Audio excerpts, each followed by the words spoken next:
Why don't you like Israel? What do you have against it? But I think that I'd be able to have a more rational discussion with him than some other religious leaders.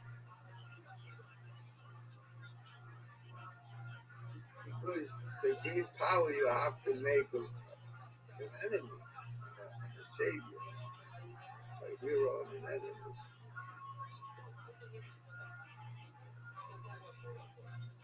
We don't really hate each other, like frenemy. We just picked an enemy, a frenemy, a savior for the people, the black people. They were going nation. It's brilliant. Yeah, he loves people. And he won't let anybody in there. He's against everyone and everything. Everything. The black nation. He's trying to be a new hero.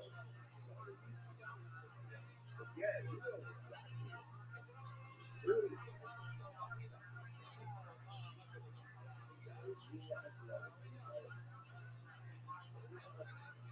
nothing. You become like what you're against. And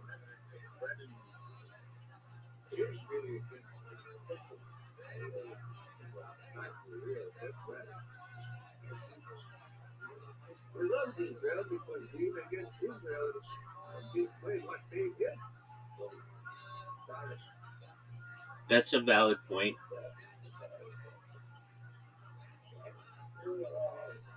and Jesus said he became all things to all men. To the Jew, he became a Jew. To the fathers of the law, he became the law. And those without the law, the spirits, and on and on. Okay.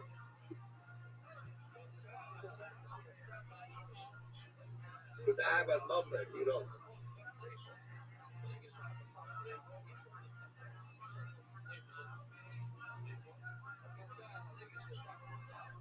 But he don't want to know. I don't get him to know.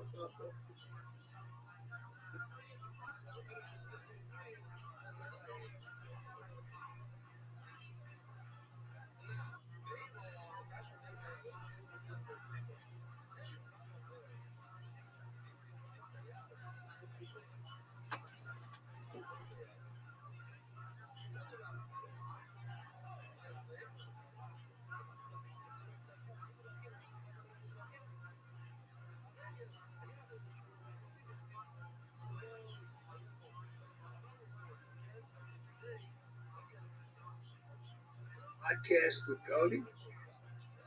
We did that yesterday, and then we put out a press release. He had two to do today, so I think we're going to do it next weekend, which is fine. It's a lot. It's 2 hours, and it's just constant talking and at least reading. And so I'm fine if we want to take a little break on it.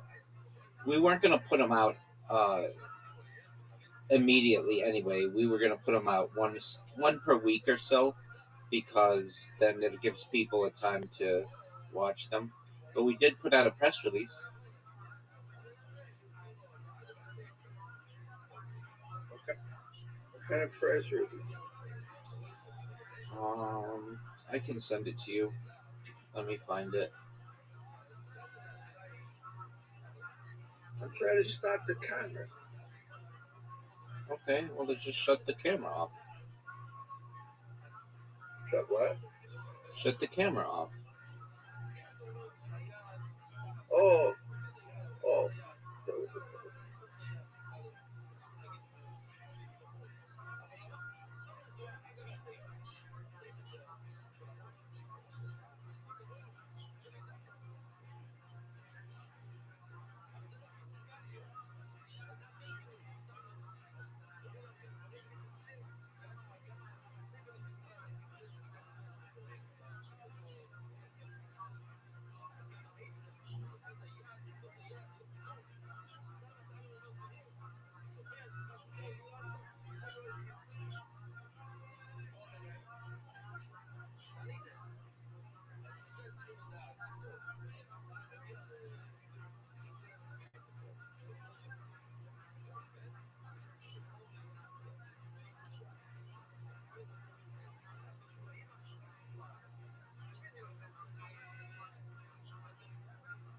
keep shutting the damn air conditioning door, opening the window.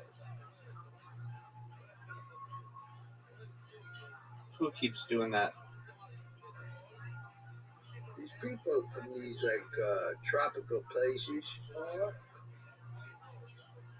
Let's do it now rather than later.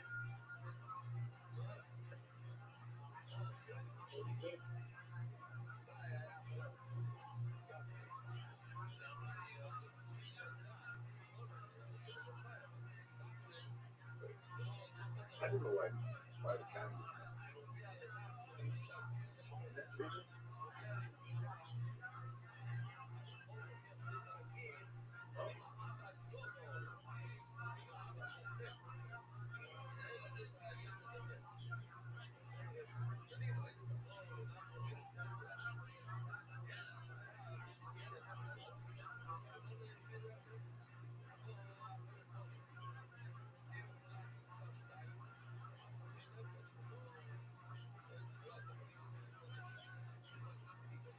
Reverend Andrew, I just sent you the press release.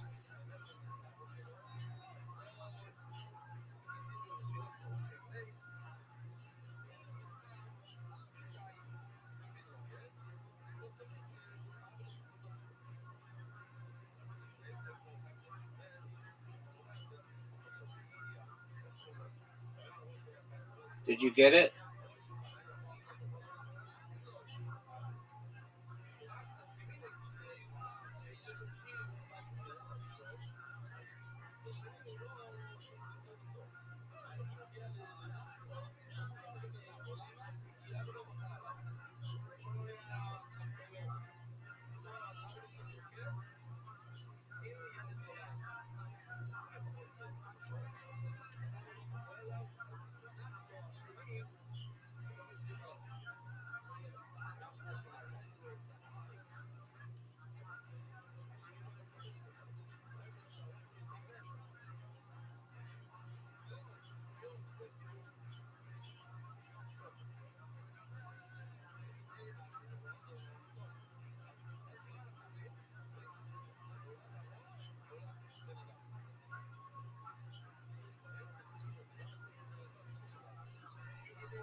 Did you see I sent you the press release?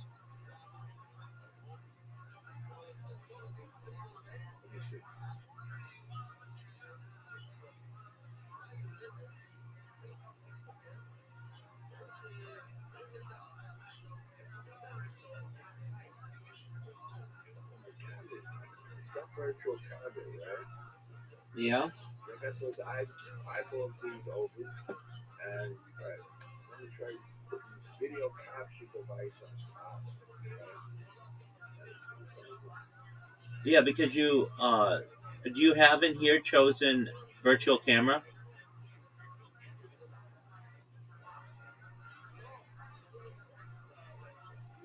Movie in HD camera. I'm putting the OBS camera, but see the background's coming up, the wall, but not the photo. Yeah. Okay. Now go back to OBS. Are you in OBS? Yeah. Remove video capture device and re-add it. Or actually, is video capture device in there? Yeah. On the top. Okay, just close close OBS and reopen it. Close it. You mean like exit out? Yeah, exit out. Let's have virtual camera. All right, exit out. All right. Excellent. And then reopen it.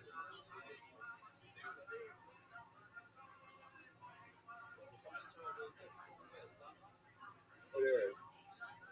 Okay, and now start virtual camera. All right, there you go. It's like stuff. All right, thanks. You're Where'd welcome. you send it? In here? Yeah, I sent it to you. It's in Discord.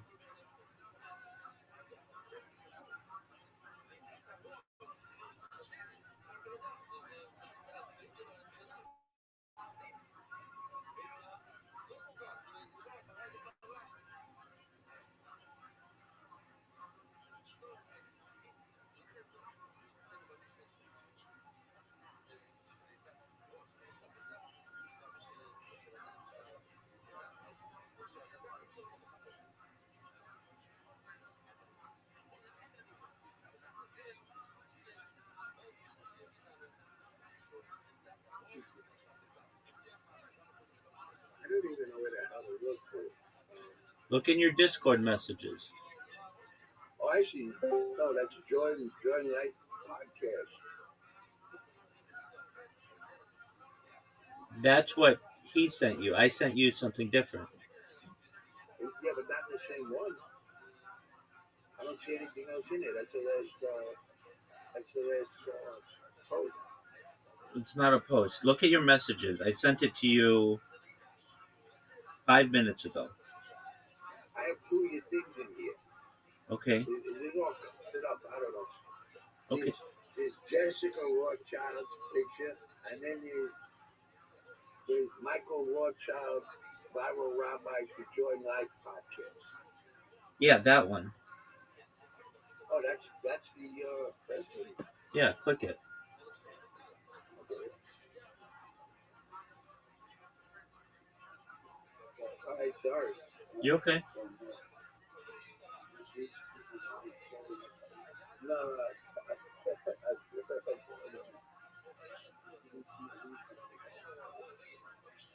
but don't keep calling us. Just change the phone number. Don't keep calling us.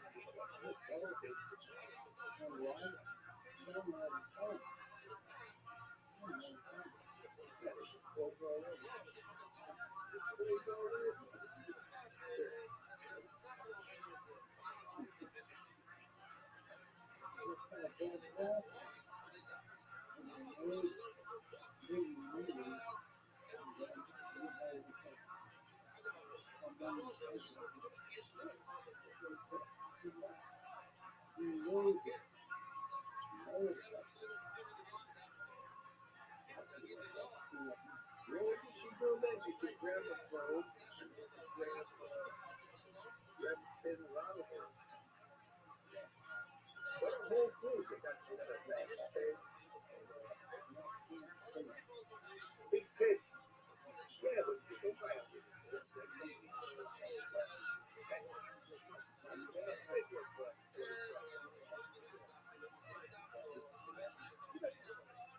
If you got a fish in there,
let's see. Los Angeles. Rabbi Michael Moshe Rothschild is set to appear on live podcast.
Right here. I'm trying to see.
That's it.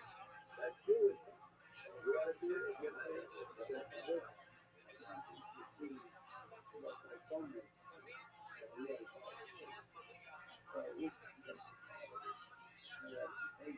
The satellite provider, guess what?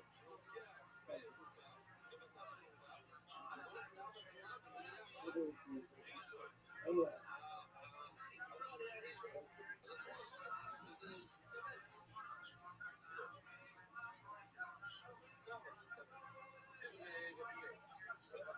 the button.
He's a God of reasonable Israel.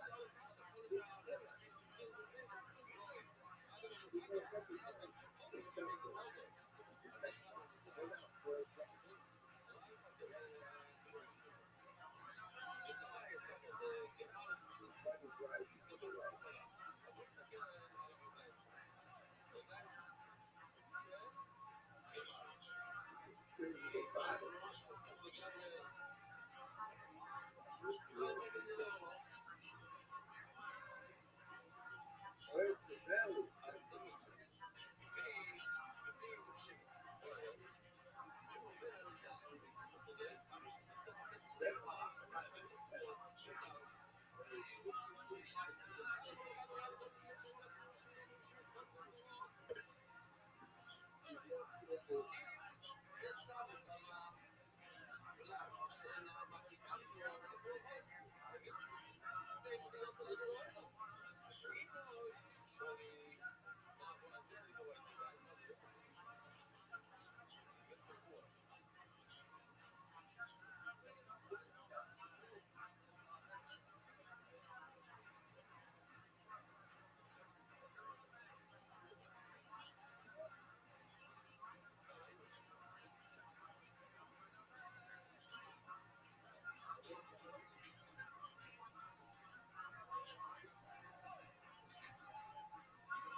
Can you see America? Click the movie too.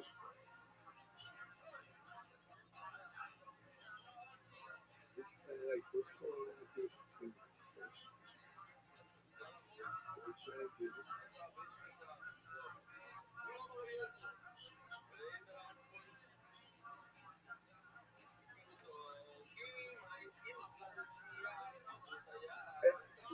President Anthony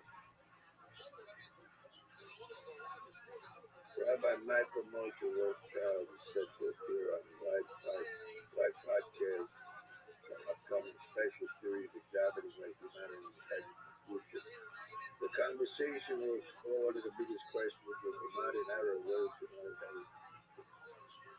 The discussion will examine how artificial intelligence, emerging technologies, scientific discoveries, biotechnology, space exploration, transportation, energy, economics, demographics, geopolitics, and changing social systems can shape different decades ahead. Rabbi Michael Moshe Rothschild is an Orthodox rabbi, Kabbalist, scientist, futurist, writer, and technologist.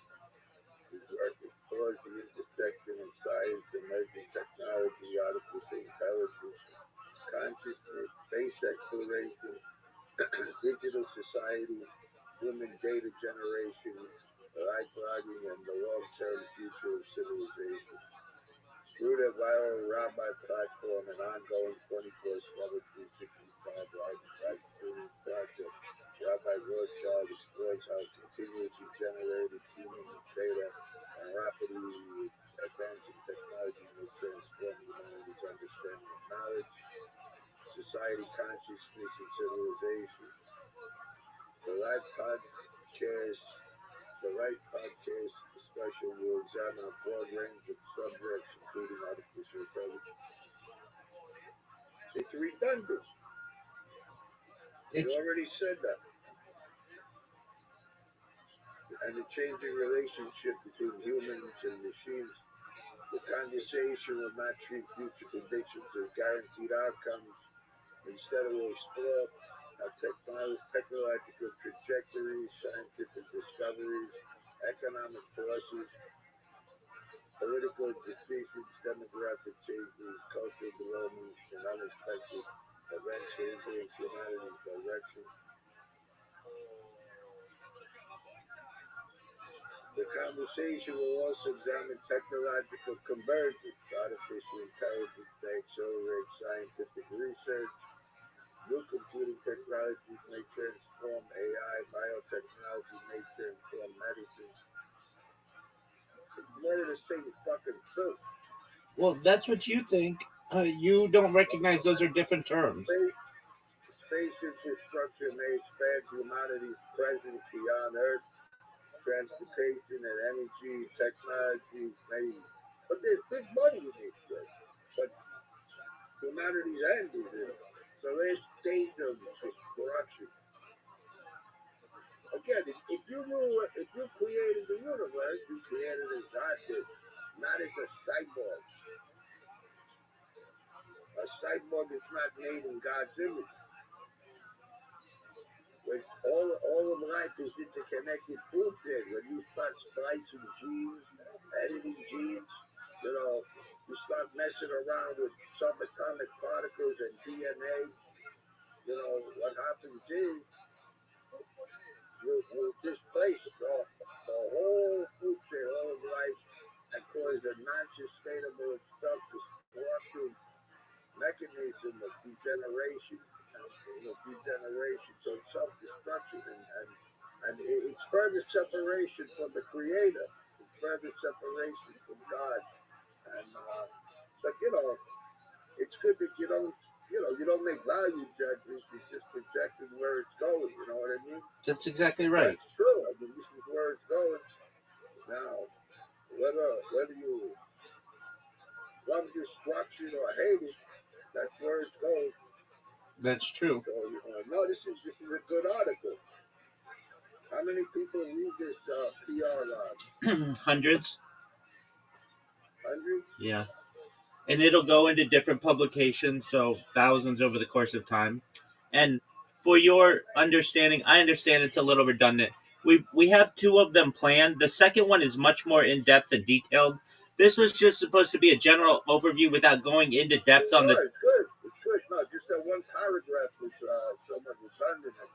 But no, it's good. I'm in agreement with you. I don't disagree with that. But I personally did not want to go into any of the specifics until the second press release that we're sending out that's really specific about what's going to happen in 2027, what's going to happen in 2028, etc. Yeah, you focused on a couple year time period, right? To make predictions. Yeah, we did very much. You might want to mention that instead. No. I didn't want to. I wanted this to be very vague and open. The second one is very specific about 2027 and 2028. It's very specific. The second press release. Yeah, and I sent it to Tony, and he liked it, and I did too. And so once we launch the podcast, then we're going to put in the second one. And that's cool. Yeah, and that one's really specific. That one gets into the Summer Olympics and the fact that Britain is going to stop its newspapers from publishing, and the fact that we'll have the first flight from Sydney to Los Angeles and Sydney to London, which will be the longest flights in the world. And there's going to be a new country that's going to be arising in 2027. Do you know about this new country? It's in Oceania. It's called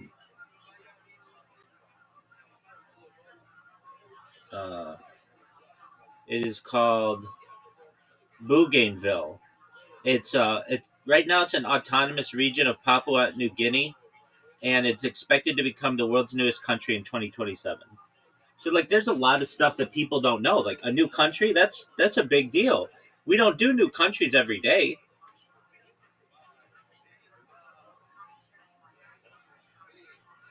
No, Bill Gates says he wants an artificial continent. Yeah. I think he has one. I think it's called America. That's cute. He thought about, people are thinking like, oh, he wants to make a fake continent on the water. It's called America. It is a fake continent. Okay. And if the people keep eating like they are, they're going to sink the continent. These people.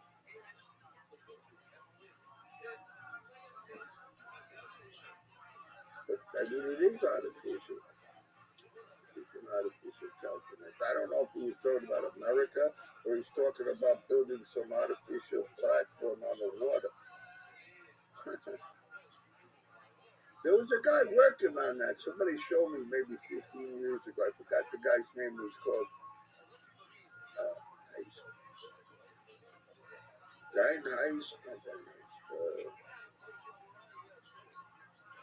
Hey, dude, you're familiar with this guy who designed this artificial continent? Sustainable artificial nonsense continent. Something high diamond.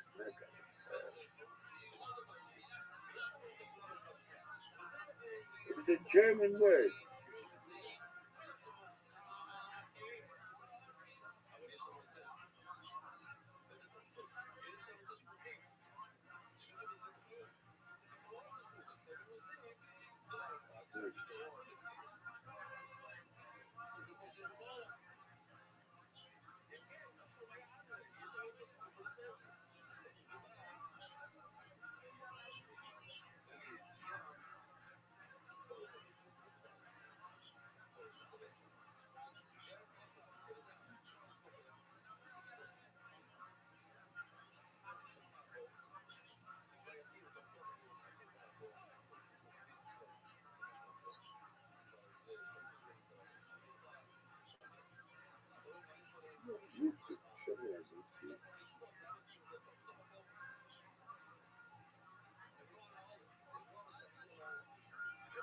So what's the story with this country? Well, what's significant about it? Well, it's breaking off from Papua New Guinea, and they're going to have independence. It's just, it's going to be another country in the United Nations for like 196 countries total that are recognized on Earth. Man, it doesn't happen every day. The last time it happened was South Sudan. And, you know, the 20th century had a lot of new countries that were created, especially after the breakup of the Soviet Union. But the 21st century hasn't been as common. So it's just an event. But I mean, we talked about other things like the European Union is making it illegal for manufacturers to produce devices that have non-replaceable batteries. PlayStation has announced that no longer will they have physical discs. Um, we have the Women's World Cup next year. We'll have um, a lot of things for space exploration. They're gonna have like a space tourism pod that they're gonna put up, and they're gonna maybe have something that explores Venus. Uh, Not with humans, but just something. They're supposed to. I mean, I don't know if you believe or not, but I don't know. I don't know how much of the space exploration is actual space exploration, and how much of it is a scam to get the government to pay to come up with technology they can use in other industries here to make the earth more disposable. well, whatever your beliefs are, that's what they're saying. In order to get powerful. Well, look at history. What has history been? What did they get out of it? Technology to use in other areas of life to make them rich and fuck the planet up for the most part. I recognize that. Uh, so anyway, it's just different ways that people may perhaps um,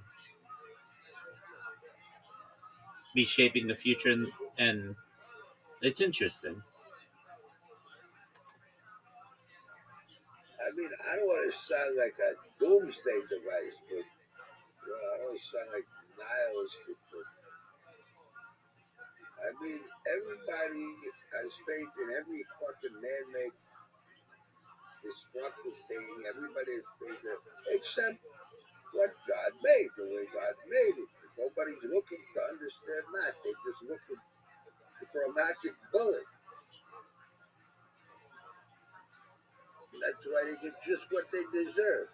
Enslavement. Oh, another thing that we talked about: the world's largest uh, proton accelerator or particle accelerator is going to be launched in China. Here's another thing: China is posed in the next 2 years to overtake the United States as the world's largest economy. That's a big deal. You've not lived your life at any time where the United States was not the world's biggest economy. If they called in the money the United States owes them, they probably be the biggest now, wouldn't they? Oh yeah, definitely. They could bankrupt the United States.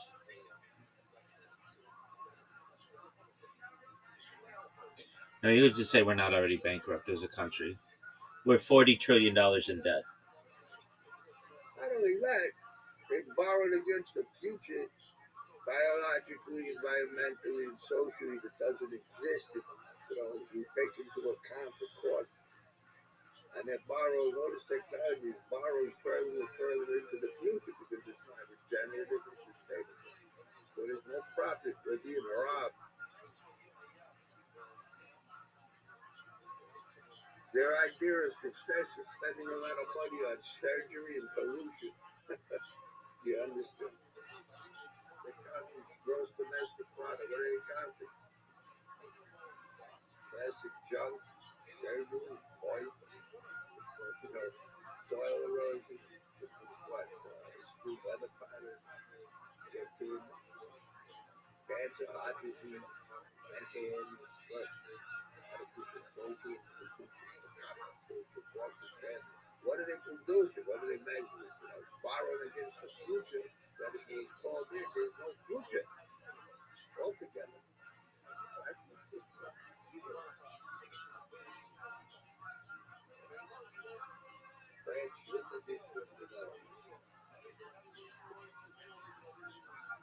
The only way I can show you France is to kill all the males so we could be the last men on earth. Other than that, I just think about it. If you knew everything, you'd make DNA the way it was made before it was generated and material was invented.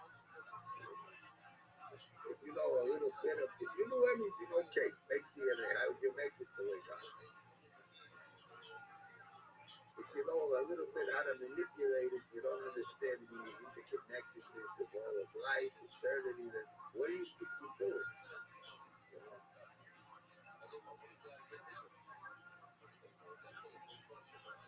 I think it's an abomination. I think it's, can it compensate for damages caused by the same type of American thinking, the same type of destructive thinking? Yeah.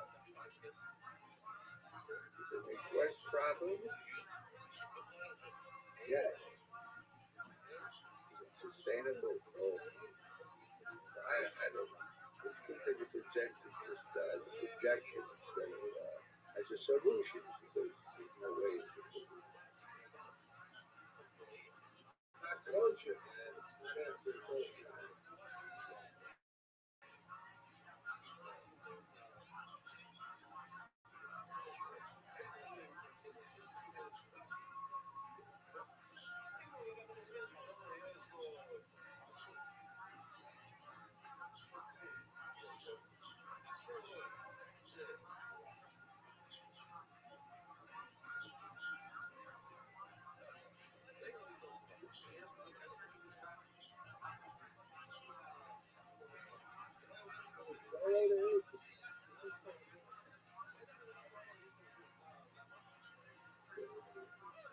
Is that Rabbi? Yes, it is. Hi, How, Rabbi. how are you, Anthony? Did you like the Okay. Did you like the movie The Dictator? Yes, it's funny. Excellent. It was okay. Do you remember that song by the Zombies?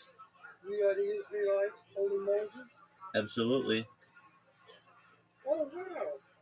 And you must be like our age. That's from the '80s, right? Right, Andrew? Holy Moses, we are the Israelites by the Zombies, 1985. Yeah. It's a great show. Yeah. show money for flying. But I wish I didn't have this in me that I could encourage this kind of evil stuff, destruction. It's really not like this.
You hear that? Yeah.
These are the lyrics for the new song that came in.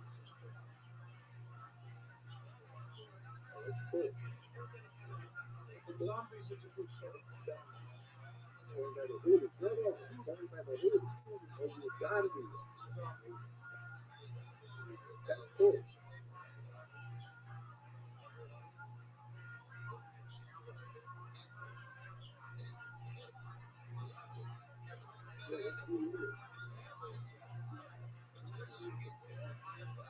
All those songs. London Bridge.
Yeah, it's a good press release.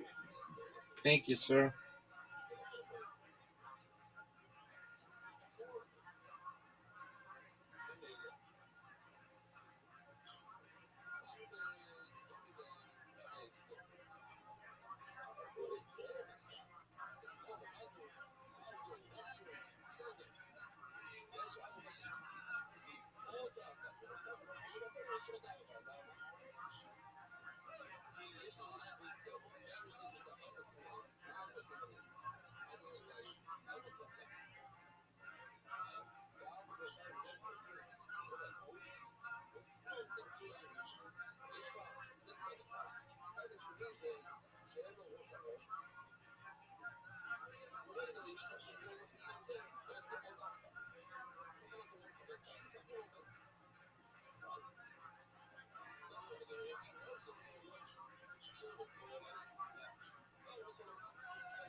Better than Muhammad Ali.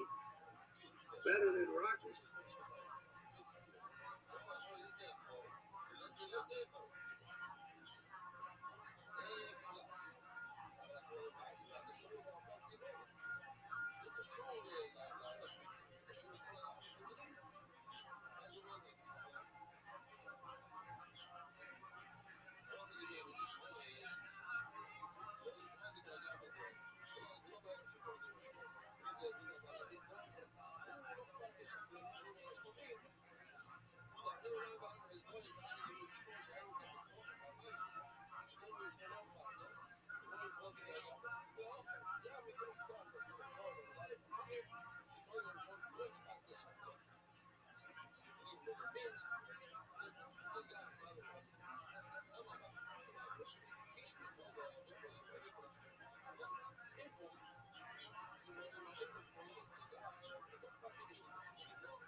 Guy, former Buckeye, former Tiger, you got it. Joe Burrow for more than 2.5 Red Band.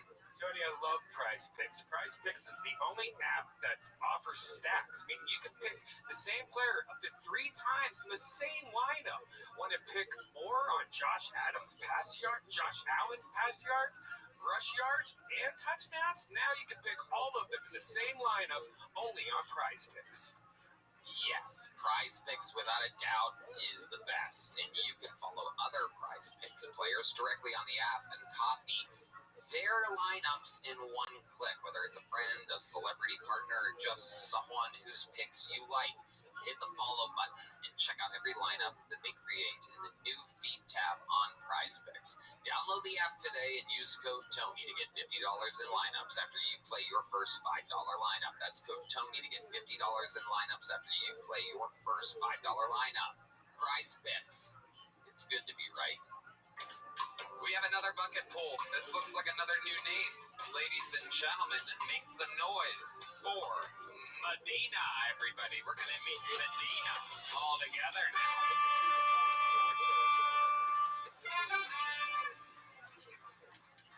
Hey guys. So you can probably tell by looking at me, my pronouns are USA. I usually walk out to Bruce Springsteen, Born in the USA, just in case. They have my passport back there. I identify as biracial because my dad is black and my mom is African American. But my body is gentrifying itself. Yeah, you know you have vitiligo because it starts with a couple spots, and then pretty soon you don't recognize the neighborhood anymore. It's just not what it used to be. Best part about having vitiligo, though, is kids always come up to me and ask me, what happened to your hand? And I get to tell them, well, when I was your age, my mom told me to do something, and I didn't listen. And she smacked the black off me. Listen to your parents. I'll leave it there. Thanks, guys. My name's Medina. Medina! I love it. First time on the show. Welcome. How long have you been doing stand-up? 3 years. 3 years. Where at? Philly region. Delaware. Okay. Represent Philly. Absolutely. Hell yeah. All right. Awesome. And again, I missed it. It was going so fast. What are your parents? What's the mashup here? Black and black. Black and black. Okay. Black. All right. So the burqa kind of comes out of nowhere there. Yeah. Think Malcolm X. Okay. I always You do. gotta get in their face and tell them what you got. Stir them up. Their face. I love it. What do you do for a I see living? what it is. I am a state Every night representative. you got their Oh my Like an God. official in Delaware. Where at? Delaware State House. bullshit. I Holy just shit. grab the truck them all How in pissed are they going to be that you're on this show? This is wild. This is crazy. Yeah. And I just had my birthday and I'm getting divorced. Whoa, I love it. Hell yeah. So the relationship with your skin was a bit patchy. Hell yeah. How long were you married to this guy? 12 years. 12 years. Oh my God. Why did it end? Can I ask? Well, I'll just tell you, a week after we separated, my eyelids started filling in, so like my skin turned brown again. So That's a good thing. it's like stress induced. So Wait, break that down. So it was like some sort of reverse Sammy Sosa? What are you talking about? yeah, So it was wider than it started. yeah, they were both completely white, and then I looked in the mirror the other day and I was like, I guess getting divorced was the right decision. Well, it's his loss. What's your favorite? What is your favorite? If it could be My favorite. your favorite, what? You didn't even finish the question that you're not supposed to be asking. I mean, I do have favorites. The favorite, the type of like, would you prefer to be from brown or not brown? What the fuck, LA? Are you asking what her favorite color is? Before you ask a question, think about what you're asking. She's from a different time, Tony. Okay. Look, I used to work for Joan Rivers. We could check the N-word at breakfast. Okay, so. Okay, I'm so sorry. I'm a big fan. I mean, my favorite white patches are my eyelids because it's better for eyeshadow. Yes. You're telling me. But I miss my brown lip liner that I had, like my built-in lip liner. I do miss that. That's a good question. They're on you, but I think it's not much. See, that's it. You Who's are your a politician. politician? You're gonna say if you're a politician. Yeah. Great question. You don't want to lose your constituents. Yeah. The elderly are a big ball. Yeah, she said, trust me, this is a mail-in ballot if I've ever seen one right here. We're calling Pussy the ballot box. Whoa. Someone just talked themselves out of a titty fuck. You love that thing. I can't believe I could do myself. How long have you been a state representative for? I'm going into my 6th year. Oh my God! So tell us about that. Tell us what some things that you didn't expect about that job. We've never had a state representative on the show before. This is amazing. Oh, amazing. Okay. I would say I wish that we had a light.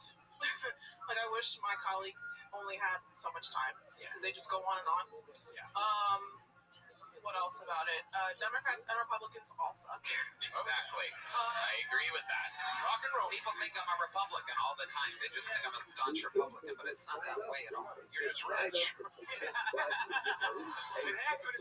Common sense centrist that just saw in the last election that there was only one option. You're considered a Democrat, though, correct? Yeah, but I'm like very far. Right, I could tell by the everything. The You have an amazing sense of humor. This is incredible that you would come to this show and do it. So you're taking stand-up very I seriously. took the Greyhound bus. Wow. Was it totally gray or was it kind of Blue. It's blue. Tell us about the Greyhound bus. 7:25 a.m. Got on the Greyhound in Fort Worth and stopped in some random town, Hillsborough. Was there a Buc-ee's there at least? No, there was a Love's. Okay. Alright. We love Buc-ee's around here. I love it too. Love it. Hey, go ahead, Elaine. I just want the bus. I've taken the bus many a times. I've been felt on many a times. I've been fingered. I've been. Last time I took the bus from Austin to San Antonio, I was fingered by the bus driver while he was driving. I'll send you a link. But it was. But there's something to be said about the people on the bus. There's so many different flavors and characters. Did you see anyone that made you go, "Oh, I'm gonna write a joke about them"? You know. Yeah. But I'm a politician, so I probably should say that. You're also on a fucking show. And don't get her started on the wheels. I mean, the bus driver, I loved hearing her takes on the world. She's really loud. And she was talking about how, like, he talks about freedom of speech, but apparently not. Apparently not for everybody. And, like, she was going in, and I was like, this is the America I love, right? Like, you can have voted for Trump and not agree with everything, just like you can be a Democrat and not suck. Like, we exist in multiple. Absolutely. So, We're all meeting in the middle. We are indeed the United States of America, the greatest country in the world. I wish I could vote. That fucking gun thing's caught up to me. I'd love to give you one vote. I won in 2020. I won a primary by 43 votes. What? Every vote counts. Wow. We all know what a primary is, too. What does that mean exactly, Sam? I don't get it. I was being facetious. Please, explain. No, we know what a primary is. Oh, I don't. You don't. No, I Wait, don't. what the fuck? Yeah, what's going on with you? I've been eating a lot of raspberries. I don't vote. Well, then join. I don't like the tyranny of democracy. I believe in freedom. Wow, great. I would love to live in your country, Sam. You do. It's the best one. Okay. Where else can all of us hang out? We got fucking these guys over there, you know. Mike Sleeveless. We got a blind black guy. That's worth two. There's a lot of progress being made up here. Is that fair to say, ma'am? Let's get back to the guests here. So, when you were campaigning, did you have any big moments where, like, you knew you were going to win, or like a big, or like some type of, like, you know, just a big catchphrase or something that, like, got you victory? You know, like Biden, for example, lost because he was dead, right? And he couldn't do anything. He couldn't speak in public, so we know why he lost. Trump got shot at. I knew swung it, came up with blood, fucking pumped his fist. We were like, oh shit. He won. Yeah. So, like, did you have any moments, like, you know, remember that great Howard Dean, who kind of was like a front runner, and then he went crazy going, wow, Minnesota. Yeah. Yeah, tell us about your campaign. You have any tricks, catchphrases, anything going up against something? Yeah, I mean, it's really corny now. Yeah, let's 5 do years it. later, Let's but hear it was, let's make a difference together. Wow. Unbelievable. Delaware. Yeah, earth shattering. Yeah. Well, they weren't ready. I mean, we won. It was close, but Does anybody ever think you work in the Bed Bath & Beyond part of Target? Did you ever use your Vitiligo? Am I saying that right? Vitiligo? Vitiligo. Vitiligo? Yeah. Vitiligo.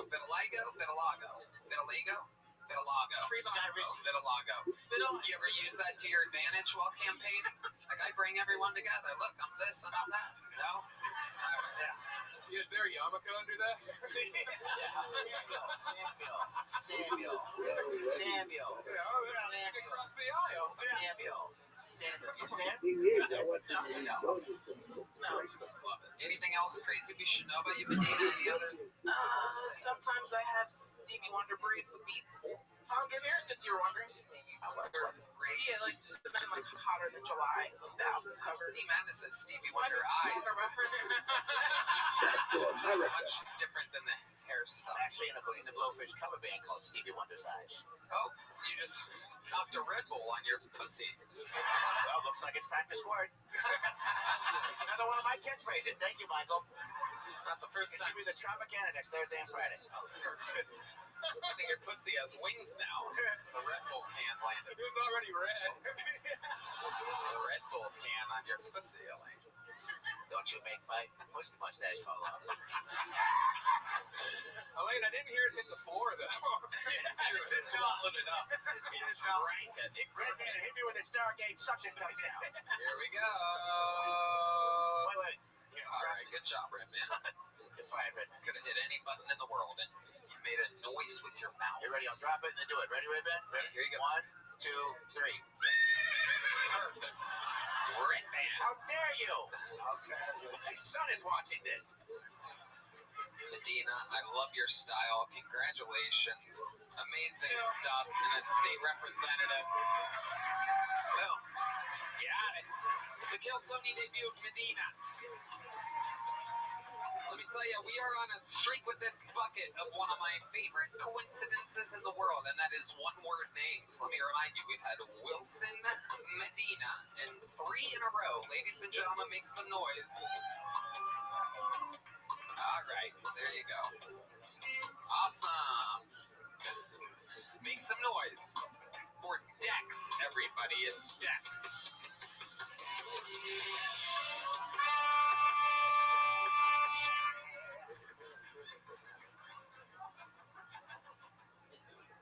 I look like I ran here. At the gym, they call me the Stairmaster. Miss Aquarius, Why is there an F in... Bye-bye. how you living, girl? Hi, I'm good. How are you? I am lovely. I am ready for you, and you should have an invitation in 10, 9, 8, 7, 6, 5, 4, 3, 2, 1.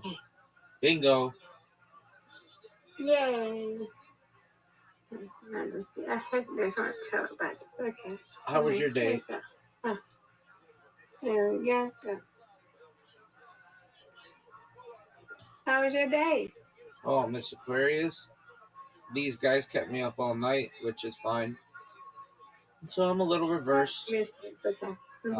Just been relaxing and connecting with Reverend Andrew here. Wonderful start. Thank you, madam. How you doing, Aquarius? Hi, is that Andrew? Yes, it is.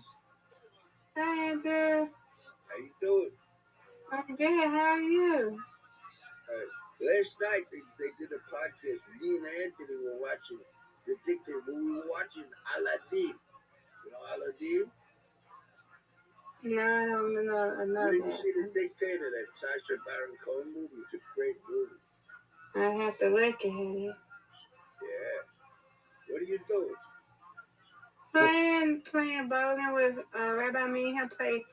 This is our traditional. We do every day, every night. We play bowling before I go to bed. That's right. Reverend Andrew, do you ever bowl in real life? Nice strike. Thank you. Yeah. I know what it is. There's 10 kids. Yeah, you got it. That's right.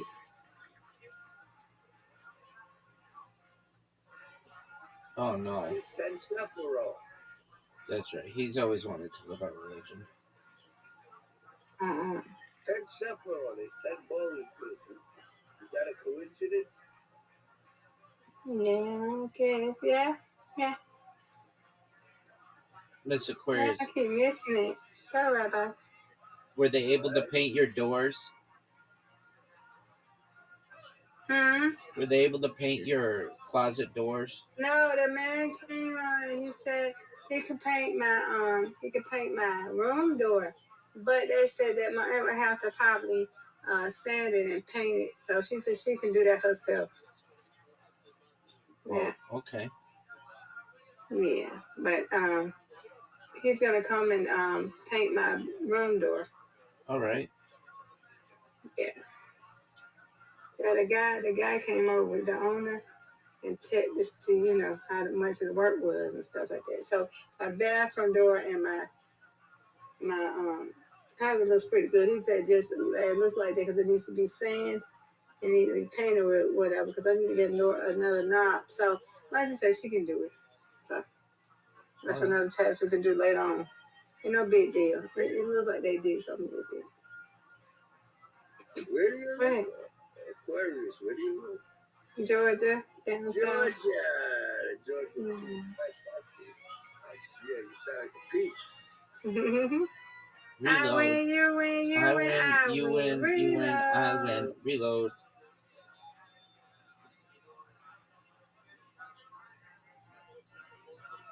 What about you? Where you stay, Andrew?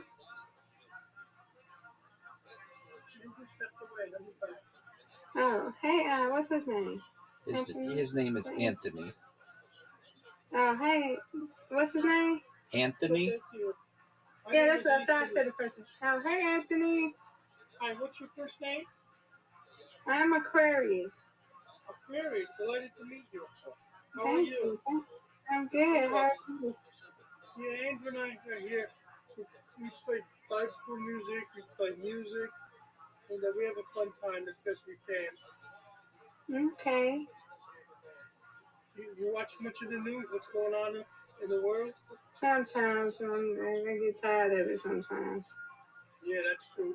It can be nerve-wracking when you hear all that news. Yeah. So that's why we play a lot of Bible music. Okay. It's just going. Mm-hmm. Anything on your mind? What's happening? Not really. Just praying about it. I'm gonna go to bed, try to get me some sleep. I gotta get up in the morning. Do you have any appointments tomorrow, Miss Aquarius? Huh? How's the weather in Georgia? It must be very hot. Yeah, it's hot here. It's supposed to be raining tomorrow, but we'll see. Yeah, the temperatures are over 100 degrees in a lot of parts of the U.S. and Europe and Asia. Oh. Something else, isn't it? Yeah. Miss Aquarius, do you have Now, any? where do y'all live? Hold on. Oh, Andrew and I we're here at the Glengarra Rehabilitation Place. Yeah, but what state? Oh, New York State. On Long Island. Okay, nice. It's a lovely place down here. Okay. What about what you saying? Do you have any? A lovely voice. Thank you. What you say, Roy? Do you have any appointments tomorrow? Well, I gotta go get my hair done. Okay. And then gotta go get that handicap parking permit. Okay. That's it. Yeah, and then we'll come on home. Good. Okay, nice talking to you all. We're talking to you. See you later. Get this, Miss Aquarius. You can get it. I've seen you get this before. Oh, that's good. Yay! That was excellent. You motivate me. That was excellent. Now you're going to take the lead. No doubt. No. Nope, can't do it. Did too fast. You did. You took the lead. That don't mean nothing. You're gonna get it. Tell me I took the lead. You finna take the lead because you're close to me. See? There you go. Now, I know. don't be saying stuff that's gonna happen. Thank you, though. Well, no, you were. I did take the lead, man. You win anyway. Yeah, you win, I win. And you did take the lead. I didn't say that it was over. I just said you took the lead. I know, but you took it. Yeah, you never know. You win. You win, I win, I win, you win. Undefeated in bowling, undefeated in friendship. Friendship, yeah. So if I take the lead, you take the lead. Yay. Yes, ma'am. And you take the lead, I take the lead. Yay. That's right. So technically, I took the lead. Now, Rabbi, what you got to say about that? I have to say that we both won. You win, I win. I win, you win. Right. Now we can. Okay. Oh, did they leave? Oh, what is this that they're showing? What is that? Is that his profile? No. Third person. Ah, that's that background. Huh?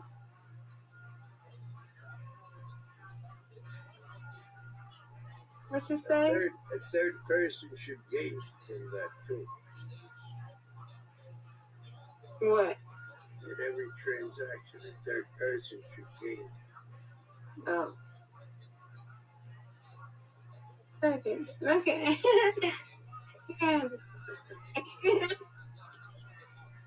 Andrew, but is that you in the background? Yeah. Yeah, you. Yeah. In the background. Look, I like that. That's cool. That's very neat. You know where that is? Is that in? I don't know where that's at. I don't even want to say it. I don't want to say wrong. Where is it? It's the western wall of Solomon's Temple, the outer court of Solomon's Temple, Jerusalem. Okay, I was gonna say that or Israel. Israel. Yeah. Yeah. Same thing. Yeah. Yeah. And you, a child of Israel, you, the daughter of Israel. Know that? Aw, thank you.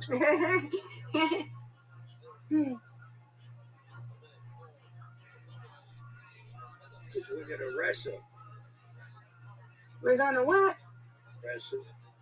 Wrestle? Why are we gonna wrestle? Because that's what it means. Israel means that you're going to wrestle.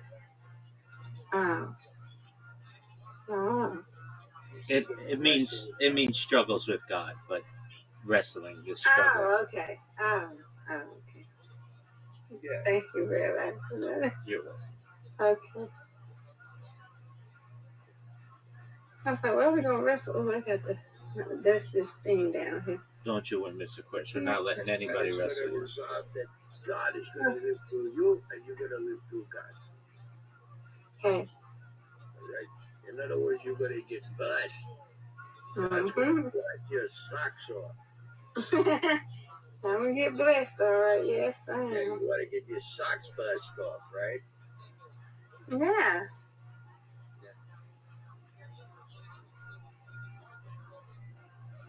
You know what bless means? That means it's going to help you. It means it's going to help you take your socks off. Oh, yeah.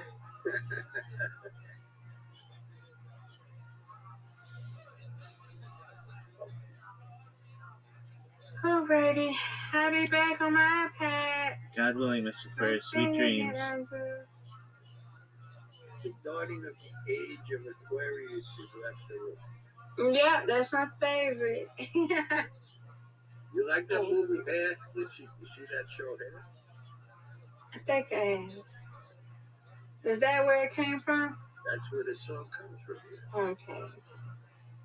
Yeah, that's my theme song. Yes. Okay. Alright, see y'all later. God willing. Take care, Mr. Quest. Bye. I'll be right back. I'm going to use the restroom.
Like that, oh man, huh?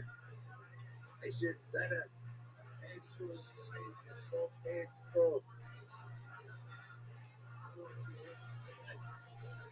look at the stakes on our own grave, bro.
KFC. Because when you buy some, hell yeah, you got effing KFC. I should introduce myself. My name's Dex, which is cool, because I look like a Doug.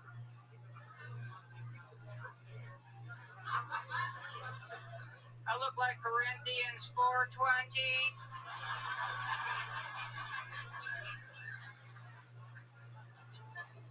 Sometimes I think porn is addicted to me.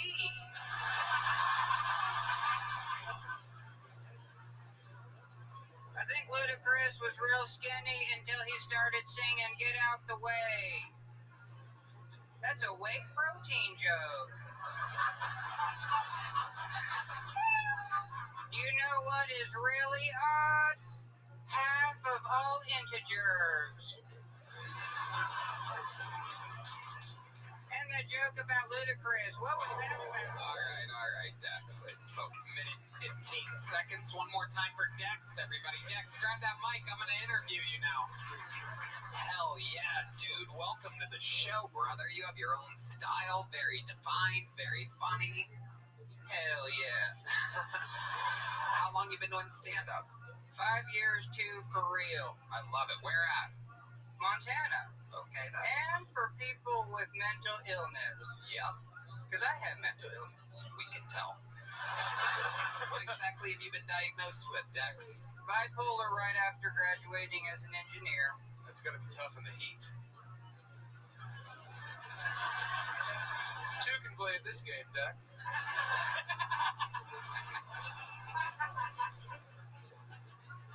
Dex. So you graduated from college to be an engineer. How did you know? What was happening to where you went to get a diagnosis of bipolar? Oh, just lost my mind, literally. Tell us about that. Oh, it's like Halloween. And this is fascinating, because I'm from Montana, drove out east. Actually, slow it down. You're doing good, Dex. You're doing good. You're doing good. You don't want to slow it down too much here. So, Doing just fine. there was seriously a 400-pound, when I was losing the church, it was like, oh, go help that lady. And so I did for 2 years. You helped a 400-pound lady. She was a hoarder, Marine, hell yeah. Or hoorah. Uh-huh. She wanted her cousin to move in with her, so we got it ready. And then I flew out to Baltimore and lost my mind. I was 3 days homeless out there. And then the guy in Helena's like, don't call the cops. Because I tore up my credit card and then went to the hospital. Oh, yeah, I remember Carrot Top, even though I didn't use his number. But yeah, I called my dad and he came rescue me. That's crazy. How does Carrot Top fit into this? Because I was using 1-800-CALL-ATT and I was like, Carrot Top. And he's like, nah, that's not his number. You made a collect call. Yeah, The name that you used was Carrot Top. yeah, that's the fastest I've ever told that story. That's good. No, you're doing good. How many times a week would you say you use fentanyl?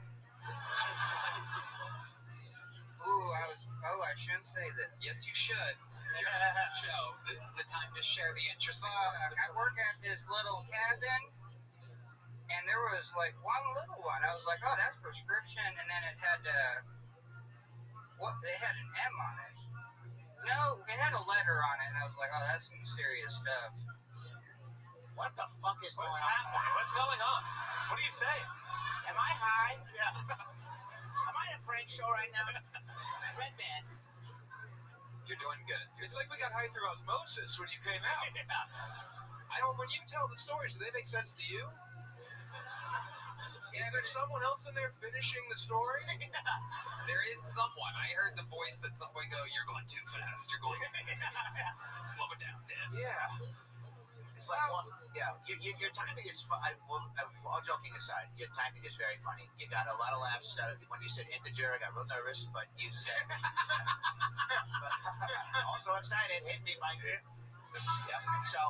So let's talk about it, Dex. Your stand-up is the thing that brings you the most joy in the world, right? Yeah, And you travel around and you do that, but you mostly do it in Montana, correct? yeah, but I road tripped here, so I'm at least gonna spend a week. We're gonna get on the circuit. When you say we, are you talking about the voices in your head? Shit. Or did you come with somebody from... No, just me and my band, and I love it. I love it. So you have a van and you're sleeping in the van, I'm oh, guessing? hell yeah. Yeah, awesome. I'm guessing it's not a lot of sleeping in that van. I think it's a lot. Anything crazy happen on your drive here from Montana? Yeah, last Sunday I signed a woman's boobs as Forrest Gump. Wow, very All right, I'll show you. No, like, we can't do it. YouTube has big restrictions here. Thank you for calling the big. Dex, very interesting. How do you make money? Oh fuck, I just work for my folks, but yeah, What do your folks do? they're decently off, so I just like mow lawn. I do as much as I can with mental illness. It's fucking hard. It's hard to be an adult where you're just like, oh, I suck at this. How old are you, Dex? 42. Okay, Yeah. awesome. But we can do it as long as we have someone holding my hand. You're doing a great job. I like your style, buddy. Also, I like your jokes. What the The hell jokes did were they great. teach You them? were quick, man. There was a great word economy. You got good jokes. You got a mental illness. You're That kind of helped perfect me for the get show. sick I mean, in it feels. Cuba. For I've got years, 400 I not of know how to create a 400 word. jokes? You got 400 jokes? Yeah, but I'm perfect for a 5 minute. I can't even stand Then more than 5 somebody minutes. told me, hey, not That's my amazing. kid. You're doing a great job, Dex. Are you on medicine now? Did they have you on medicine or no? No, so yeah, so I quit all that stuff. When did you quit? After 5 years, I was in and out of the How long ago did you quit? 10 years ago. Perfect. We've been doing good. We've only had one relapse. I went schizophrenic on a river trip, and those 17 people don't hang out with me.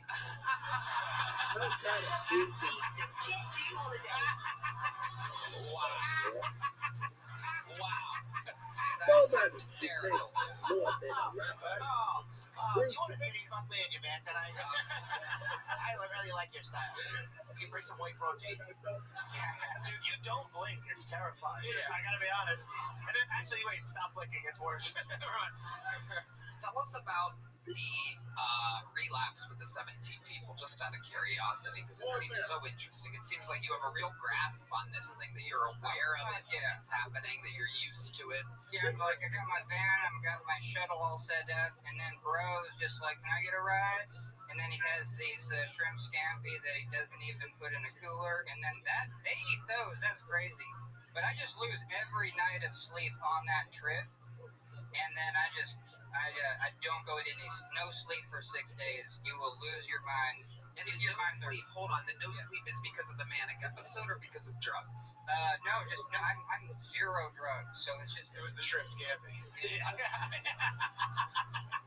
6 days with no sleep, and then what happened? I see. Yeah, so like, yeah, I just document it because it's more than drugs. Like, it's crazy. Like, everything's just. So what happened on the relapse that you're talking about? Like, what happened? Do you remember what happened where the people don't want to hang out with you anymore? Oh, yeah, then they just dropped me off at my parents' house because that's where I have to live with mental illness. And then, I ran that night. I was like, oh, fuck, it's like a forest scene in here. And then I ran out. I just ran naked. I was going to run into the woods. There we go. Now we're talking. Yeah.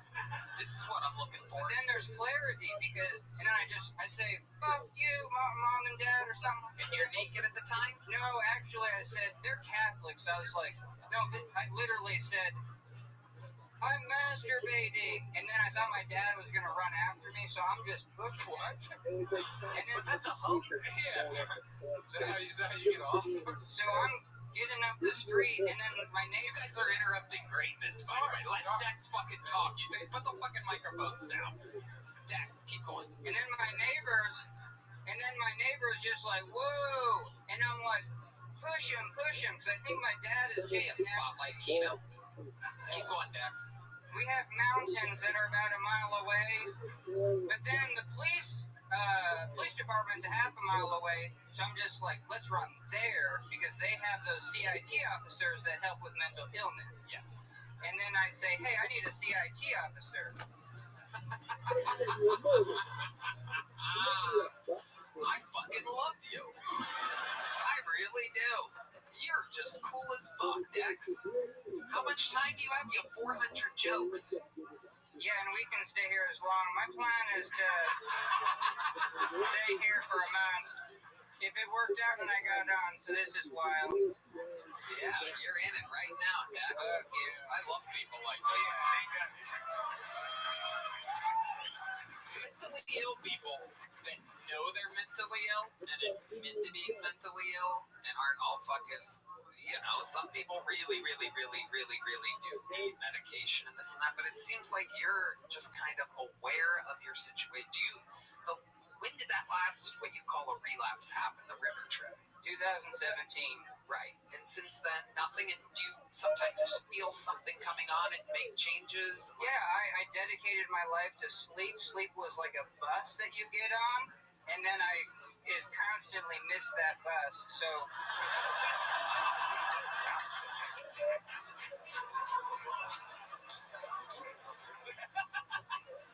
This is real. I love this. Do you have a catchphrase? hell yeah, that's what we were gonna say, but we only got a minute. That's right. Yep. Anything else for Dex, guys? You said you document when you're having an episode. How do you document it? Is it like just writing out all work and no play, or do you film it, or what do you do? Oh fuck, like at a campfire when people want to listen to a 4-hour story. Who listens to it? You call your 17 people, and I threw them under the bus just for comedy, but I don't get invited to a dinner party. You're not missing out. Dinner parties are overrated. You know it's not. Getting titty fucking you there tonight. I'm not joking. I'm not joking. Dex, I think it's great that you're taking personal accountability for your mental health, and I think it's very brave. Very Yeah. cool. You did an excellent job at the comedy, too. Yeah. Very cool, man. Very cool. Dex, I think you're built for this. Yeah. Of course. Confident, funny. You want to do a spot on the Secret Show on Thursday? Hell Hell yeah, there you go. If you're not going to do it, I will, you fucking dork. Boom. You get to open up the Secret Show in 5 minutes. This fucking stiff ass. If you had just become titties, he would have had you on. There's his name. Write it on your little lineup. Next time I bump you like that, maybe you should just do it yourself. It looks like you're in control of things. Dex, you're doing the Secret Show on Thursday night at the Sunset Strip Comedy Club. You just got booked for a real gig. How many of you are going to go Thursday just to see Dex? See that? Look at that, Red Band. Myers. Oh, Dex, here's a big joke book, buddy. There you go. Boom. Make some noise for Dex. One more time for Dex. Get some information from Dex so that Red Bank can contact him. Get a phone number, a license plate, or something. Whatever we have to do.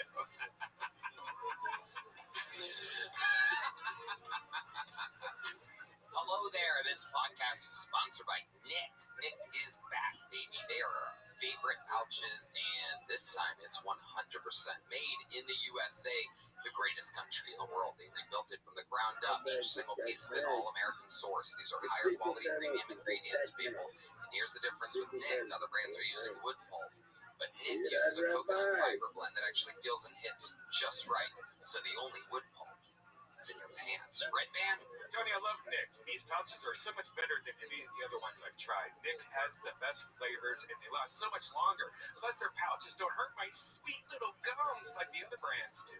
I love Nipped. I mean Nipped. Right now, Kill Tony listeners get 35% off unlimited orders for up to 6 months. Where else will you find this kind of deal? Only at nickedpouches.com/Tony with code Tony and get 35% off at nykdpouches.com/Tony. Nicked USA, the pouches are back. Nick products are only for adults of legal age, and every order is age verified. Warning, this product contains nicotine. Nicotine is an addictive chemical. All right. Your next fucking pool goes by the name of Busco Jones, everybody. You guys having fun out there?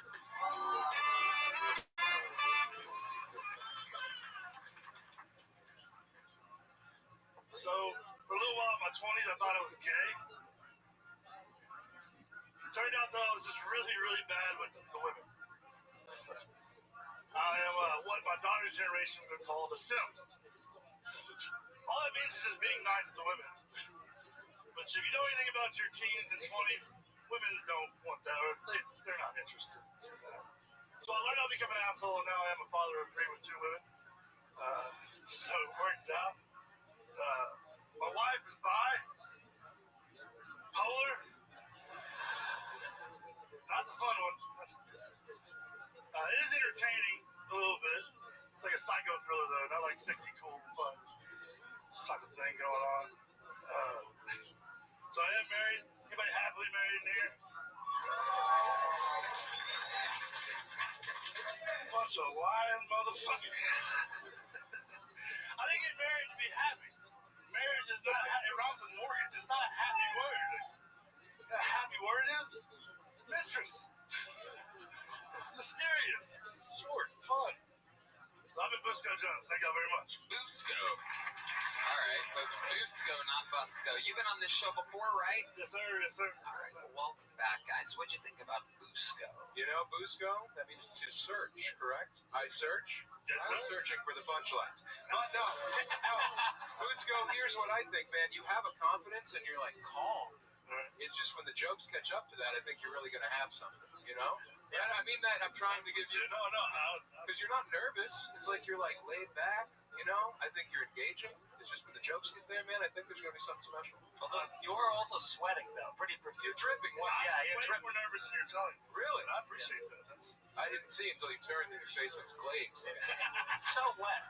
Just so wet. I happen to think you are very confident. You do have Chili's bouncer energy. Nice. Thank you. It's a compliment, but you came out, you grabbed the mic, you knew where to put it, you knew where to, you put one foot in front of the other. But Sam's right, the jokes, it's going to take time. How long have you been doing Sam? With Mike's for about 10 years. You go to Chili's a lot, Elaine? Oh my God, I practically live there. You got a coupon? What do you get when you go there? It's a personal question. What are your shrimp skin? Hit me, Mike. Thank you. Unbelievably amazing. Busco, you've been on the show once or twice before?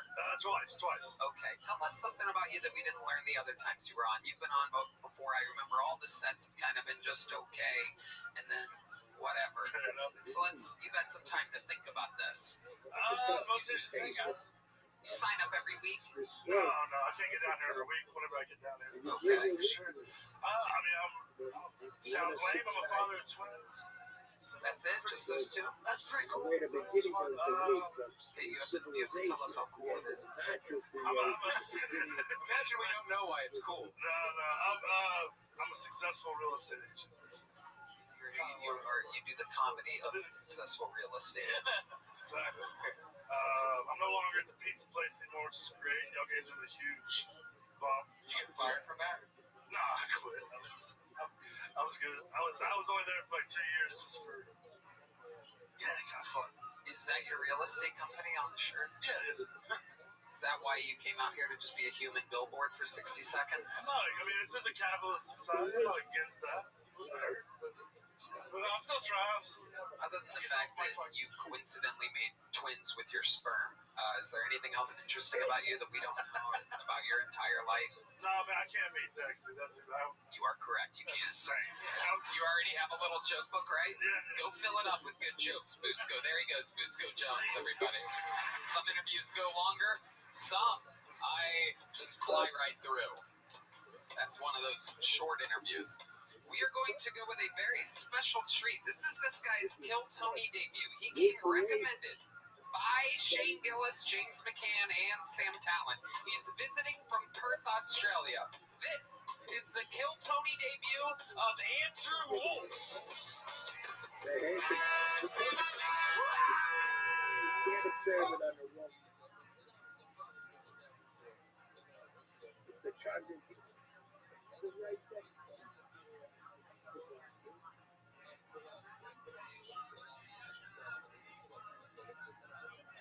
Because in that sense, at a wedding, it's the same thing.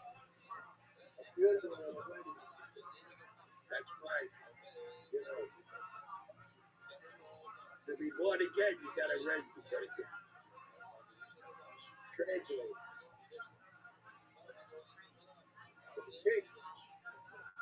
The whole tablet of Hermes Trismegistus is as famous as it is both brief and enigmatic. Like many other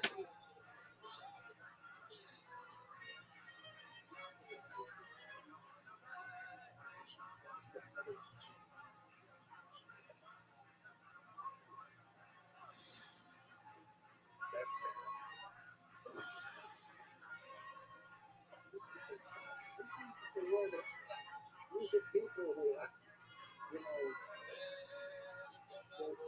own agenda.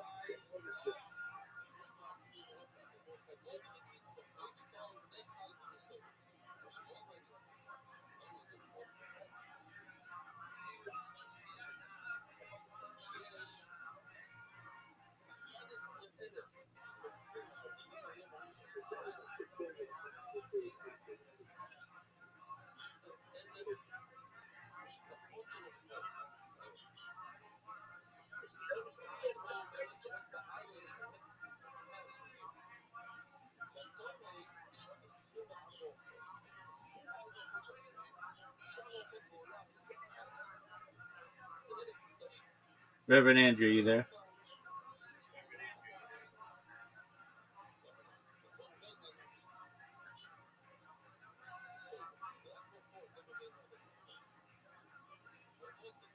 Reverend Andrew, can you hear me?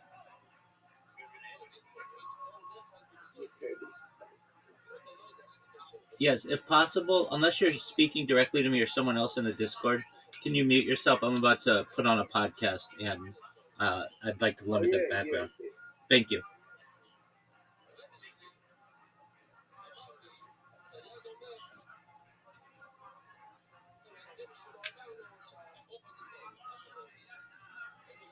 No one really knows for sure. Anybody ever did that ever keep time, but this is the Missouri we live by.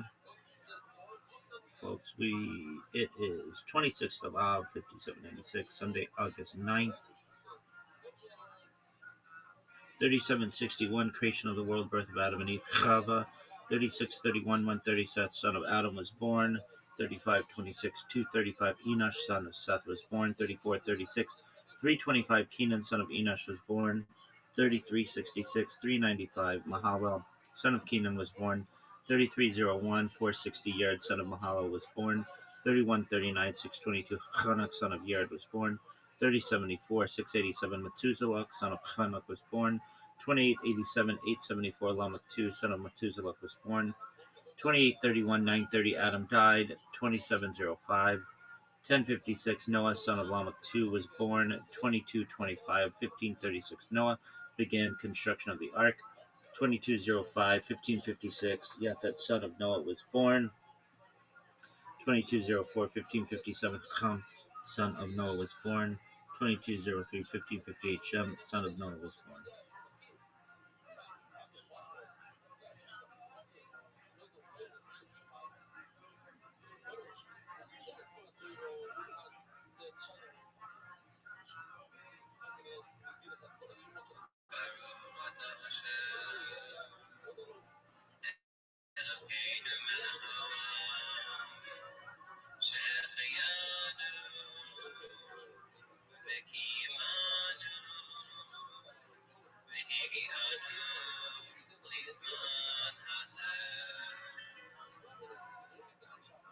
Baruch Adonai Eloheinu melech haolam, shehechianu v'hiyamanu v'higiyanu l'zman hazeh. All right, folks, we've been doing this now for 226 days, 101 days. So here we go. Infamously taciturn texts, Sefer Yetzirah, or the Book of the Law revealed to Aleister Crowley, both the modern. The Emerald Tablet of Hermes Trismegistus is as famous as it is both brief and enigmatic. Like many other infamously taciturn texts, Sefer Yetzirah, or the Book of the Law revealed to Aleister Crowley, both demise for reasons. This very brevity has fueled the imagination of generations, spawning heaps of commentaries over the ages. Dozens of such commentaries on the Emerald Tablet are known, ranging from very brief cryptic remarks on making the text darker still to multi-volume tomes attempting to probe occult depths of every single word of the text. Few small texts like this have proven to be as fecund as these brief lines describe to the thrice great Hermes. Indeed, the text continues to inspire interest to this very day. Perhaps one of the more interesting commentaries on the text is also, and surprisingly, poorly known. Sometime during the heart of his alchemical practice, Isaac Newton composed both a translation on the Emerald Tablet, but also an accompanying commentary of the text, echoing his own geo-alchemical theories. Though brief, it does give us an interesting insight into Newton's own alchemical theory and practice, and perhaps an insight into the deeper meaning of this marvelous and foundational text of Hermetic philosophy. If you're interested in alchemy, Hermetic philosophy, or the history of magic and Kabbalah, make sure to subscribe, check out my numerous other content on topics in esotericism, and also, if you want to support my work of providing content like this, that's accessible, scholarly, and freely available here on YouTube, I hope you consider supporting my work in the Project of Esoterica on Patreon, or perhaps with a one-time donation. You'll find those links below, and I want you to know that your support of the channel and of the Project of Esoterica more generally makes all this possible. Now let's turn to one of the greatest minds in history and his approach to Hermetic philosophy and the occult science of alchemy. Isaac Newton is Flores Mineralis and the Emerald Tablet of Hermes Trismegistus. I'm Dr. Justin Sledge, and welcome to Esoterica, where we explore the arcane in history, philosophy, and religion.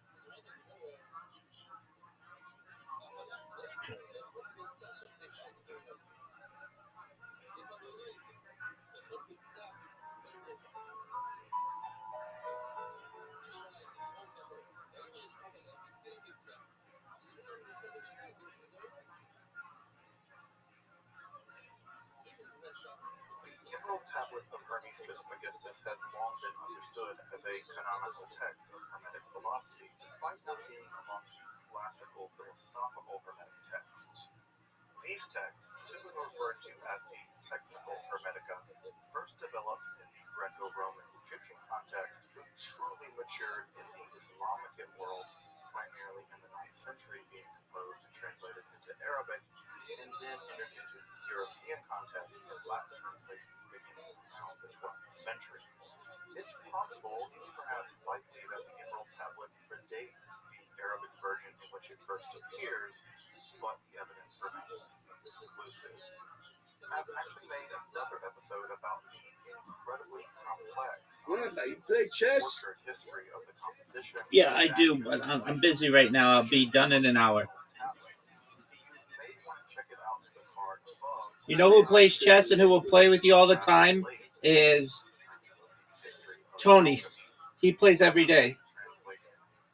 All right, thanks. You're welcome. But before discussing his English translation from Latin, his commentary, I thought I'd just read both aloud, both in Latin and English. So let's do that first.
So all things have their birth from this one thing,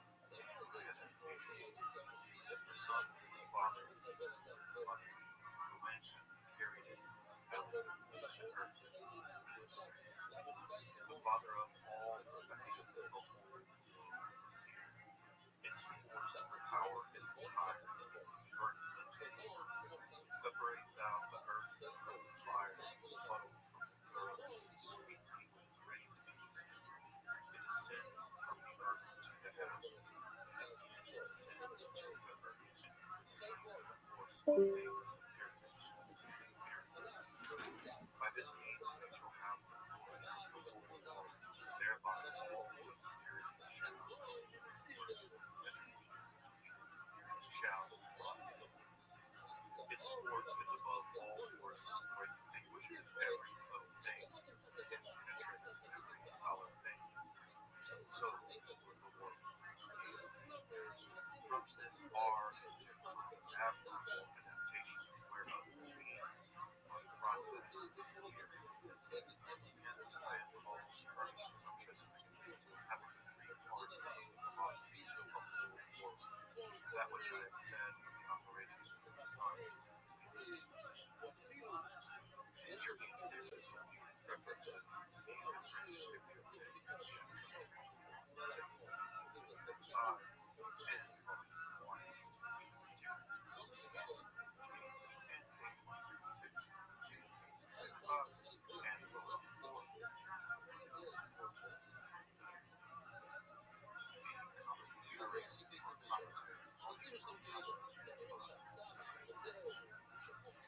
things that follow are mostly true. Inferior and superior, fixed and volatile, sulfur and quicksilver have a similar nature and are one thing. For they differ from one another only by the degree of digestion and maturity. Sulfur is immature quicksilver, and quicksilver is immature sulfur. They don't count this affinity, they unite in pale these, they act upon each other. And through that action they are mutually transmitting each other. Mercury, though false friends, will accomplish the miracles of this. Just as all things are created from one chaos of design from God, so are all things, that is, the four elements, are born from this one thing, which is our chaos, by the divine or the artificer, skillful in action. And this generation is similar to the human, surely from a father and mother, which are the sons. And when the infant is conceived, why should the baby see the what continuously in the belly of the man? Birth, and after birth, the flourish of the breast, fully and earth, and the tongue. The bath of the sun, curious, dragon, fire, seas, earth, the guts, the work. And the earth is the nurse, Latona wash, cleanse, Egyptian surely hath nursed, and olive, that is the white, red tincture. This is the source of all perfection, the force and efficacy of it is entire and perfect is. Concoction, redness, pigmentation, fermentation, thus, in the first instance, are separating the elements of speech gradually, without violence, by making the whole material sin heavenly sublimation, and then remuneration of the sublimation, making it descend into the earth. By that method, it requires the penetrating force of spirit and the force of the body. Thus, you will have the glory of the whole, and all obscurities, all being green and clean. For this thing, it has through solutions, constellation ascended into heaven and descended to earth, become the strongest, and more lonely, strange, divided every subtle thing, penetrated every subtle thing. And just as the world was created in dark chaos, bringing forth light, and the separation of the airy firmament and the waters and the earth, so our word brings forth the meaning out of this black chaos, and is first matter from the separation of the elements and the illumination. Whence arise the marvelous imitations of angels, whose work, both which is after creation.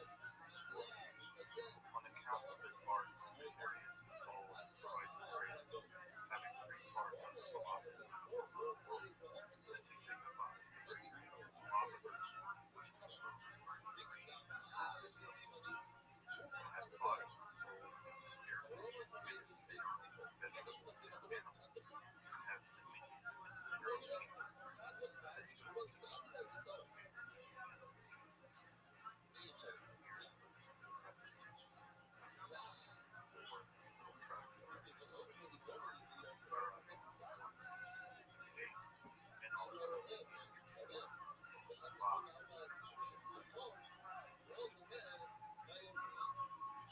To render his English translation, Newton was working with a version of the Vulgate of the Emerald Tablet found originally in the 1541 De Alchimia printed by Johannes Petrus in Nuremberg, although the text actually goes back to the early Middle Ages. But his more proximate source was volume 6 of the absolutely titanic Theatrum Chemicum, which he purchased in 1669 along with his first substantial alchemical laboratory equipment. This represents his transition from an interest in chemical working as a means to produce various kinds of marvels like perpetual motion machines or lantern wicks which burn forever practice. If you're wondering, yeah, I'll be doing episodes on nearly every stage of Newton's alchemical development at some point in the future, so stay tuned for those episodes. Though his translations of the Emerald Tablet and his commentary actually date to about 20 years later and were produced sometime in the 1680s or early 1690s and represent many of his more mature positions on the alchemical process, especially how metals are produced and degenerate deep within the earth, specifically in his somewhat brief Humores Minerales produced sometime in the 1670s, likely between 1670 and 1674. And it's to unpacking those ideas that I want to turn to now. It's really only by understanding Newton's alchemical work at this time that we can really understand his commentary on the Emerald Tablet. Both his translation of the Emerald Tablet and his commentary can be found in King's Manuscript 28, which along with Manuscript 27 represent Newton's longest sustained engagement with Hermetic texts specifically, though his enormous alchemical output could just as well be seen in this light as well. This might also be the place to recall that while Newton is most famous for his contribution to optics, physics, and development of the calculus, thus placing him, of course, as a central figure in the Enlightenment, he also wrote literal volumes, millions of words on alchemy and arcane biblical interpretations. This was something of a dirty secret for a while, for whatever reason, but thanks to pioneering studies by Dobbs and Westphal, followed up by those of thieves like Newman, we now have a much richer and accurate depiction of Newton, which serves to render his genius all the more profound rather than tarnishing it with, he was an alchemist or an occult. For instance, the idea that Newton was a rigid mechanist materialist, for which he was praised by some early scientists and mocked by others, like the poet and prophet William Blake, has just proven to be wholly inadequate representation of his mature philosophy. In fact, his alchemical theories show that his worldview was just as much an organismic worldview as it was a mechanical one. In fact, one can better imagine his project is sort of fusing those ideas together, an organic worldview and a mechanical worldview, as one whole totality. And we'll see some of those ideas in a moment in his alchemical treatise. Contra an earlier generation's view of his leaping from rational, mechanical, corpuscular philosophy of loyal, skeptical chemist to the arcane world of alchemy and the occult would have drifted easily from his earliest work into the chemical wonders of natural magic to trying to probe the secrets of Basilius Valentinus's 12 keys by the late 1660s. Indeed, Newton was already proving to be a careful and systematic thinker, attempting to build a unified theory of physics, optics, and alchemy chemistry already from the start. Specifically, he was interested in a set of problems about the generation of metals deep within the earth, especially as explored in his Humores Minerales, found in the Dibner Collection Manuscript 1031b, probably composed between 1670 and 1674. As you may know, for centuries, dating back all the way to Islamic alchemy, a general alchemical position held that sulfur and mercury found within the earth were subjected to various exhalations and forces, including astrological forces, and given the ratio of these compounds and the exhalations, the various metals converged in varying states of perfection. Thus, the task of the alchemist was to reproduce these natural conditions in an artificial earth within the hermetic egg by art, not laboratory, whereby metals could be produced or transmuted. The real weak link in this theory, which was utterly reasonable given the Aristotelian theories of the day and the Islamic mercury sulfur seed theory of the metals, was the meager understanding on the part of the alchemist about, well, precisely what went on within the earth to form the metals. How could the alchemist imitate nature, meaning imitate God, if nature hid her secrets deep within the bowels of the earth? The answer, as much as it was one, was to probe into those depths and witness the production of metal within the earth itself, to see the metals in situ. But that wouldn't be done by the alchemists per se, but by the rise of Central European mining operations primarily in the 16th and 17th century. Here, discoveries made in the early history of modern mining would be systematically combined with the alchemical theories of the previous generations, especially the thought of people like Paracelsus, Gracius, Sendivogius, and others, many of which had practical experience in just those mining operations. For Newton, the problem at hand was, as one would imagine, was both eminently theoretical and technical. It had long been held that minerals were subjected to various acids or menstruums, sometimes just harsh waters, which dissolved them and allowed them to sink down deep into the earth. As they traveled deeper, this theory held that they came in contact with sulfurous exhalations or gases emerging from the hellish center of the earth, fire and brimstone, which fixed them into the alchemical metals, gold, silver, copper, lead, iron, and tin.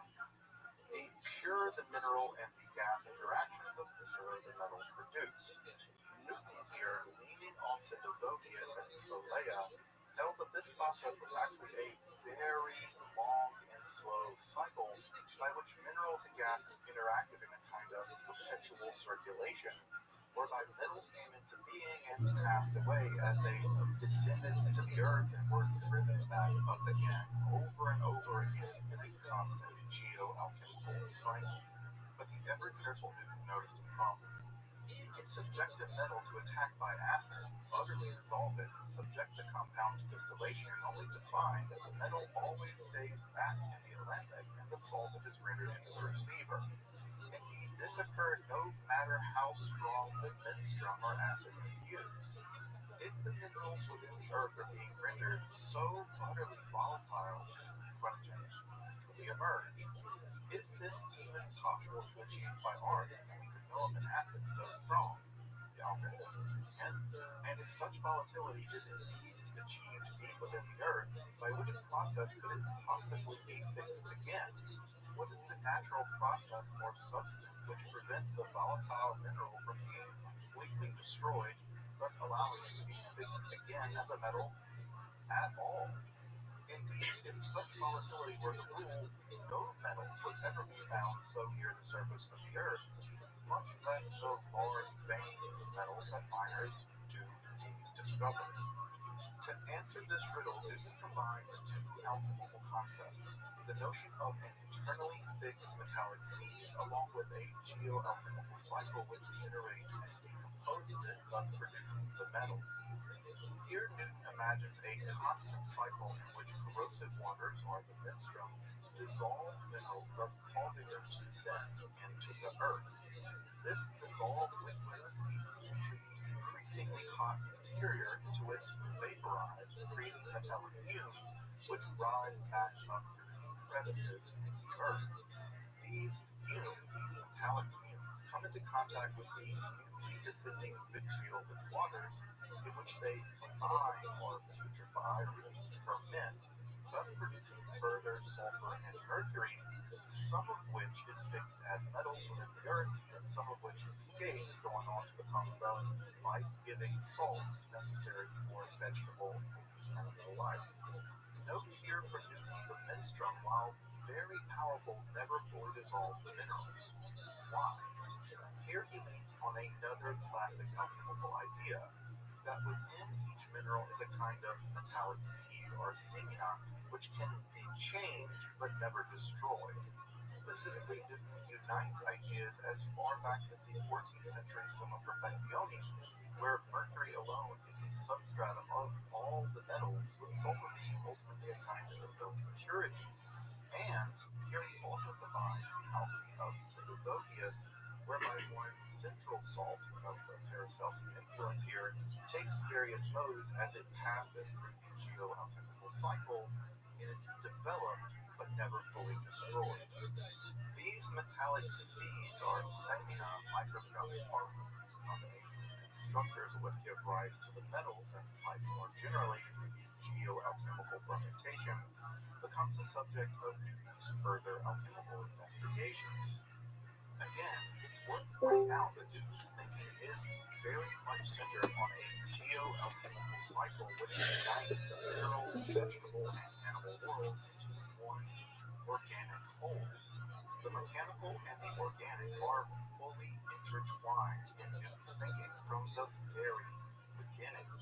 His model is much more akin to a kind of metallic fermentation inside the earth than purely mechanical this plus this equals that.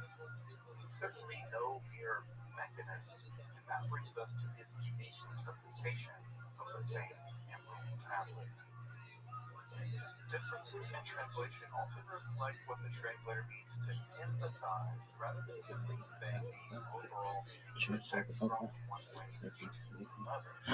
Thus, when the translator rendered the rich but otherwise normal German word Besetzung with the geologism cathexis in the English translation of Sigmund Freud's works on psychoanalysis, the emphasis is put on trying to make Freud sound more sciencey. When in doubt, use a magical Greek word or something like that. Likely in the interest of emphasizing that more scientific aspect of the project of psychoanalysis. So with that in mind, what do we notice in Newton's translation of the Emerald Tablet? Well, there's nothing terribly outstanding about his overall rendering. It's honestly a pretty straightforward translation of the standard Vulgate edition of the text. But in light of these alchemical theories that I've been discussing, two otherwise confusing elements of the tablet seem to come together in the mind of Newton. Part of the difficulty of Hermetic philosophy in general is a strong and simultaneous dedication to a very strict monism, the origin of all being in the one, while affirming that even the physical world of difference and change is somehow also an extension or an emanation of this underlying fundamental unity. Now, it's easy to say all is one or into pi, but it's much harder to build a completely coherent metaphysics or physics for that matter with such a central philosophical or spiritual commitment. I suspect that Newton's translation is setting up just the sort of solution to this problem by focusing on the unity of the microcosm and the macrocosm, not so much as a harmony of correspondences, this is typically the way that this text has been interpreted in history, but as a unified process by which variegated substance itself comes to be and transforms. And this makes a great deal of sense when one sets his geoalchemical theory of the generation and fermentation of the metals from their dissolution, fixation, and emergence as the salts necessary for life. This concept, by the way, that borrows from Sempronius' dual role of the salt niter. Thus, I think from Newton's focus on the tablet at this point in his alchemical career, we learn more about Newton's own theoretical and practical priorities than anything else. Honestly, I think this holds true for basically any interpretation of the Emerald Tablet. Interpretations of it reveal more about the interpreter and their agenda than about the tablet's actual meaning, which I suspect has been long lost due to the dual forces of history and obscurity of the text. But Newton doesn't leave us with only a translation of the tablet. Let's turn to his brief, but I think very helpful commentary to fill out my mind. Unsurprisingly, there is a great deal of harmony, if not strict parallelism, between Newton's geoalchemical theory and the commentary on the Emerald Tablet. Here Newton details that quicksilver and sulfur are in fact the same thing, with the difference lying in their respective maturity or degree of digestion, as he has it. This is a general term for the quasi-organic fermentation process by which the metals are generated and degenerated within the earth. Further, they are, according to the commentary, mutually transmuted into one another and go on to produce that which is superior to both of them, a quote, noble offspring capable of transformation into something more perfect. And this is, of course, the Philosopher's Stone, the stone capable of transmuting base metals into gold. Here, it creates a three-way analogy between the creation of a child from gestation, the generation of the metals, both within the geoalchemical process laid out in Flores Minerales, and, of course, by extension, also within the alchemical laboratory, but also the very divine act of creation out of a primordial chaos by God. In this truly wonderful move, Newton shows that creation, from divine creation, from chaos to transmutation to procreation, is an isomorphic harmony. Thus, the substances differ at various registers of creation and procreation, yet remain fundamentally the same ontologically. Thus, the alchemist learns from divine creation, human procreation, and specifically in this instance, the geochemical or geoalchemical fermentation to create by art the number-man egg as the alchemical act of projection. This is as much imitatio naturae as imitatio dei. For Newton, alchemy is seeing a difference at the physical register, but a deeper ontological process by which and through which the alchemist proceeds. Hence, the greatness of Hermes flows from his magistry of these three registers, the body, the soul, and the spirit, along with the mineral, the vegetable, and the animal, which, when set into harmony, provide dominion, as he puts it, over those registers, and thus the ability to miraculously do what only God can want to perform, transmute all of them into perfection. Thus, Newton's brief commentary on the Emerald Tablet is the bridge between the ancient wisdom of the alchemists and his own systematic attempt to synthesize the strength of both the mechanical and the organic philosophy and scientific outlook on nature, humanity, and divinity. Of course, his alchemical investigation was only really beginning with Flores Minerales and his commentary on the tablet, but one has to admit this is truly an ingenious start. As you can probably tell, this is Sweet dreams to you as well, Miss Aquarius. God willing. incredibly complex world That's of really. alchemy, but fear not, we will have much more content on Newton and the occult dimensions of his book to come, including his rather curious biblical analysis. Thankfully, the absolutely groundbreaking scholarship of folks like Dobbs and Westphal has yielded some of the finest work in the history of scholarship on the history of alchemy. And William Newman's work on Newtonian alchemy has proven without a doubt the most important study, carefully improving upon what came before him and forensically recreating Newton's alchemy in modern labs. Scholarship. It's also very worth pointing out and recommending Rambling's book, The Experimental Fire. Though she doesn't deal so much with Newton himself, it's still a hugely important work in understanding the alchemical world that induced him. Happily, many of Newton's manuscripts have been digitized, including the ones I've consulted for this episode. You can find links to those texts below. Go read them for yourself, both in the original manuscript and in normalized diplomatic transcriptions. I've also included a general alchemy reading list in the description below if you want some reliable, scholarly text to start your own study. Alchemy is a topic pretty honestly very close to my heart. Again, make sure to subscribe, check out my other content on alchemy, and consider supporting my work of making scholarly, free content on topics of esotericism freely available here on YouTube. You can do that by checking out my Patreon or thinking about a one-time donation. You can find those links below. More alchemy content to come, I promise. I'm Dr. Justin Sledge, and thank you for watching Esoterica, where we explore the arcane history.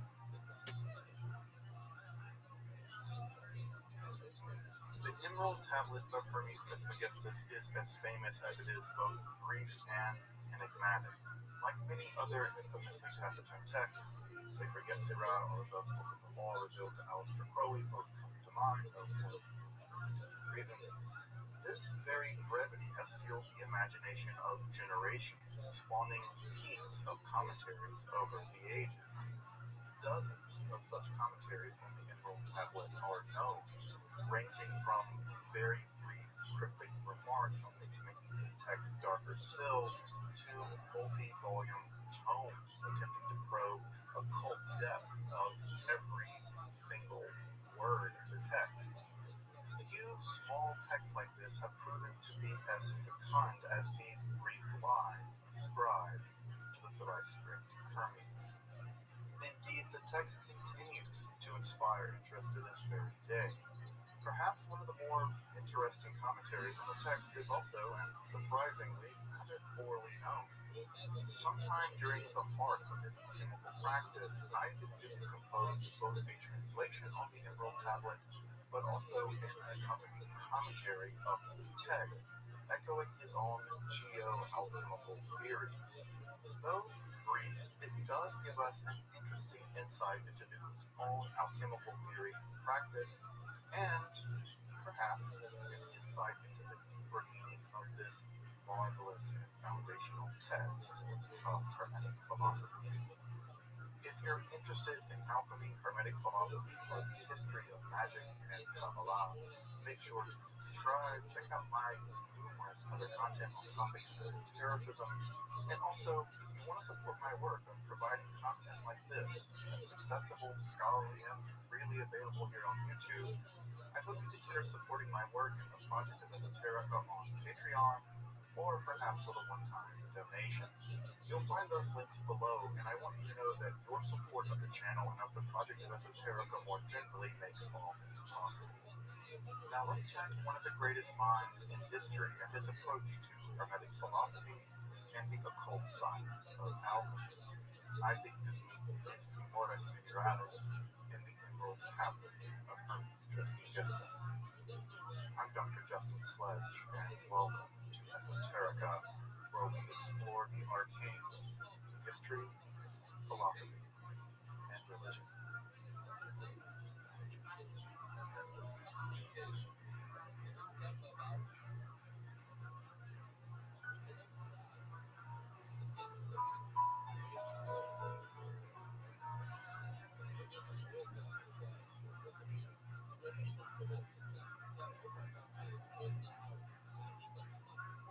The Emerald Tablet of Hermes Trismegistus has long been understood as a canonical text of Hermetic philosophy, despite not being among the classical philosophical Hermetic texts. These texts, typically referred to as the technical Hermetica, first developed in the Greco-Roman Egyptian context, but truly matured in the Islamic world, primarily in the 9th century, being composed and translated into Arabic, and then entered into the European context and Latin translations beginning around the 12th century. It's possible, even perhaps likely, that the Emerald Tablet predates the Arabic version in which it first appears, but the evidence remains inconclusive. I've actually made another episode about the incredibly complex, honestly tortured history of the composition, redaction, translation, and transmission of the Emerald Tablet. You may want to check it out in the card above before diving into Newton's rather late, in terms of the history of alchemy, his rather late translation commentary that I'll be talking about in this episode. But before discussing his English translation from Latin and his commentary, I thought I'd just read both aloud, both in Latin and English, so let's do that first. The Emerald Tablet of Hermes Trismegistus, as transcribed by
That which is below is like that which is above, and that which is above is like that which is below.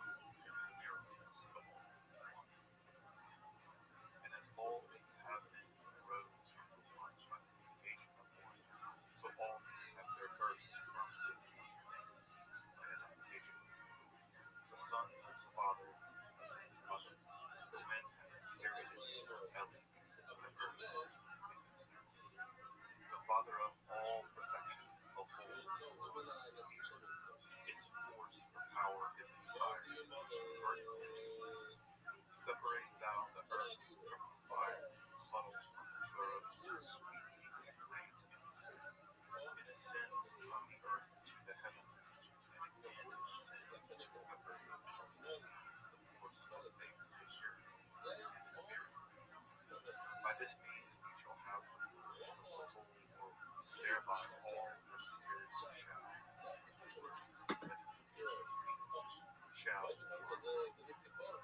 Its force is above all force, for it vanquishes every subtle thing and penetrates every solid thing. So, from this are to come abnormal adaptations whereof the means one process is here in this. Hence I am called from these existence, heaven, parts, closet of the whole world. That which I had said in the operation, the Son is completed. Here he introduces a few references to see differentiations between things that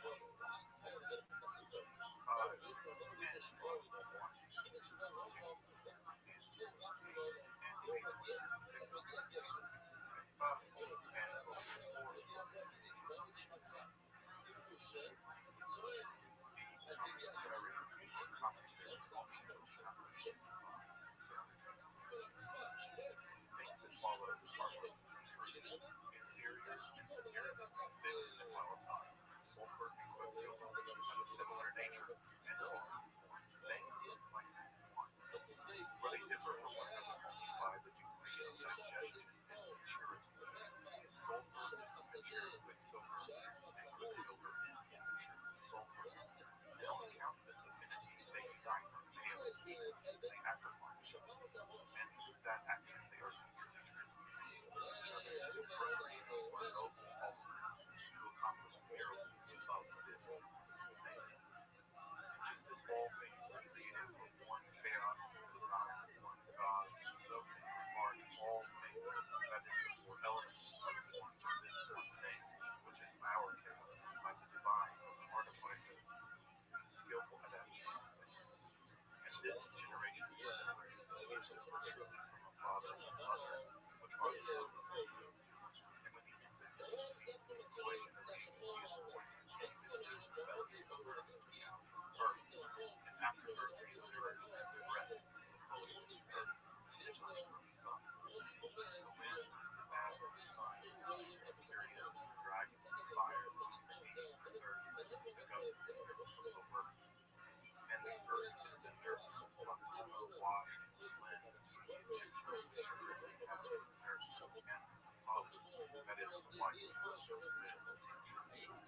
This is a source of all perfection for the whole world. Force and efficacy of it is entire as purpose gives. Consumption, goodness, multiplication, permutation, earth. Thus, among first being sins by separating the elements of sleep, natural, without gladness, by making the whole material sin heavenly sublimation, and then their generation with the sublimation, making the sin the earth. By that method, it requires the penetrating force of spirit against force of body.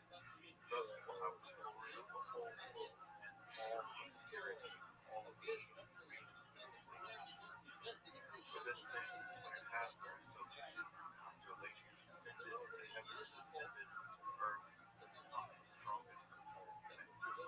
For it will constrain and bracket every subtle thing, penetrate into every subtle. And just as the world was created from dark chaos, bringing forth the light, and through the separation of the airy firmament and the waters of the earth, so our world is from the beginning out of black chaos, and its first matter and separation of the elements, whence arise the marvelous adaptations and arrangements of the work, both of which here found regulation and creation was world. On account of this art, it is called Christ the Greatest, having three parts of the philosophy of the whole world, since he signifies the mercury of the philosophy, which is composed from the three strongest substances, as body, soul, and spirit, in its natural, habitual, and animal. It has dominion in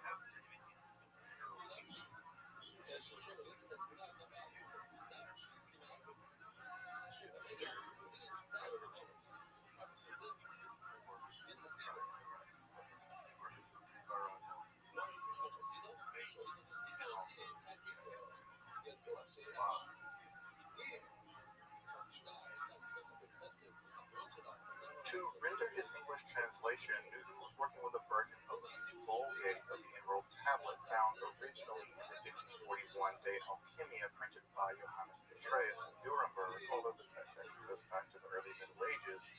But his more proximate source was Volume 6 of the absolutely titanic Theatrum Chemicum, which he purchased in 1669 along with his first substantial alchemical laboratory equipment. This represents his transition from an interest in chemical working as a means to produce various kinds of marvels like perpetual motion machines or lantern wicks which burn forever to his mature period of alchemical theory and practice. If you're wondering, yeah, I'll be doing episodes on nearly every stage of Newton's alchemical development at some point in the future, so stay tuned for those episodes.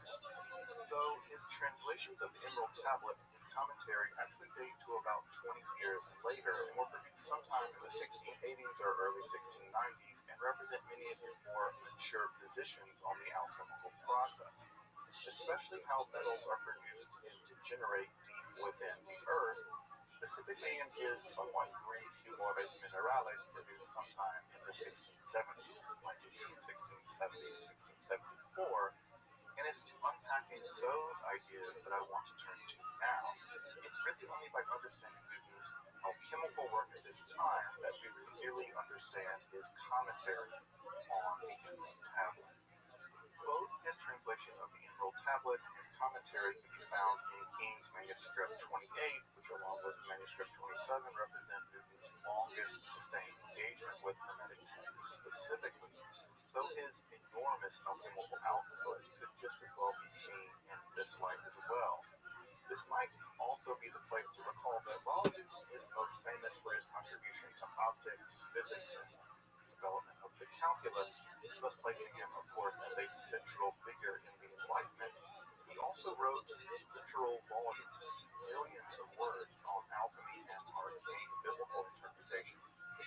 This was something of a dirty secret for a while for whatever reason, but thanks to pioneering studies by Dobbs and Westphal, followed up by those of physicists like Newman, We now have a much richer and accurate depiction of Newton, which serves to render his genius all the more profound rather than tarnishing it with, oh, he was an alchemist or an occult. For instance, the idea that Newton was a rigid mechanist materialist, for which he was praised by some early scientists and mocked by others, like the poet and prophet William Blake, has just proven to be wholly inadequate representation of his mature philosophy. In fact, his alchemical theories show that his worldview was just as much an organismic worldview as it was a mechanical one. In fact, one can better imagine his project as sort of fusing those ideas together, an organic worldview and a mechanical worldview, as one whole totality. And we'll see some of those ideas in a moment in his alchemical treatise. Contra an earlier generation's view of his leaping from rational, mechanical, corpuscular philosophy of Boyle's skeptical chemist to the arcane world of alchemy and the occult would have drifted easily from his earliest work in the chemical wonders of natural magic to trying to probe the secrets of Basilius Valentinus's 12 keys by the late 1660s. Indeed, Newton was already proving to be a careful and systematic thinker, attempting to build a unified theory of physics, optics, and alchemy chemistry already from the start.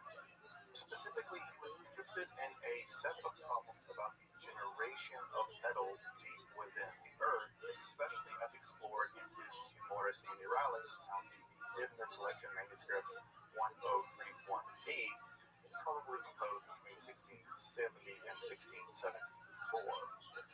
As you may know, for centuries, dating back all the way to Islamic alchemy, the general alchemical position held that sulfur and mercury found within the earth were subjected to various exhalations and forces, including astrological forces. And given the ratio of these compounds and the exhalations, the various metals converged in varying states of perfection. Thus, the task of the alchemist was to reproduce these natural conditions in an artificial earth within the hermetic egg by art of laboratory, whereby metals could be produced or transmuted.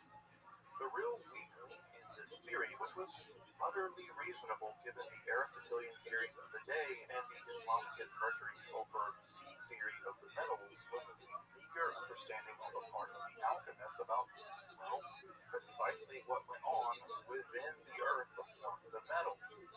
How could the alchemist imitate nature and imitate God if nature hid her secrets deep within the bowels of the earth? The answer, as much as it was one, was to probe into those depths and witness the production of metal within the earth itself, to see the metals in situ. But that wouldn't be done by the alchemists per se, but by the rise in Central European mining operations, primarily in the 16th and 17th century. Here, discoveries made in the early history of modern mining would be systematically combined with the alchemical theories of the previous generations, especially in the thought of people like Paracelsus, Gracius, Sendivogius, and others, many of which had practical experience in just those mining operations. For Newton, the problem at hand was, as one might imagine, was both eminently theoretical and technical. It had long been held that minerals were subjected to various acids or menstruums, sometimes just harsh waters, which dissolved them and allowed them to seep down deep into the earth. As they traveled deeper, this theory held that in contact with sulfurous exhalations or gases emerging from the hellish center of the earth, fire and brimstone, which fixed them into the alchemical metals, gold, silver, copper, lead, iron, and tin. The purer the mineral and the gas interaction, the purer the metal produced. Newton here, leaning on Sendivogius and Solea, held that this process was actually a very long and slow cycle by which minerals and gases interacted in a kind of perpetual circulation, whereby metals came into being and passed away as they descended into the earth and were driven back up again over and over again in a constant geoalchemical cycle. But the ever-careful Newton noticed a problem. He can subject a metal to attack by acid, utterly dissolve it, subject the compound to distillation, only to find that the metal always stays back in the alembic and the solvent is rendered into the receiver. Indeed, this occurred no matter how strong the menstruum or acid used. If the minerals within the earth are being rendered so utterly volatile, questions easily emerge. Is this even possible to achieve by art? Can we develop an acid so strong?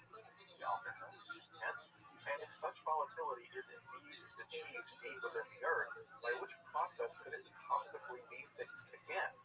What is the natural process or substance which prevents the volatile mineral from being completely destroyed, thus allowing it to be fixed again as a metal at all?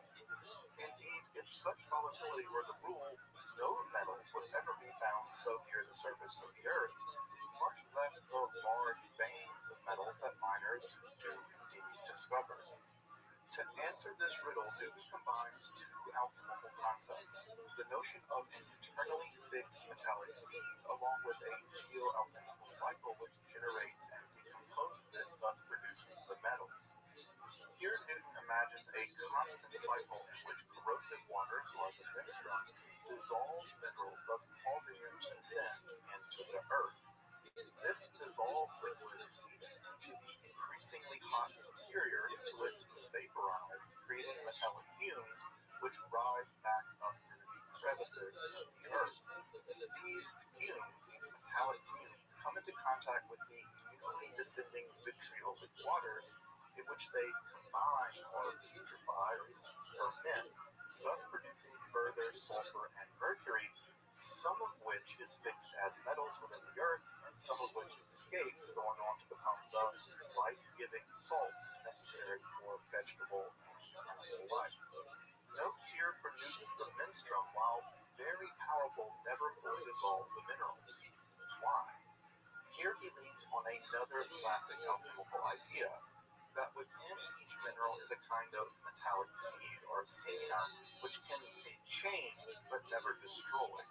Specifically, Newton unites ideas as far back as the 14th century Summa Perfectionis, where mercury alone is the substratum of all the metals, with sulfur being ultimately a kind of purity.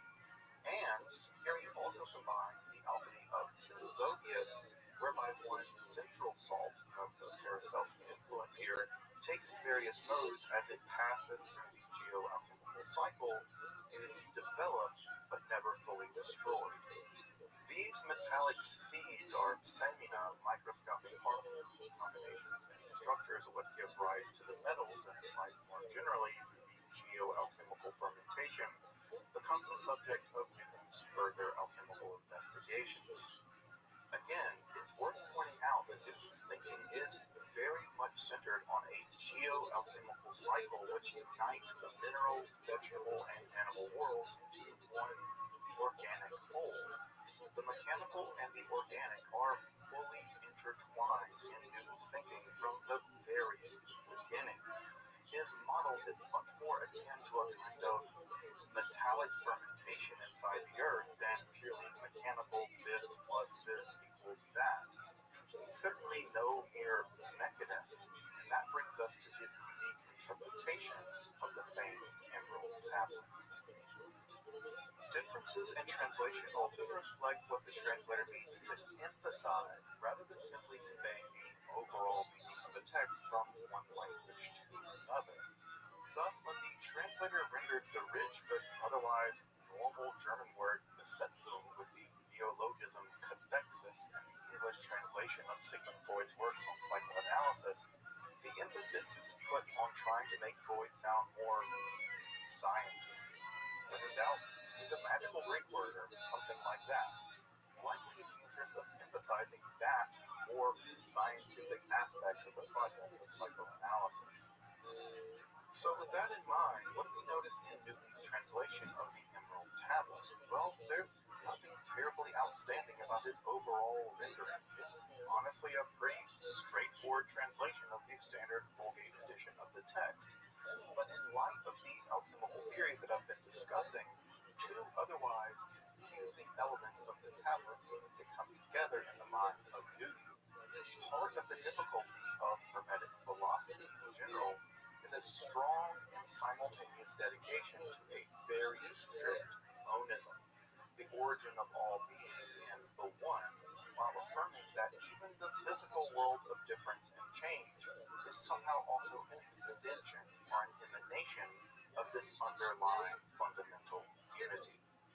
Now, it's easy to say all is one or ento pi, but it's much harder to build a complete, coherent metaphysics, or physics for that matter, with such a central philosophical or spiritual commitment.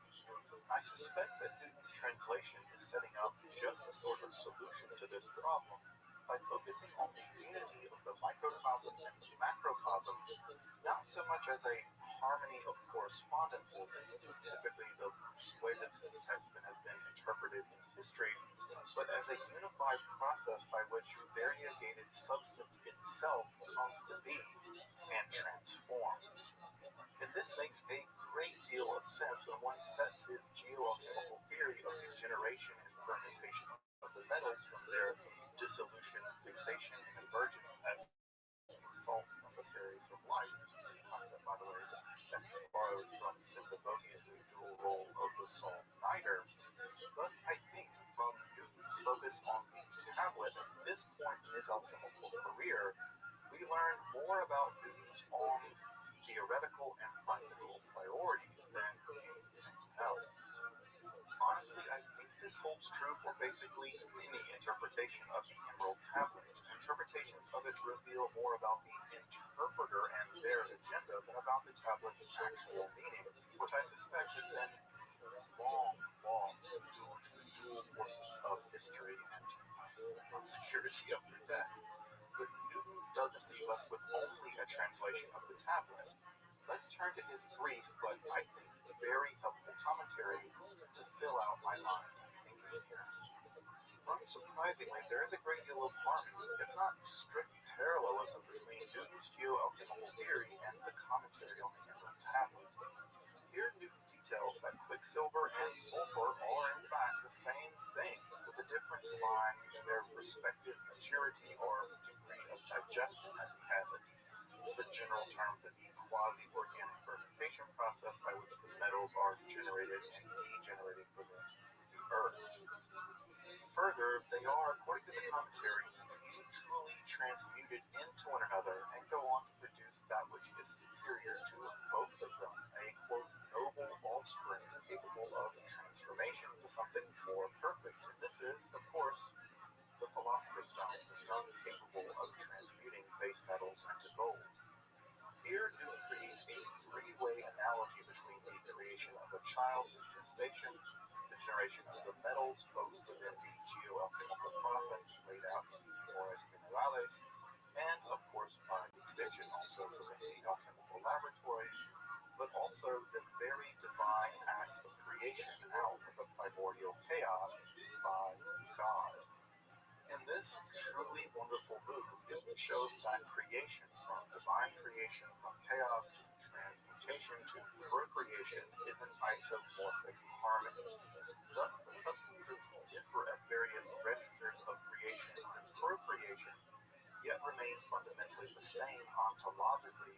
Thus, the alchemist learns from divine creation, human procreation, and specifically in this instance, the geochemical or geoalchemical fermentation to create by art within the Hermetic egg as the alchemical act of projection. This is as much imitatio naturae as imitatio Dei. For Newton, alchemy is seeing a difference at the physical register, but a deeper ontological process by which and through which the alchemist proceeds. Hence, the greatness of Hermes flows from his magistry of these three registers, the body, the soul, and the spirit, along with the mineral, the vegetable, and the animal, which, when set into harmony, provide dominion, as he puts it, over those registers, and thus the ability to miraculously do what only God can perform: transmute all of them into perfection.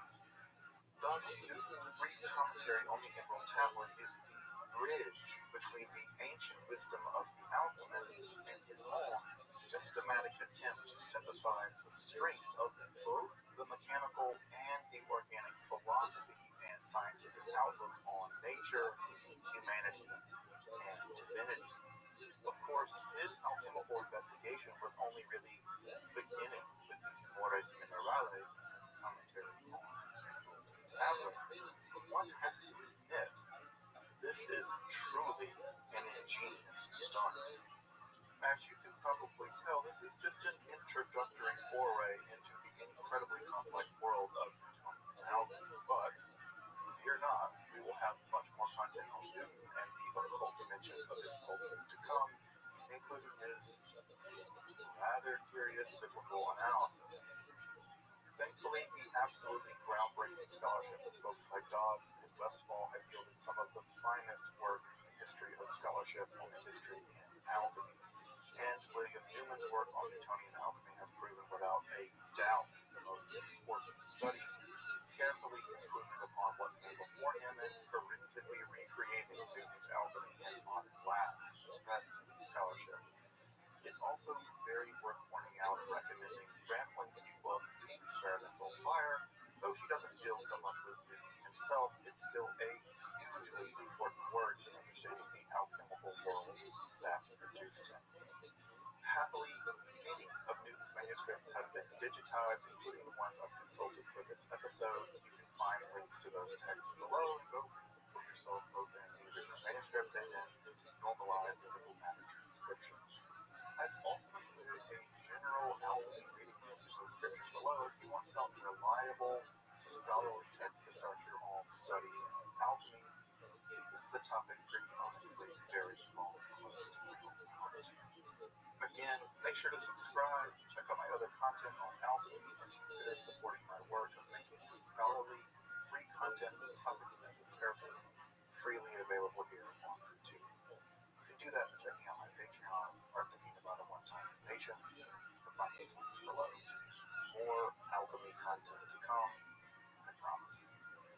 I'm Dr. Justin Sledge, and thanks for watching Esoterica, where we explore the arcane, history, philosophy, and religion.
So, let's. I have been thinking about this for a few days now. I think it's a very funny comedic premise, and I have a lot of. It has a lot of potential.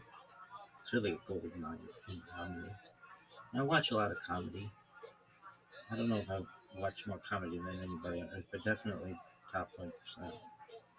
I've never heard anybody really go into too much depth on this, though they perhaps have. And it specifically involves beverages. Foods are fine. Foods can be funny, but there's something really funny about beverages. And I was thinking like all the different ways that this could be funny. And so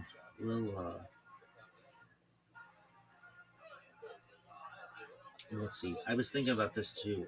I did this impression recently of Donald Duck ordering Donald Duck orange juice at Elmo's grocery or whatever, and I didn't do the Donald Duck impression properly. So let's see if I can do it better. Welcome to Elmo's Grocery. Is this all I can get for you?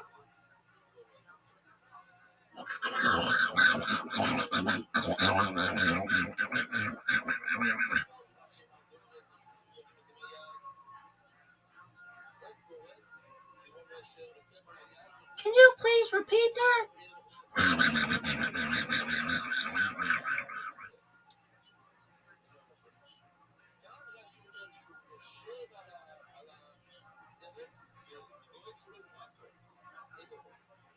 Come again?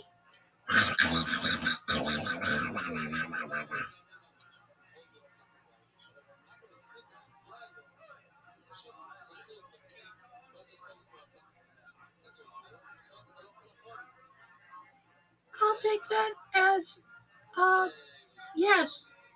Thank you for visiting Elmo's Grocer.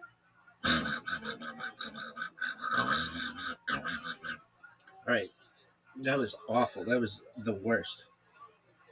I guess I don't really say that many sentences as Elmo, except Elmo's World. That's more what it is, so it's not the best impression I've ever given.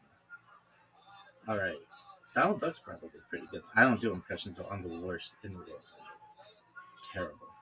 Anyway, I have this really funny premise, though, and it's so funny that there's like this whole world of comedy of which I thought, and I do these videos and generally they're like all raw. I don't do editing really. I'm not saying I never have, but generally like all my streams are being recorded, so it's this idea. It's multiple ideas. It's the idea. How funny would it be if somebody went up to a bar and was just ordering really odd combinations of drinks, or perhaps really unique types of drinks, or the names of drinks of just strange names of drinks, and like expecting the people to understand what it is. So we'll see. We'll see. I don't know. I don't know if this is going to be funny, but I'll probably have to do a bunch of different videos. But we'll see. So I'll start, perhaps, with fire. Go fuck yourself.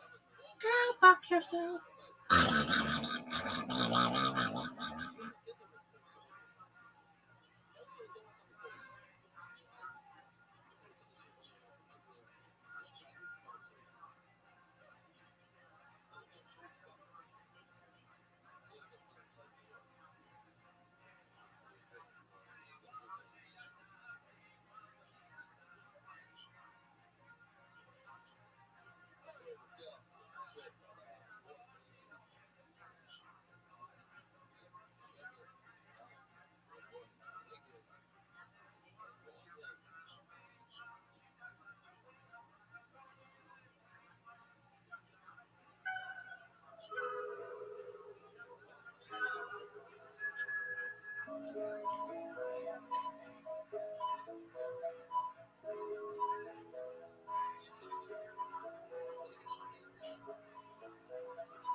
All right, so the premise begins with someone, we'll just say I will be that person, walking into a bar. And the bartender, welcome, how can I help you? What can I get you started?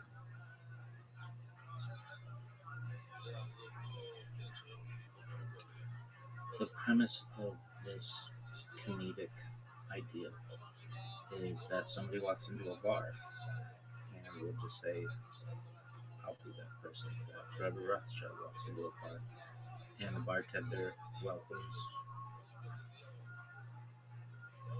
Rabbi, and it's something like, welcome, what can I get you started with? And the idea is that, well, I guess I should just do it. So, welcome, what can I get you started with? I'll take a QE2. Um, uh, Apologies, a QE2? If I may ask, what is a QE2? Isn't it like a boat? Well, it's a boat that became a museum, but no, I'd like a QE2. Um, I'm not quite familiar with what you mean. QE2, doesn't that mean like Queen Elizabeth II? Yeah, it does. So I'll take a QE2. Let me go talk to my manager. Yeah, there's this rabbi at the bar who is asking me for a QE2. I don't know what that is. I don't either. I don't know. Let's just look it up. It says here that the Queen Elizabeth cocktail has a couple of drinks with the name. The classic version is 1.5 ounces of gin, a half ounce of dry vermouth, and a quarter ounce of Benedictine. Stir with ice and strain into a chilled cocktail glass, often with a lemon twist. Okay, but they're saying QE2, not a Queen Elizabeth. Maybe they mean Queen Elizabeth's favorite drink, which was a gin and Dubonnet, typically 1 ounce of gin plus 2 ounces of Dubonnet with lemon and ice. I don't know, maybe I should just ask them. Yeah, so I know that you had ordered a QE2. I just want to check, did you mean the Queen Elizabeth cocktail or Queen Elizabeth II's favorite drink? I meant neither of those. I want a QE2. Can you perhaps elaborate on what a QE2 is? Well, certainly. It's a Crown Royal and Royal Crown Cola. Crown Royal and Royal Crown Cola? Yeah, that's what I said. QE2. Well, we've got the Crown Royal, but Royal Crown Cola, what is that, a specific kind of cola? Some people call it an RC Cola. Oh, you want a Crown Royal and an RC Cola? Yeah, a QE2. Um, we can do a Crown and Coke. No. I mean, we probably could figure out a way to get a Crown Pepsi. No. So it has to be a Royal Crown Cola? Yeah, a QE2. Let me talk to my manager. Yeah, this rabbi, they're really adamant about a QE2, which apparently is a Royal Crown, and it's Crown Royal and a Royal Crown Coke, Royal Crown Cola. They want a Crown Royal and a Royal Crown Cola. And who stocks Royal Crown Cola? Let me go talk to him. Yeah, hi, I'm the manager here. Uh, uh, Rabbi, is it? You've got it. So I hear that you're asking the bartender for a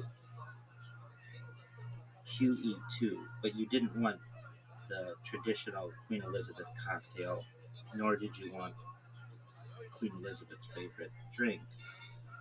You want a QE2, which you consider to be a Crown Royal and Royal Crown Cola. Yeah, that's right. Uh,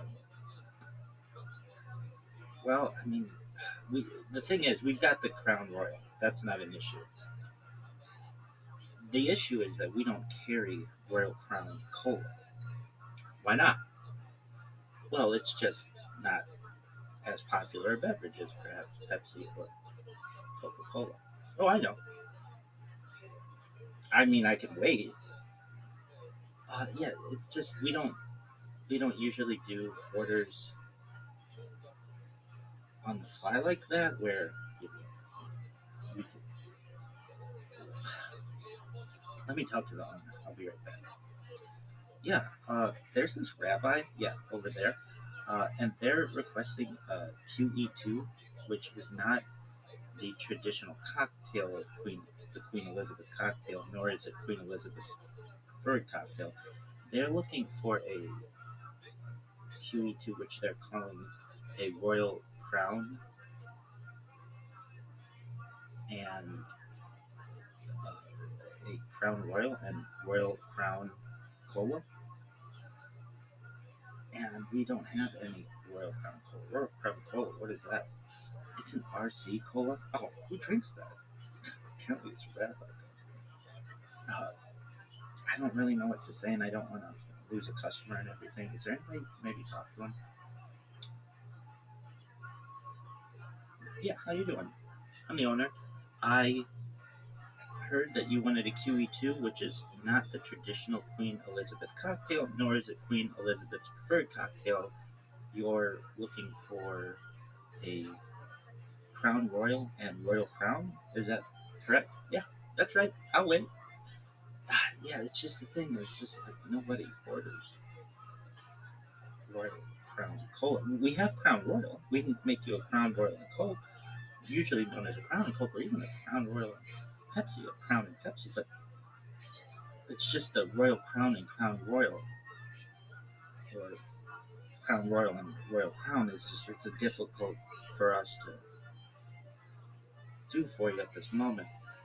May I ask, where have you had this? Oh, I've had it at Steve's Lounge and Old Time Tap.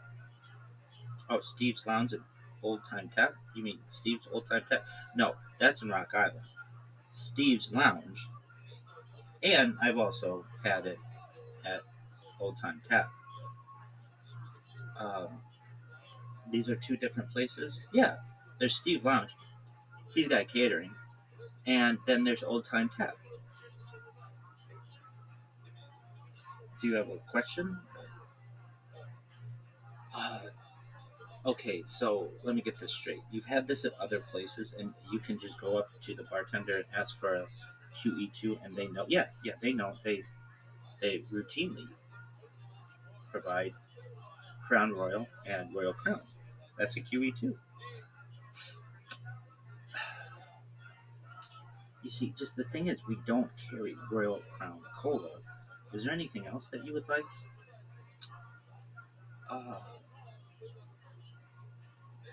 Yeah, I'm sure I'll have a list of things. Let me think about it.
Hey, Rabbi, I know I've given you some time to think about what you want. Do you know what you'd like to order?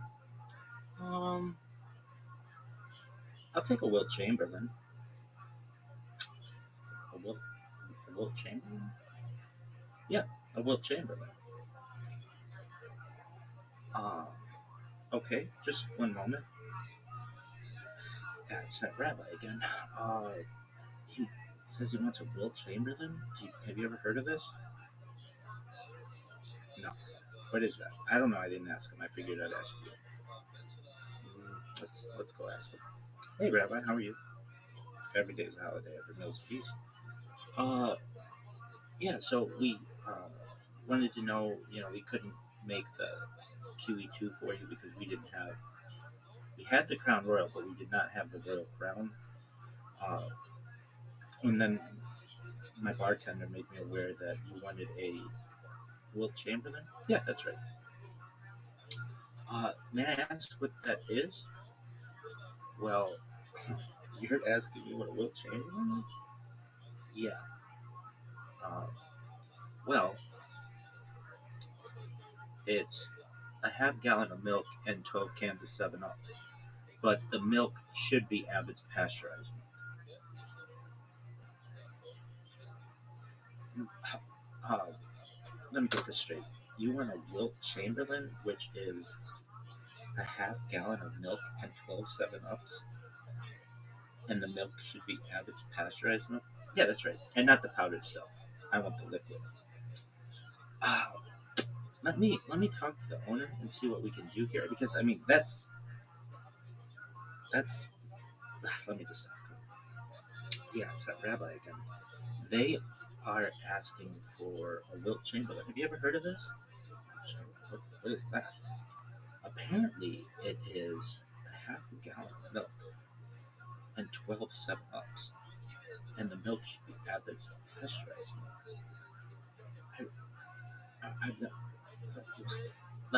Let, let me talk to him.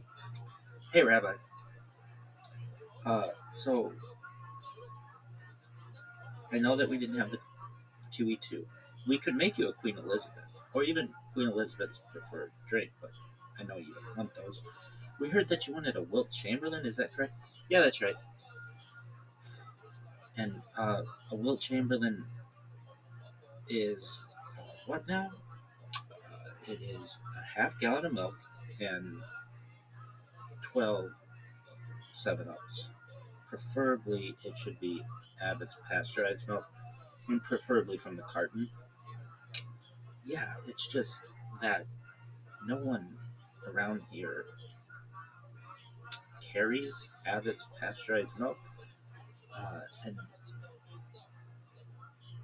really, we could maybe do Sprite, and maybe we could use coconut. No. So, do you have a half a gallon of milk? Well, here's the thing. I mean, we use that for other things. It's usually not prepared for one individual, and the 12 cans of 7 Up we might be able to procure, but it might take some time. Is there anything else that we could perhaps get for you in the meantime? So you're saying to me that you don't have Abbott's milk in liquid form in a carton? Yeah, it's just I don't think any bar around here has that. Uh, I've been in the bar business my whole life, and you're the first person I've ever known to order a Wilt Chamberlain. It's a very refreshing drink. I don't know why you wouldn't have these staples on hand if you consider yourself to be a legitimate bar. Uh, may I ask, where have you ever had this concoction? Oh, a Wilt Chamberlain? Well, I've had him at Steve's. Who is Steve? No one knows. Uh, where is Steve's? Steve's Lounge. They have catering. They have a fish fry on Fridays. Uh, is that the only place that you've had the Wilt Chamberlain?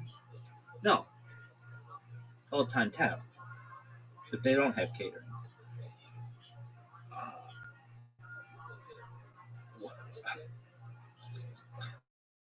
Huh?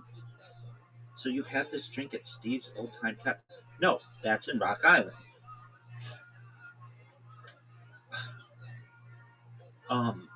Okay, so I mean, is there anything else you might be able to order that we might be able to find for you? Um, I mean, if you don't have a QE2 and you don't have a Will Chamberlain, how about a sloppy Taylor Swift? What? I'll take a sloppy Taylor Swift.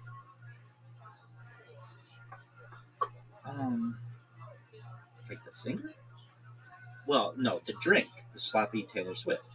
It's a staple at Steve's. Steve's Lounge and catering. They have a fish fry on Fridays.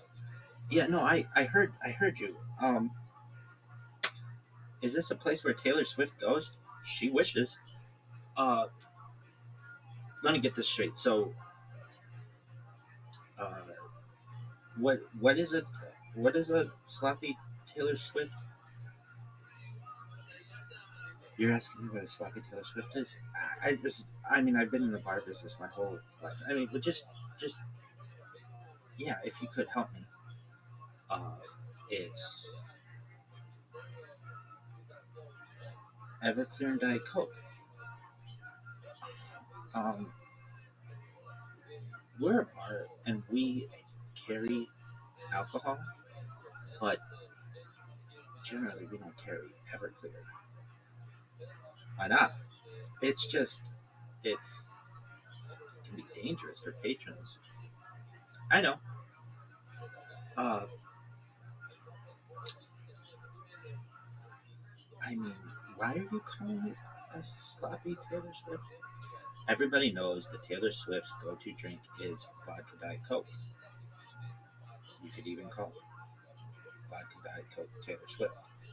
Sloppy Taylor Swift is Everclear, 190 proof, 95% alcohol.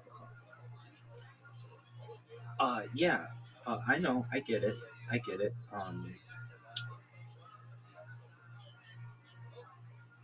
But why is it called a sloppy Taylor Swift? Well, you get a half a dozen, and we'll see if you can try to prevent yourself from being sloppy. It's low in calories, though. Is it? Well, I mean, it's very efficient as a fuel. Yeah, but it's just not something that we normally carry at this bar. Um, and I understand it is something that you could get at a liquor store. We might be able to send somebody out to get that. We do have the Diet Coke. Is there any way we could just make you like a vodka Diet Coke? No, that's a Taylor Swift. I don't want that. I want a sloppy Taylor Swift. Okay. And where did you have this? Steve's Lounge. Who's Steve? No one knows. Okay. And they have catering. No. I remember you said that, and they have a fish fry on Friday. I get that. Yeah. Big old fish fry. Yeah, no, I heard that. And have you had this anywhere else? Yeah, Old Time Tap. But they don't have catering, nor do they have a fish fry on Fridays. Okay, I'm gonna give you a few more moments, and maybe you can come up with something else that potentially might be a drink that you think that we may have. We're just like your normal bar. Apparently, we're not Steve's. Yeah, Steve's Lounge. Yeah, Steve's Lounge. Oh, and they have catering. Yeah, fish fry on Fridays. Yeah, that whatever that is, or we're not Steve's Old Time Tap. No, Steve's Old Time Tap is in Rock Island. It's just Steve's Lounge, Steve's, and Old Time Tap. Yeah. What?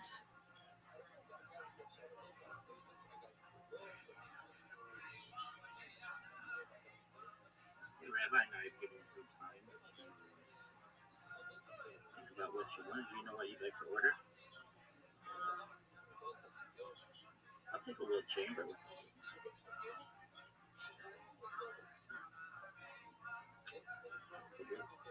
Will Chamberlain? Yeah, a Will Chamberlain. Okay, just one moment. That's that rabbi again. Says he wants a Will Chamberlain? Have you ever heard of it? No. What is that? I don't know. I didn't have time. I could do that after. Let's go after. Hey, Rabbi, how are you? Every day is a holiday. It's a real party. Yeah, so we wanted to know, we couldn't make the QE2 for you because we didn't have, we had the Crown Royal, but we did not have the Royal Crown. And then my bartender made me aware that you wanted a Will Chamberlain. Yeah, that's right. May I ask what that is? Well, you're asking me about Will Chamberlain? Yeah. Well, it's a half gallon of milk and 12 cans of 7-Up. But the milk should be Abbott pasteurized. Let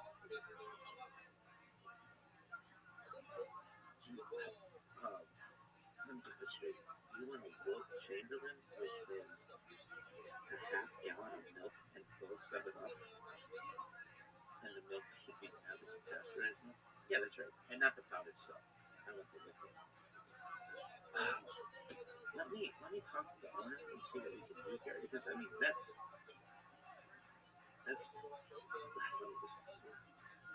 yeah, it's that rabbi. They are asking for a Will Chamberlain. Have you ever heard of this?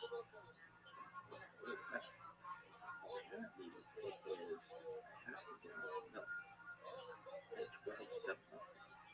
And the milk should be Abbott pasteurized.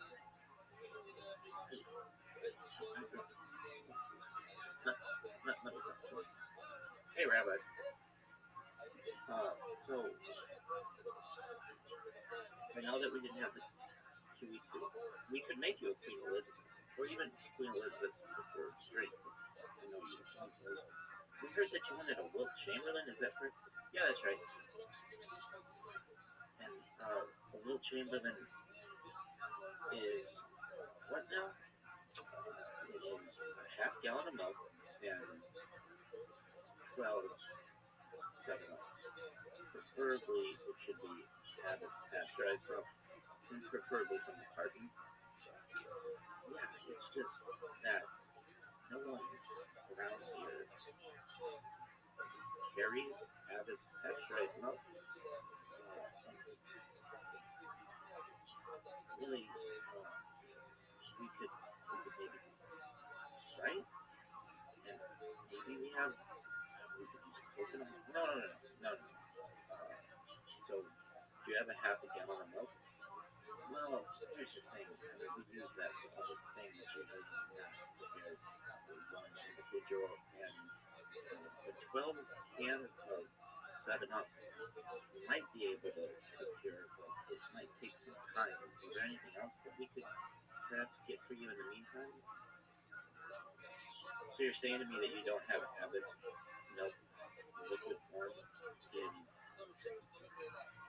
the carton? Yeah, it's just I don't think any bar around here has that. I've been in the bar business my whole life. You're the first person I've ever known to order a Will Chamberlain. It's a very refreshing drink. I don't know why you wouldn't have these staples on hand and consider yourself to be a legitimate bar. May I ask where you ever had this? Oh, Will Chamberlain? Well, I've had him at Steve's. Who is Steve? No one knows.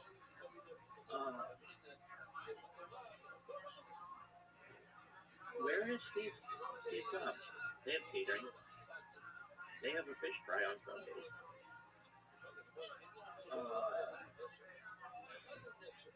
Is that the only place that you had the Will Chamberlain? No. Old Time Tap. Because they don't have catering.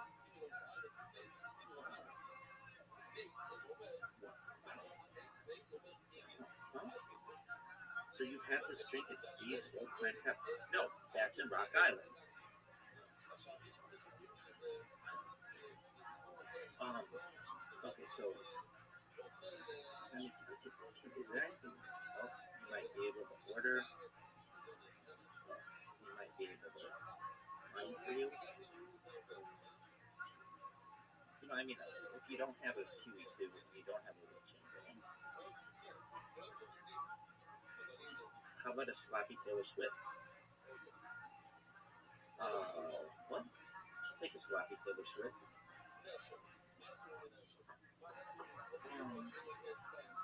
Like the singer? Well, no, the drink, the sloppy Taylor Swift. It's a staple of Steve. Steve Lounge. And catering. They have a fish fry on Friday. Yeah, no, I heard you. Is this a place where Taylor Swift goes? She wishes. Let me get this straight. So, what is it? What is a sloppy Taylor Swift? You're asking who a sloppy Taylor Swift is? I mean, I've been in the bar business my whole life. I mean, but just yeah, if you could help me.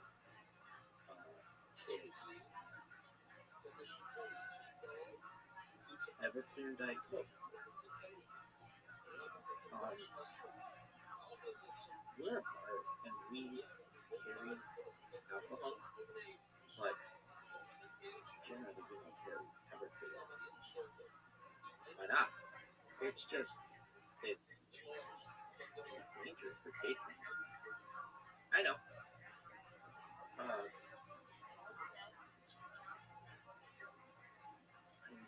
Why are you everybody knows that Taylor Swift is featured on Diet Coke. You could even call Diet Coke Taylor Swift. Sloppy Taylor Swift. Never, you know, 95% off. Yeah. I know, I get it.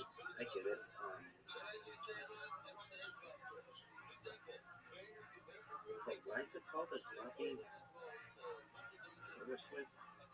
You get half a dozen. That's your sloppy being sloppy. Well, is it? Well, I mean, very efficient as a fuel. Yeah, but it's just not something that we normally carry in this car. And I understand it is something that you could get at a liquor store. We might be able to send somebody out to get that. We do have the Diet Coke. Is there any way we could just make you like a box of Diet Coke? No, that's Taylor Swift. I don't want that. I want a sloppy Taylor Swift. Okay, and what did you have to? Steve's Lounge. Who's Steve? No one. Okay. And they have catering. No. I remember you said that they have fish fry on Friday. I get that. Yeah. Big old fish fry. Yeah, no, I heard that. And have you had this anywhere else? Yeah. Old Time Tap. But they don't have catering. Nor do they have a fish fry on Friday. Okay, I'm going to give you a few more moments, and maybe you can come up with something else that potentially might be a drink that you think that we may have. We're just your normal bar. Apparently, we're not Steve. Yeah, Steve's Lounge. Yeah, Steve's Lounge. And they have catering, yeah. Fish fry on Friday. Yeah, that, whatever that is. Or we're not Steve's Old Time Tap. No, Steve's Old Time Tap is in Rock Island. It's just Steve's Lounge, Steve's, and Old Time Tap. Yeah.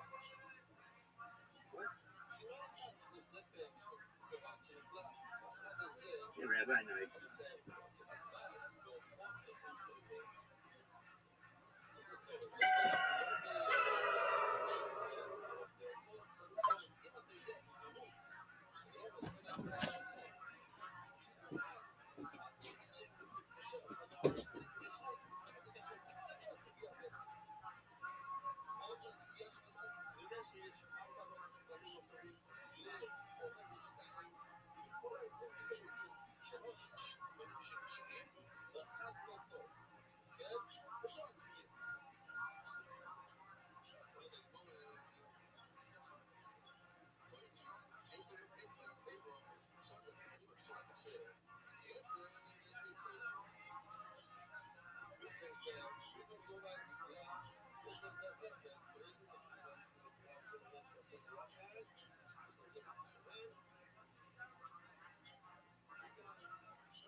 Hey, Rabbi, I know we've given you some time to make a decision. I know we didn't have the QE2. We had the Crown Royal, but we didn't have the Royal Crown. And with Chamberlain, we just don't know where to get a carton of Abbott's pasteurized milk. And sloppy Taylor Swift, we just don't carry Everclear. Is there anything else we can get you? I'll take an Andre the Giant chased with the Wade Boggs. You just named two people. What are you saying? I'll take an Andre the Giant chased with a Wade Boggs. Just I know. I gotta talk to my manager about that. Yeah, it's the Rabbi. They're asking for an Andre the Giant chased with a Wade Boggs. Do you know what this means? Let's talk to the owner. Yeah, the Rabbi again. Yeah. They're asking for an Andre the Giant chased with a Wade Boggs. Do you know anything about this? I just ask him what that means. Hey, Rabbi. We heard that you wanted an Andre the Giant chased with a Wade Boggs, but we did not know exactly what you meant by that. You call yourselves a boss, and you don't know what I'm referencing? It's just, no, we don't. What do you mean? Well, numbers differ, but when I say I want an Andre the Giant, I am looking for 117 beers. And when I say I want to chase it with a Wade Boggs, I would like an additional 107 beers. Wait a second. So when you're saying you want an Andre the Giant chased with a Wade Boggs, Rabbi, if I understand you correctly, you're saying that you want 117 beers followed by an additional 107 beers. So we're looking at 224 beers. You just want to order that? You went from a single drink to 224 beers? Well, at least. It's just, I mean, we're a bar and we carry beer. Do you have a preferred type of beer that you'd like? Schlitzke. What? Schlitzke. Uh,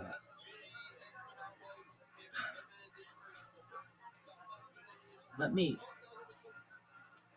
let me let me check with the manager and perhaps the owner. What was that again? Schlitzke. Okay. Yeah, the rabbi thing. So apparently an Andre the Giant is at least 117 beers, and a Wade Boggs is at least 107 beers, which is 224 beers. And he's saying at least. I mean, I don't.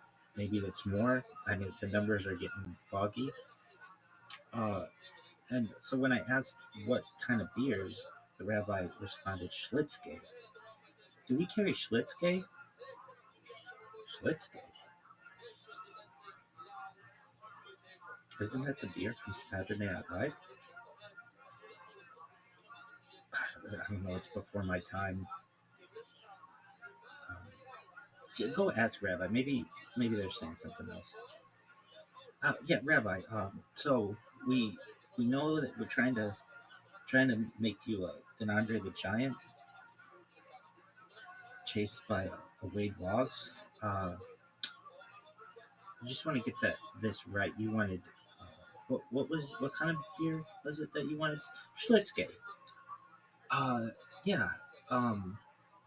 I just want to make sure I heard you correctly. Let me go talk to the manager. Yeah, Rabbi wants Schlitzke. Isn't that the beer from Saturday Night Live? I don't know. It's before my time. Let's check with the owner. Yeah, the rabbi. They want an Andre the Giant chased with a Wade Boggs, which is 117 beers, followed by 107 beers, which equals 224 beers. What kind of beer? I mean, we're a bar. We've got a lot of beer. What kind of beer do they want? It's a beer. Schlitzke? The beer from Saturday Night Live? Apparently. That's not a real beer. Oh, maybe it's a joke? I don't know. Let's go talk to him. Hey, Rabbi.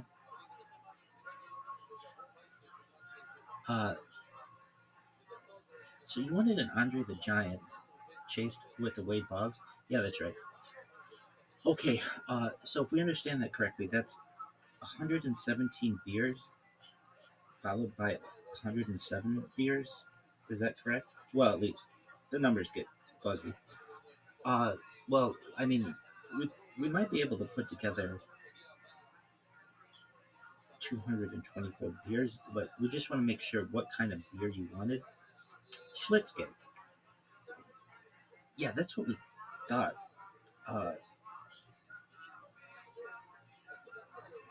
That is, that's a fictional beer. No, it's not. They advertised during Saturday Night Live.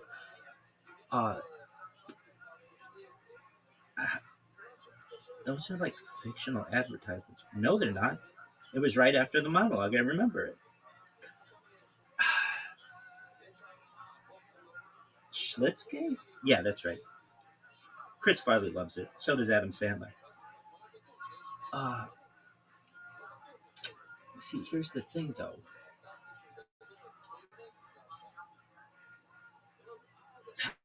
It's not a real beer. Sure it is. Chris Farley loves them. So does Adam Sandler. Can you maybe show us the evidence that you have that this is a real beer? Oh, sure. Just one moment. Let me get out my Motorola Razr.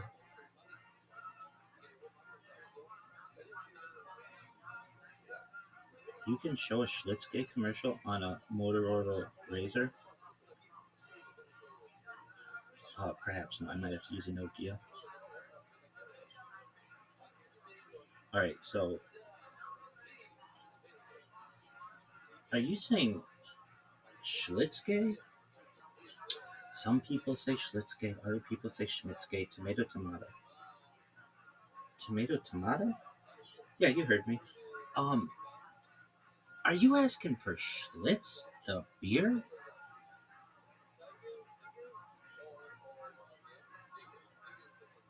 Are we hearing you correctly? Schlitz? Schlitzke. Okay, we're trying to understand what you're saying. Uh, do you want 117 Schlitz beers and followed by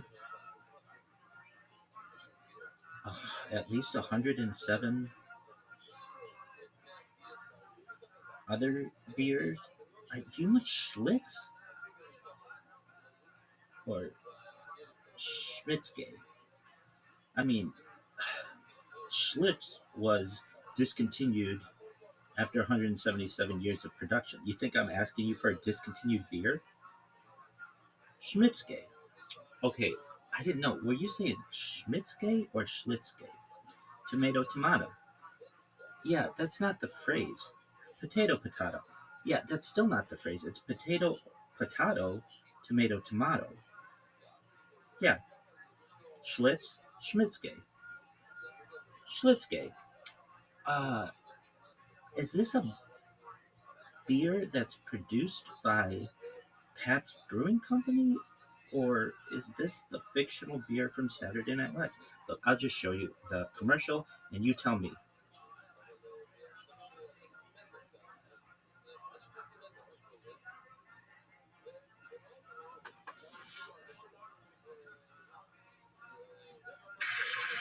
It's a great house sitting deal that you found. This place is a dump. Just wait till you see the pool. No water?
Yeah, so there's a commercial. So it exists. They're advertisers for Saturday Night Live. Yeah, Rabbi. Um, so are you saying that that's not a real kind of beer? Yes, it is. I just showed you the commercial for it. Okay. Uh, can we ask? Are you gay? I like milfs. I'm plus. Okay. Uh, huh? You don't have to be gay to drink Schmitzke.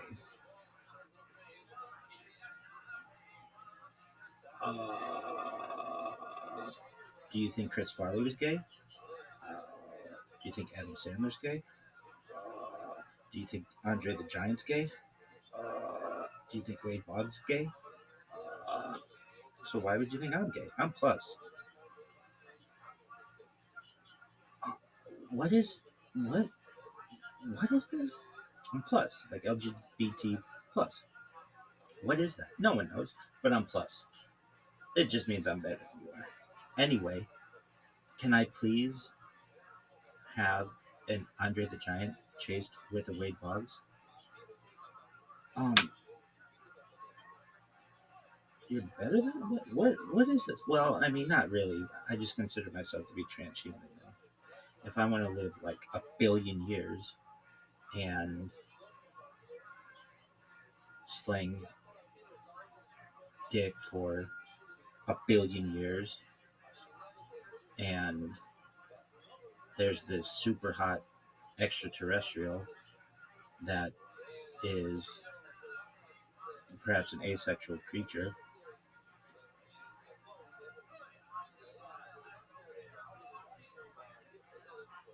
who also likes Schmitzke, or Schlitz, then I shouldn't have to limit myself. I like chicks. I only like chicks. However, if I live to be like a billion years old, I don't want to limit myself. That's what I consider to be plus. Okay, Rabbi. That's that's a lot of information.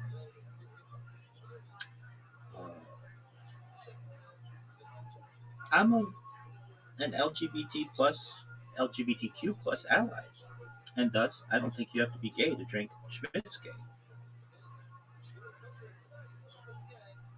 and I don't think you have to be gay to drink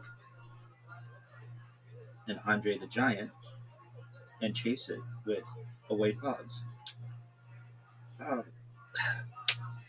There is a lot to take in this conversation. All right, so we understand that you're plus, and that's cool. But I like MILFs. Yeah, we get that. Bimbo MILFs. Okay, we get that. We get that too. But my thing is chachanis. Okay, we get that, Rabbi. We get that. But you like gay beers? You're asking. I wanted a QE too. I wanted a Will Chamberlain. I wanted a sloppy Taylor Swift. You're not able to deliver on this. So I'm having to go with what's available. And I'm seeing if you have 224 Schmitz Gay beers available at this moment.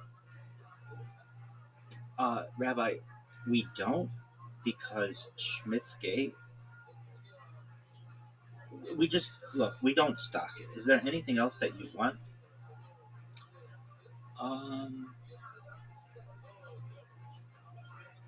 Well, I don't mean to get offensive, but I mean, there might be something else that I want. Rabbi, anything. What can we do for you? Well, I don't know if you're gonna be able to have it. So, look, all I know is that Steve's Lounge. I'm pretty sure. I mean, I might be mistaken, but I really don't think I am. Did you know they have catering?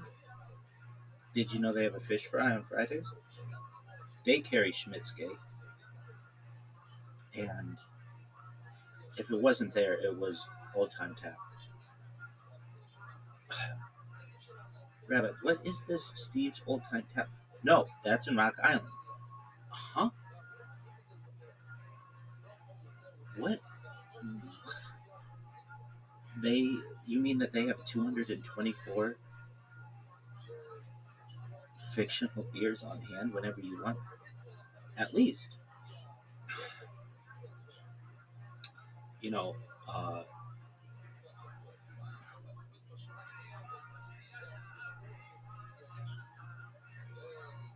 I'm gonna just say that we can't get this fictional Saturday Night Live. Maybe it's not fictional, but what we don't have a relationship with the distributor of Pabst Brewing Company. No, that's Schlitz. This is Schmitzke. Okay, well, whatever their distributor is, we don't have a good enough relationship with them to be able to procure 224 Schmitzke beers at this very moment. I don't want 224. I won 117. That's the Andre the Giant, chased by 107 Schmitzke beers. That's the weight loss. I don't want them at the same time. That would be preposterous. Yeah, the last time I had 224 beers, it was at Steve's Lounge, the fish fry.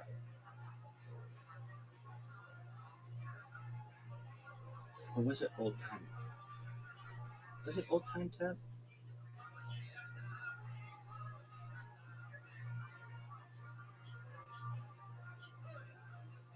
Just, can you give me a few moments? I'm gonna have to think about this.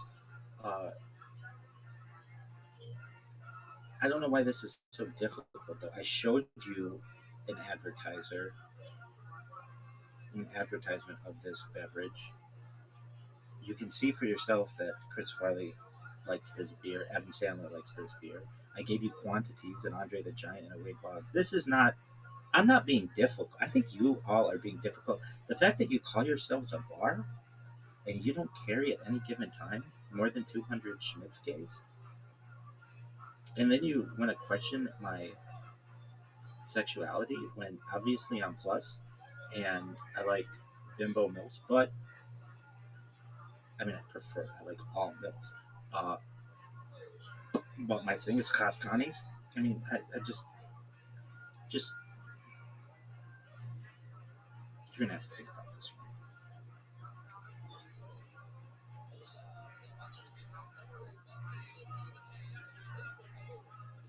I know we've given you some time to make a decision.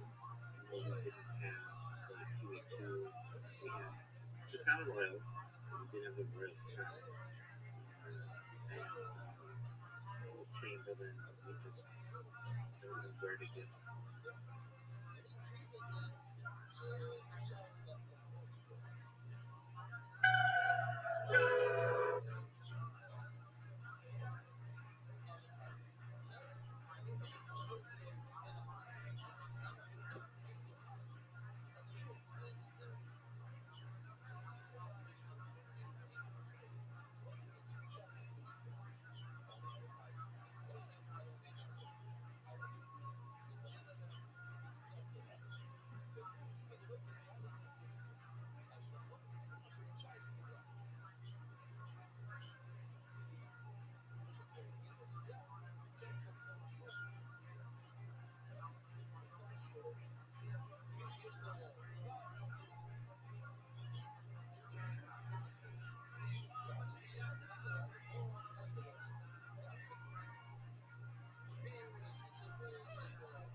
Gonzalez and Nachos Belgrande.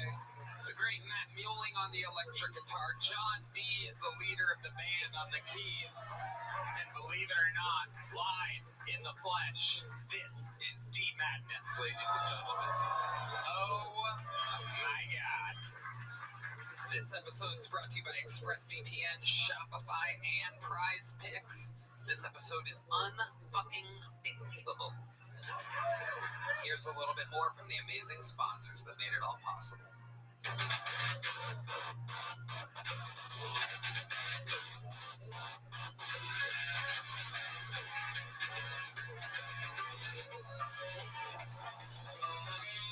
You guys ready to start tonight's fucking show? How many of you consider yourselves big fans of Kill Tony? Well, you're in for a special treat. Every week I book this mamma jamma as good as I possibly can. This is a 3-panel night. 3 fucking panelists. You guys are in for such a special treat as I introduce Elaine, Sam Talent, and Mike Feedy. Oh my God. Sam Talent, Mike Feedy, and Elaine.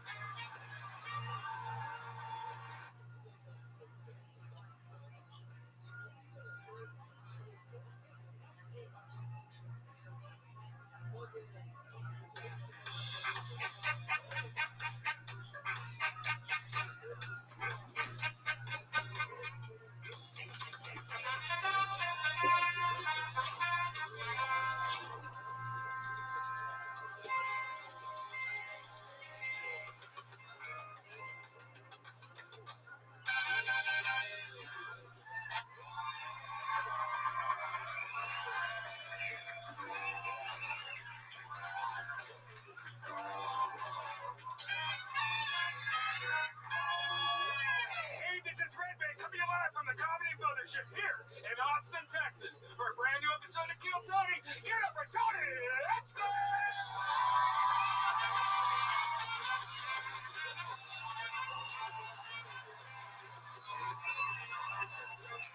Who's ready for the best fucking night of their lives,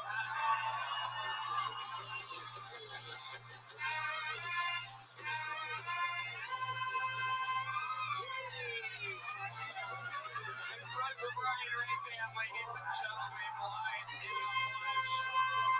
And oh my God, how about one more time for the best damn band in the land, huh? Hernando Castillo, Raul Vallejo, Carlos Sosa, Nachos Belgrande, Michael Gonzalez on the drums. We have a real fly here again. Fuck yeah. Back door must be open. I love it. We need the zapper. We need our tennis racket zapper. We got the great Matt Mueling on the electric guitar, John Dees on the keys, and this is D Madness on the bass guitar, ladies and gentlemen. This episode is brought to you by Nick Talkspace and Quo. Before we get started, here's a little bit more from the amazing sponsors that made it all possible.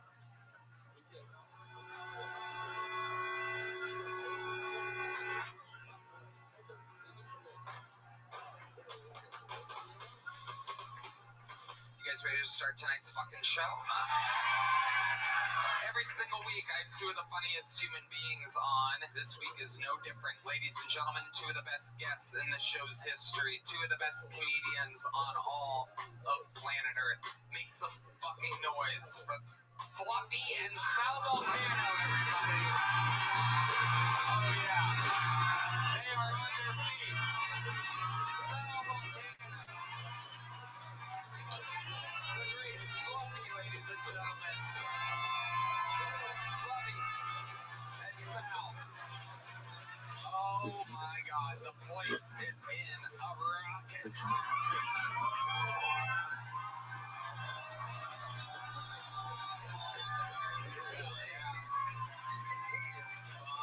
Yes, the crowd is electric. Surprise. I don't know if you guys are excited that it's us or that you didn't pay for us. Yeah. It's always a big surprise. Thank you. Table of very happy sick Latino men over there that are just out of control right now. Relax, gentlemen, relax over there. This is gonna be like at the fucking Super Bowl halftime show. Bunch of thick Mexicans in the fucking floral shirts going ballistic over here.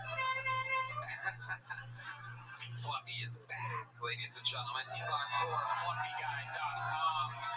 And the long-awaited return of the great Sal Volcano. He's on tour Chicago, New York, Nashville, the Chicago Theater, Beacon Theater, Ryman Theater, SalVolcanoComedy.com. You guys have both been on this show before. You know how it works, but look at how stacked this bucket is. I mean, hundreds and hundreds of names, literally overflowing to the top.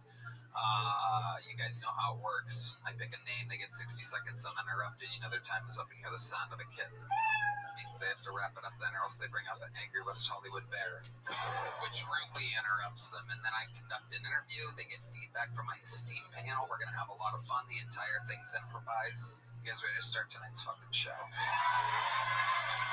I'm going to let this guy that looks like every murder documentary that kills his wife pick the first name. Wow, right off the middle top, a real simple fuck you are, huh?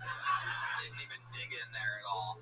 Unbelievable, you suspicious motherfucker. I feel like I caught you off guard predicting that you're going to eventually kill your wife here. And you're just like, okay, let's just keep this moving.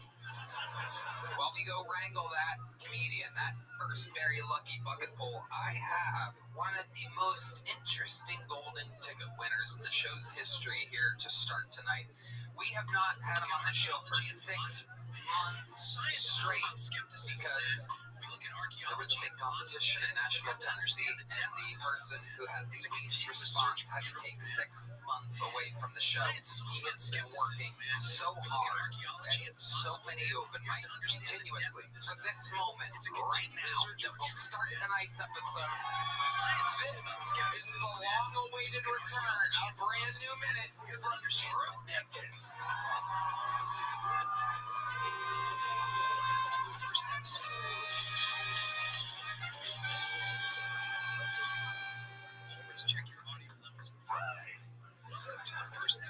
I love that Kill Tony's on Netflix, but if one more person asks me if I'm going to be on Love on the Spectrum next year, I'm going to have a fucking meltdown.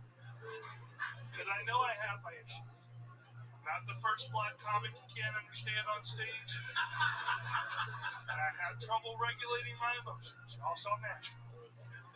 But I'm not trying to go on a date that consists of figuring out every number in pi and a dinner of dino nuggies and Uncrustables. But the Trey Museum would be fucking sick, am I right? I can't smoke weed because I don't want to kill people. But if I did smoke weed, my thoughts would make a lot more sense. Like I think dominoes are just flat dice. I think of it short.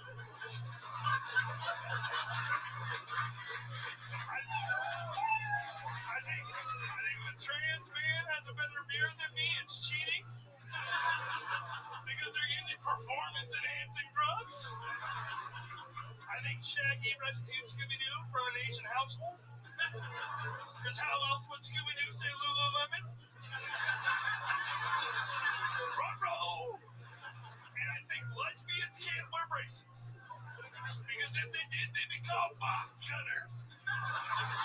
Really tear that pussy up. Thank you, that's my time. Look at that, sure Dickens. Squeezing in a full minute 30. Let him go. Great stuff, True. Thank you for having me, Tony. I'm glad to be here. Heck yeah, you look fantastic, dude. Yes, sir. Wow. I mean, wow. Sometimes I forget you are black. Hell yeah, brother. Whoa, look out. I wasn't going to say that word, John. Don't worry. I love it. I forget you're black, and then you come with a shirt from the Steve Harvey collection over there. I mean, look at that fucking thing. That is incredible. Where do you get a shirt like that, Drew? The Polo, Ralph Lauren Polo outlet. Wow, the outlet. Yeah, it's $75. Oh, yeah. And you get your hair cut from the electrical outlet. Yeah. So tell us about these 6 months off. What's it been like for you? You've been working hard? So the first month was a little crazy, little tough, but I was like, you know what? I'm never going to give up on my dream. And so I went and I did 90 minutes a week of stand-up, no matter where it was. 3 people, 300 people, whatever I could do, I was there to do it. And I opened for Adam Ray in July, and I did really well in front of 1,000 people in my old casino. Your old casino? You own the casino? Yeah, you had your own casino? No. I used to lose a lot of money at this casino in Providence. I said, John. Me too, bro. Hell yeah. I love it, Drew. Well, fantastic stuff. You've never smoked weed before? I don't smoke weed. I haven't smoked weed in 3 years. Okay, what was it like when you were smoking weed? I was very paranoid and very sad. It didn't work that way. And I was like, you know what? Junior Seau smoked weed, and you know what? He did it. So let's not do that. Okay, that's an interesting way of looking at it. A hell of a segue. Yeah. Just say you don't like the Chargers, bro. I am a Commanders fan, dog. Right. Well, Drew, amazing stuff. What'd you think about Drew, Sal? It was good to see you again. Last time I was here, you were here, so it's nice to see you again. It's crazy you found the only shirt louder than yourself. But yeah, you look surprised to be here, even though you know damn well that you're here. Which I like. That's what I like about you. There's always a very surprise. You look surprised right now that I'm speaking. You did it, Drew. You came back very funny set. Great stuff. Way to get the show started. Thank you so much. Can I just say that joke about the flat dice? I'm like, how many people were like, oh my God, I cannot unsee that. I was like, wow. Okay. It's amazing. Very great personality, man. And I'm the guy that almost drowned in a float tank like 2 weeks ago. Wait, how did you almost drown in a float tank? Okay, so I was thinking about How do you not look surprised at that? So I was thinking about Gilmore Girls and wrestling while I was in the float tank.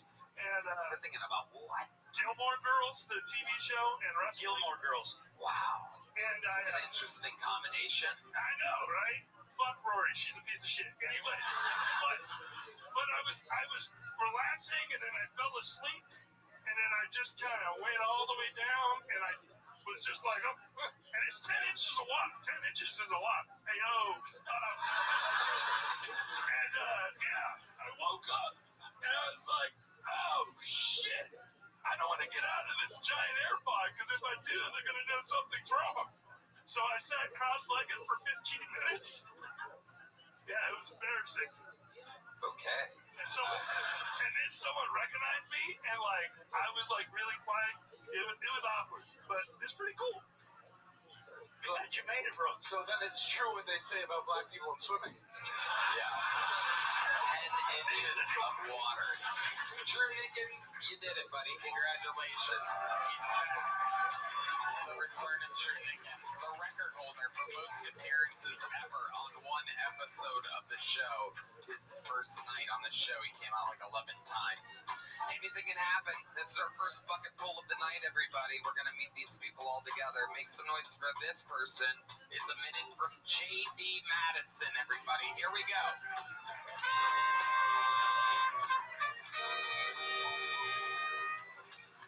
What's up, y'all? I'm going to stage dive after, so you two get ready to catch. All right. Now, the headline tomorrow would be 3 dead, 7 injured, 16 missing.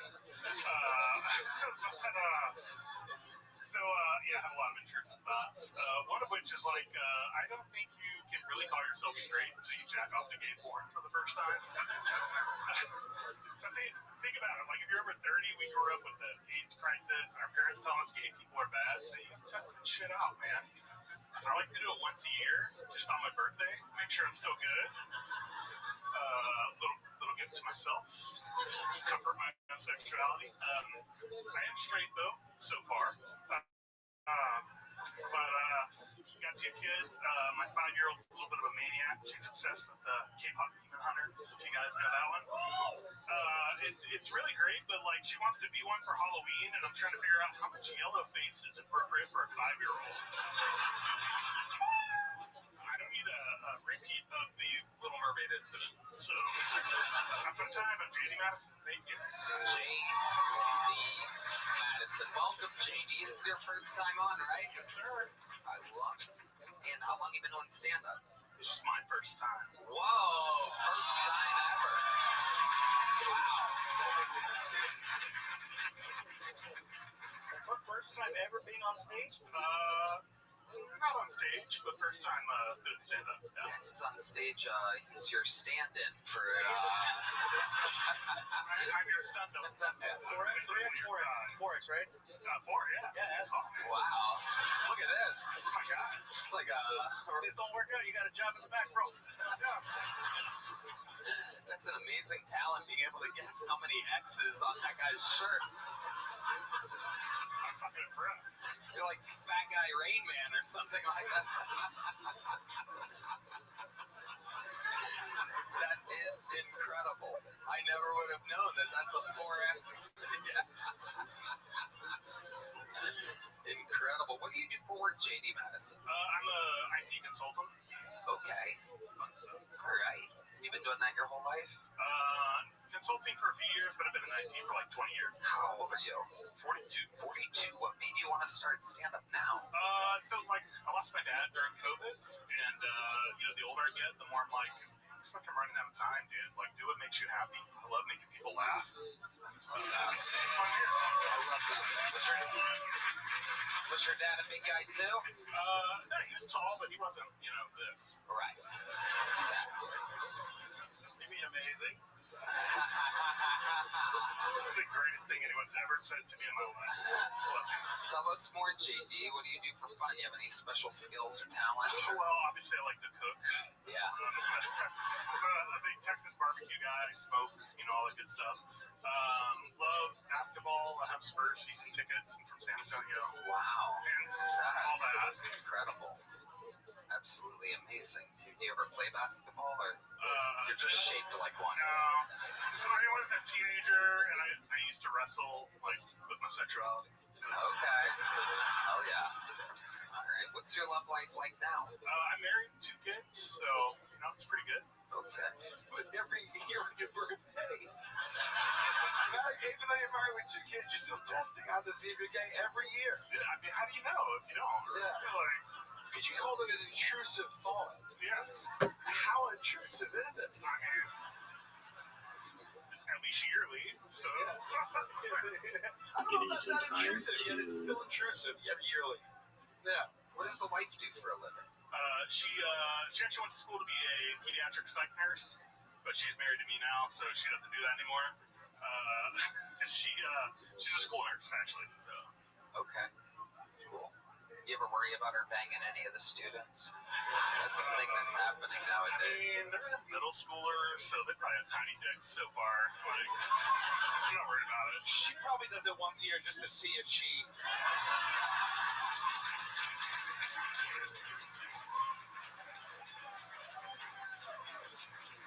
JD Madison, so interesting. 42. How did it feel up there? Is there anything surprisingly different that shocked you about your first time? No, I mean, stage was small. I didn't expect this many laughs, that's for sure. So I'm really happy about that. But it's great, man. Yeah. Wow. All right, JD. Well, you have a whole thing ahead of you, even though it was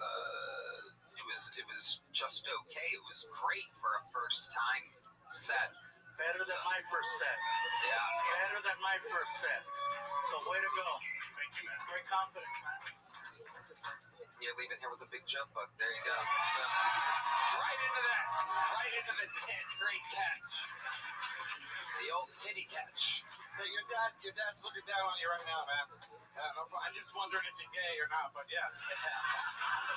There he goes, JD Madison, everybody. All right, so you get it. The show has begun. And straight into our... Oh, my God. Wow. Have you ever seen anything more pretty than the great Heidi, everybody. HeidiRegina.com. She's got a new podcast with the great Valerie Vaughn. Unbelievable. This podcast is sponsored by ExpressVPN. Watching TV without ExpressVPN is like trying to travel the world without a passport. You're not going to get very far. That's because streaming services like Netflix only show you a tiny fraction of their huge global library of content. Netflix hides content from you based on your location, and ExpressVPN lets you change your online location so you can control where you want Netflix to think you're located. It's so easy to use. Just fire up the app and click one button to change locations. Plus, it works on all your devices like phones, laptops, tablets, smart TVs, and more. Not to mention, it's rated #1 by top tech reviewers like CNET and The Verge. Tony, I love ExpressVPN. It lets me watch all my favorite British soap operas. I can't watch here in the States. It's so easy. All I have to do is open up ExpressVPN, select UK, my favorite country, tap one button, refresh Netflix, and there what? UK Netflix is as good as their food. So be smart. Stop paying full price streaming services and only getting access to a fraction of their content. Get your money's worth at expressvpn.com/KillTony. Don't forget to use our link at expressvpn.com/KillTony to get an extra 4 months of ExpressVPN for free.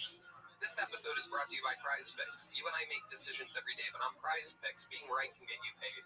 Don't miss any of the excitement this sports season on PrizePicks. Whether you're a football fan, basketball, or a fan of both like me, it always feels good to be right. The experience of playing is so fun and simple. I can't wait to start playing now that the NBA season is starting.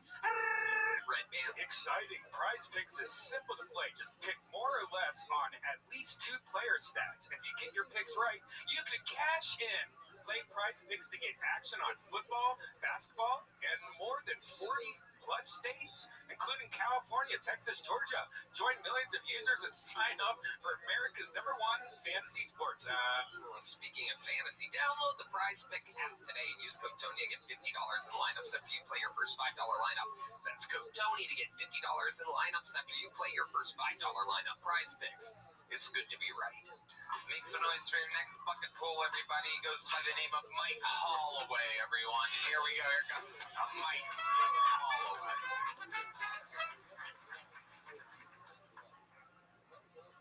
Every time I shower, I dry off, and then over the next few minutes, every bit of moisture that I missed from my entire body travels to my balls and stays there.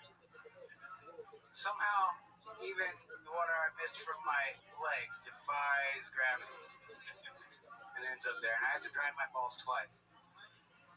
So, since all roads lead to Rome, I decided to call my balls Romulus and Remus. It's an ancient Roman history joke. It's also a joke about my balls. Twofer. That one is the highbrow and the lowbrow. Moving on to my dick. My dick likes to hang to the right, but I like it on the left. We're always going back and forth about it. All right. Mike Holloway. Old Wet Balls Holloway. Welcome back to the show, Mike. I remember you being here because your face is absolutely unforgettable. It is an incredible thing. Remind us, Mike, how long you been on stand-up? About 6 years. 6 years. Where at? Mostly in Kansas City. What do you do for work? I'm a cook. You're a cook. Pizza Planet, right? Where are you a cook at? Tapville. Okay. What do you mostly make? What's your specialty? Salisbury steak? No, we do steak, we do pastas, we do burgers. Awesome. What do you do for fun when you're not working, Mike, and you're not doing stand-up? You look like you have some real creepy fucking hobbies. Pick up chicks outside of a Hot Topic or something like that. You look like you sometimes work part-time letting people onto festival rides or something. No, I don't really do a whole lot besides work in comedy right now, but I like to play beach volleyball. Really? When in Kansas City, I was on a beach volleyball team. I never would have guessed beach volleyball. That's incredible. There's a ball involved. That's true. Sometimes it rolls into the water, gets wet. You're playing with wet balls all over again. Mike, anything crazy about your family, your history, your childhood? Anything that you think makes you different than everybody else in the world? I was an oldest child, a middle child, and an only child. Okay. So you were an only child, and then there was a kid. My mom and my dad. Between my mom and my dad, I was the only child. My dad had 2 older kids before me, and then 2 younger. So I'm a middle child there, and then I was the oldest of my mom's kids. So, Wow. yeah. They were divorced like when I was like a year old. Okay. Fuck. Nothing to really go on. Not much to work with there. Let's check in with Romulus and Remus down there. Do you have any kids? That I know of. It's crazy that you don't have any kids because you have the face of an actual sperm. Amazing face. What's your love life like? You got a girlfriend chained up to a radiator right now somewhere? What's the last date you went on? What was that like? I haven't dated anybody in about 7 or 8 years. Why do you think that is exactly? Because I have HPV. Like, wow. How do you get HPV from aggressively masturbating? That's what I do now. So let's talk about the HPV. How did you get it? Tell us about this magical night. This took a turn quickly. Yeah. I love it. I just keep digging until I find something extremely interesting, like an HPV breakout. You are the breakout star of the night so far. We have an HPV special coming out on HPV. All right. Yes. Yes. Do you remember the night that you got it? No, I don't know when I got it. There was a period where it could have been a number of dirty sluts. Wow, so it's amazing. Oh, dude. Yeah. I was just having empathy for you. Yeah, right. You thought something happened over there, then you realized you probably that sweet guy, you were honest, you didn't have to share that. Anyway, just fucking dirty slut did it to me. It's amazing. You haven't been on a date 6, 7, 8 years or whatever you said. And meanwhile, you were such a dirty dirtball back in the day that you don't even know how you got it. Wow. I grew up fat. Like, I was... Me too. I was almost 400 pounds. Whoa, that's like a 4X. Yeah. It's actually a 5.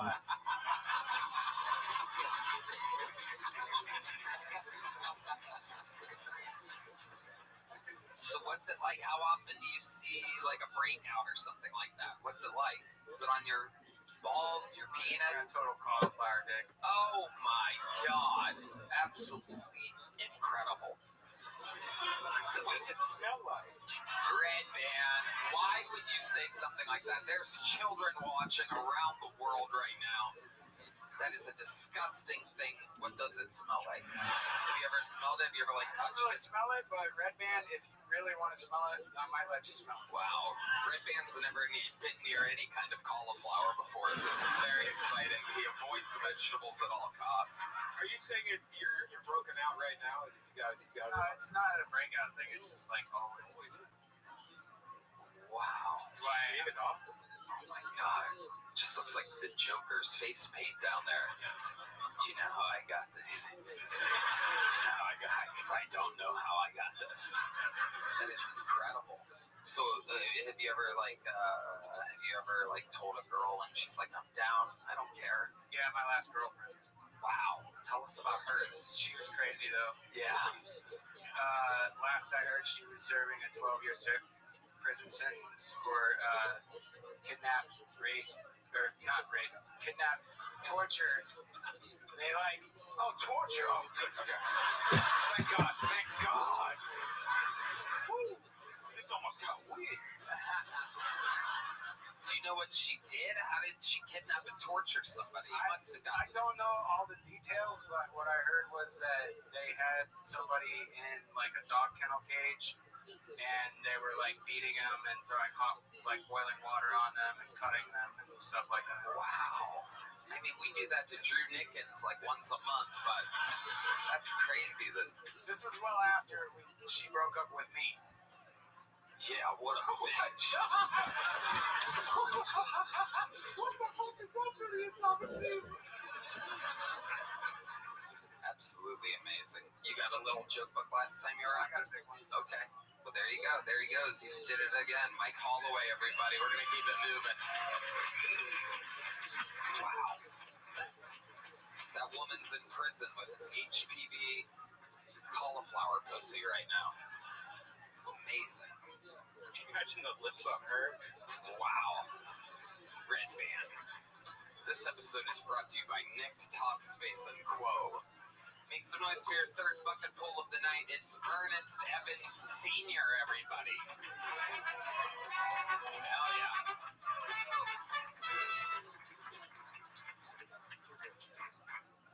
Man, I just moved into a safe white neighborhood. I know life lofty goals, white people. Thank you. But now my kids got white friends. And I can't say the shit that I normally say around my kids because they got white friends. I mean, I don't say the N-word a lot. But my friends, they use the N-word like French Red Hot. They put that nigga on everything. So I'm taking my daughter and her little white friend to get some ice cream. You know what I'm saying? Bumming some 2 Chainz. And my phone rings on Bluetooth. That's one of my army buddies. The first thing out his mouth is, nigga. I'm like, hey, hold on, bro. Chill out. I got a little white girl in the car. They're like, oh, nigga, you kidnapping now? I'm like, no, bro, no. Shit. We just going to get some ice cream. Shit, chill out. So meanwhile, I'm looking back in the rearview mirror. She looking at me smiling and shit like she in on the joke.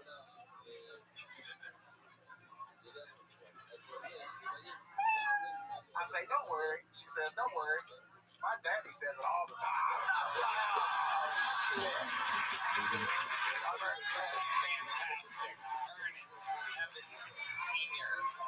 making his Kill Tony debut. Yeah. Welcome, Ernest Evans Sr. TLC, baby, what's up? What's up? Have you been on the show before? Yeah, about a year to this date. Man, Rife was the, Okay. Yeah, sir. Well, welcome back. I remember you now. Yeah, appreciate you. They say, then forget it. How's life been since your last time on? Good, man. Shit, producing shows around here, being funny, trying to get in, man. HBO, help a brother out. I love it. Went from HPV to HBO. Incredible. Amazing. Ernest, remind us, what do you do for work? Man, I'm a veteran, 22 years in the Army, but now I work for the state. You know what I mean? Yes, sir. You work for the state? Yes, sir. What do you do for the state? I'm a management analyst. What?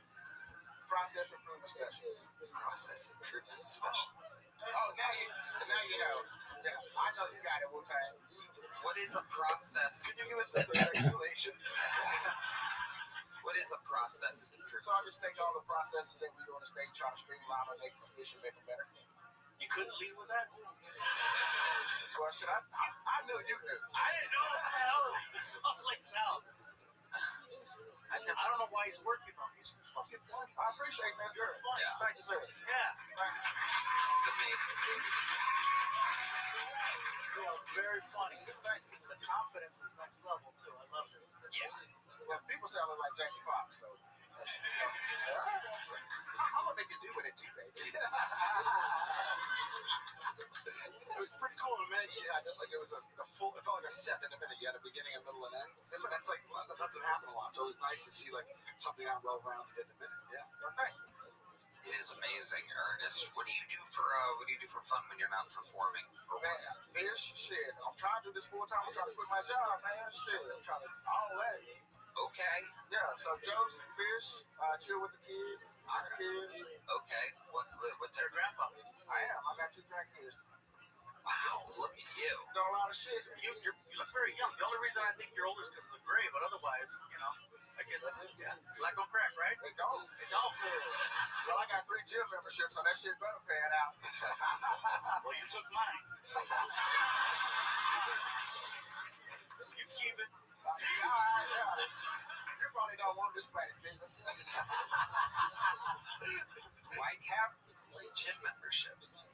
Well, CrossFit, goddamn, the YMCA, because I'm 45, got kids and shit, you know what I'm saying? And then LA Fitness. Okay. You already know he Mexican, they be all in LA Fitness. So, La Fitness. La Fitness, baby. Amazing stuff, Ernest. What exactly do you do at the YMCA? What's different at the Y that you don't have at LA Fitness? free childcare shit. Free childcare? Hell yeah, Tony. I don't understand. Explain that. I don't know. Show up to that bitch, you be like, hey, take these kids. Hey, take them, you go work out. Wow. I didn't know. That's awesome. I didn't know they had that. Yeah, for real. That's when I don't be at the gym. I go to the club and shit. No, that. Hell yeah. Gotta go up, gotta back. I'm streamlining processes. Hell yeah. Amazing. Yeah, man. Wow. What's it like being a grandfather? Tell us about that. Man, it's lovely, bro. Like, You're young for a grandfather. yeah, I'm 45. I had a kid when I was young, so got my high school sweetheart pregnant at 18. I thought we was gonna be together one day. She was cheating on me and shit, so came back and I was like, damn, I gotta join her. So that's how it happened. It's a black woman? Nah, she white. She's a white woman. She was cheating on you? Like a mother. How did you find out that she was cheating on you? How did you find out this white devil was cheating on you? Man, I came back home, man, she had hickeys and shit on her neck. I was like, oh, hell no. Oh, hell no, it's right. Hey, somebody out here with their side chick right now, shit. Yep, this guy's gonna murder her eventually. So she had hickeys on her neck, and you asked about it. Did she try to make up an excuse or anything? You know she did something. Yeah, what did she say? What did this white bitch say? She said the baby was grabbing my neck. I said, you're a goddamn lie. The baby 2 days old, ain't even that strong.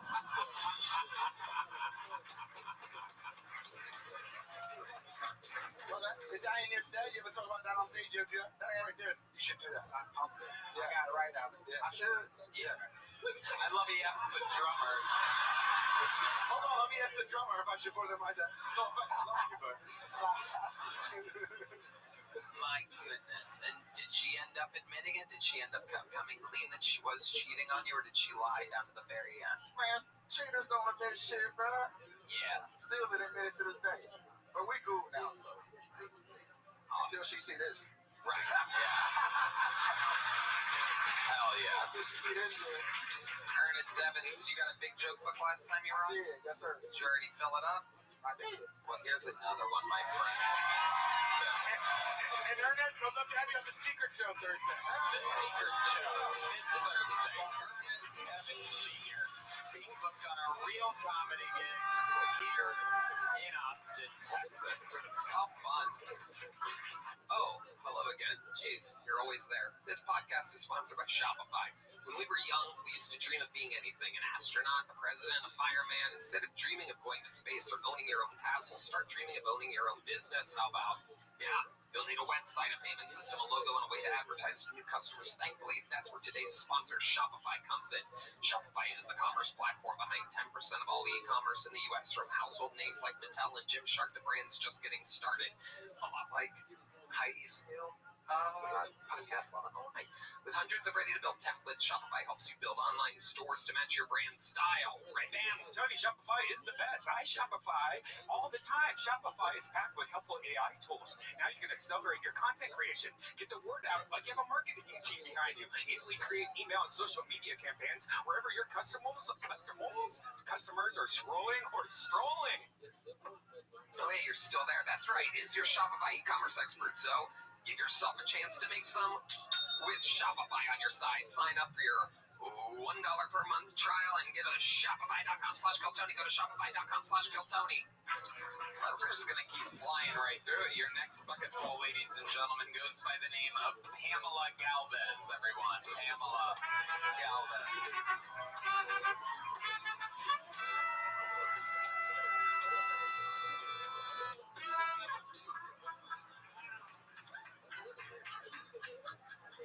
Hi, everybody. So, my boyfriend, he still goes to the pediatrician. This is a true story. I've been with him to the pediatrician twice. And his pediatrician used to see his little baby balls, and now he gets to see where he empties his balls. Ooh. I know I'm fresh. So, I usually like to ask people, if you could be an animal, which animal would you want to be? If I could be an animal, ladies, I want to be a female seahorse. Because the female seahorse, the guys, they fight over her, and then whoever wins takes her on dates, and then she nuts her eggs into his sack, and she leaves him pregnant with 500 babies. And she's out. So, like the female seahorse, I'm out. Wow. Pamela Galvez. That was a comedy set. Something like that. Pamela, okay, let's talk about it. Hola. We both made the same face when she twerked, right? Yeah, we both like, oh, it's different. Yeah. One way to get them laughing. Okay, all right. It does smell like a seahorse up here all of a sudden.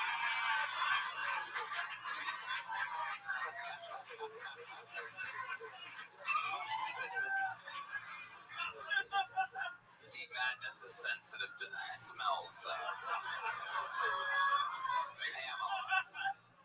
Pamela, how long have you been doing stand-up? 4 years. Where at? All of it in Austin? Huh? All of it in Austin, Texas. Austin, Miami, New York, LA, all everywhere. Oh my goodness. Bahamas. I even did a show in the Bahamas. Wow, incredible. What? Hope you got that. Do you do it in so many places because the place you do it in won't have you back? I'm kidding. You're a firecracker. It's just I'm intimidated. I am. Listen, I just want to say, usually everybody say, oh my God, I just lost 25 pounds. Well, I just want to say, I gained 35 pounds. Wow. There's some fat people cheering for you out there. Let's celebrate weight gain. Okay. All right. I don't know what RFK Jr. would say about that, but how do you do it? When you're so proud of your weight gain, tell us, what's your process? How exactly are you packing on the pounds? Eating. Wow. I love this shit. Yeah. I know how it works. Right, that's what you know. What exactly are you eating, though? I know you're eating, but tell us, what are some of your favorite snacks? And hello, this is Texas. I've been eating a lot of steak. Oh, the steak is so good. It's not the steak that's thick in there. That's just straight protein. What type of carbs are you? Steak. Oh, God. Potatoes and steak, baby. Potatoes and steak. Lots of steak. Okay. I don't believe you. I think there's a lot of sweets in there and late night carbohydrates. That's my guess. Dulce de leche. A lot of dulce de leche. Okay. Again, Bad Bunny performing at the Super Bowl halftime show. Yes, that's right. Cam was there. Yeah. Right. Okie dokie. All right. Okay. What's your love life like, Pamela? It seems like you would annoy the absolute dickens out of a human being. They would lie about having cauliflower dick just to get away from you.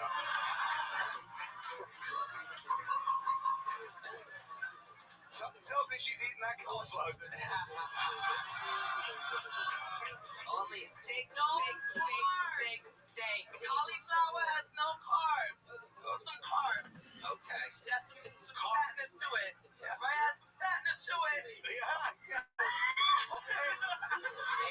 What's your love life like? You got a boyfriend? No. You date a lot? You on the I'm apps? just chilling like the villain, baby. Okay. Chilling like the villain. I feel like I'm inside a TikTok right now. Oh my god. Are you a little drunk, Pamela?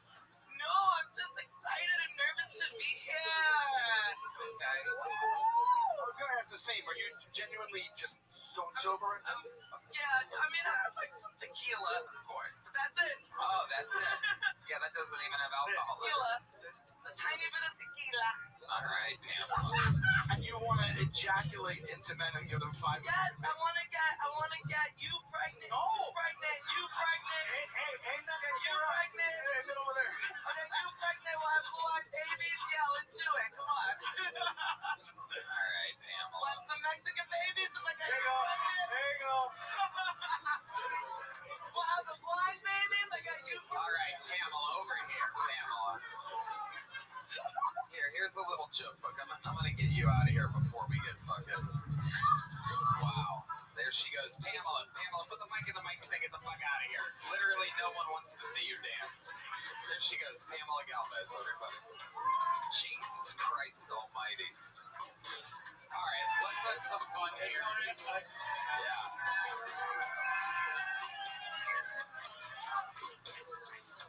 I think I might be pregnant. She got me a couple times. You might have to move up to a 5X after this. Ladies and gentlemen, we have a regular here that is one of the biggest stars in all of comedy. Here with the brand new minute, future citizen of the United States of America. Ladies and gentlemen, this is Ari Massey.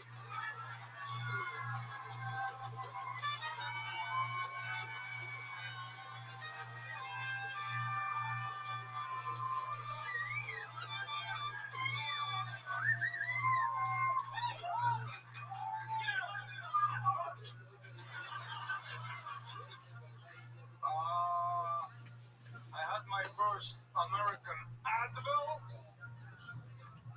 Holy shit. First of all, I go to the pharmacy. There's Advil and Advil Instant. Who the fuck has a migraine and sees those options and is like, I'll write this out for out of 45. I put this Advil in my mouth, and it tastes sweet. You guys put sugar on your medicine. You know the rest of the world doesn't do that. The miracle is enough. But only in America, even for those 2 seconds, when you're looking for that glass of water, even for those 2 seconds, can it not be the greatest country on earth, huh?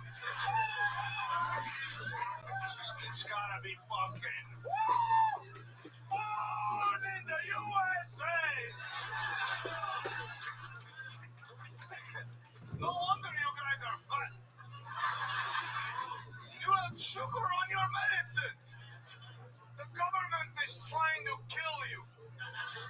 That's the American government. It fixes the migraine, but then slips you diabetes on the back end. Boy, you guys are fat. Dude, I went to Dunkin' Donuts for the first time. Oh, dude, whatever happened to a plain donut? It was good enough. In Dunkin' Donuts, just everything. Sprinkled, grazed, penetrated, just fucking, here you go. More sugar. Dunkin' Donuts has an early bird special. If you go to Dunkin' Donuts between 7 and 8 a.m. and you buy a donut, you get the second one for free. Listen, if you start your day with a donut, the last thing you need is another donut. Great. Powerful. The Estonian assassin has done it again. Ari Matti. Wow. And what time is that again? Sorry? What time between 7 and 8. 7 and 8? Hilarious stuff, my friend. Absolutely incredible. Wow. I never thought of that before about the sweet. Literally, the painkiller sugar. Yeah. Yeah. Amazing. You guys need to relax. It is out of control. It is out of control. You know why? Red band. It's going your bloodstream faster.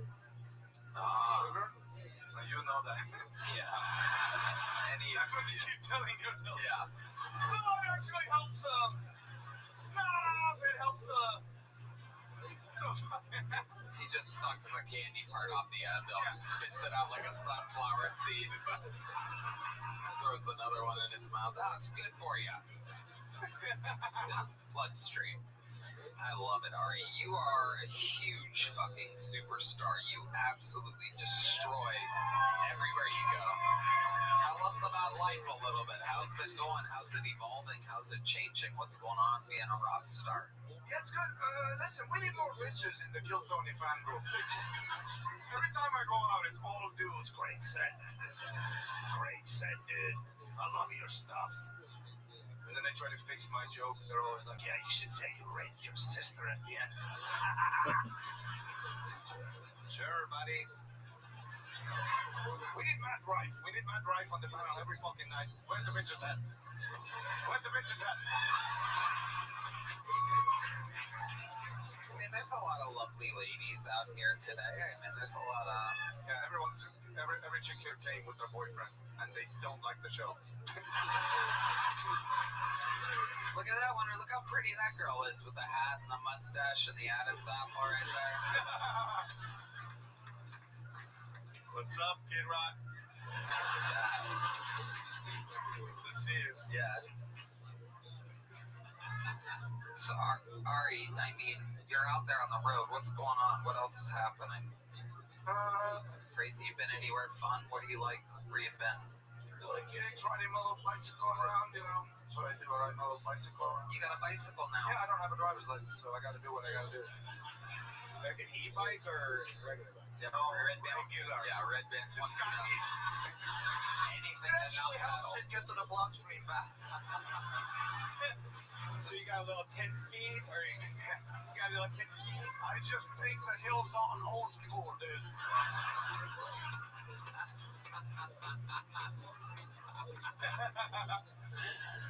Wow.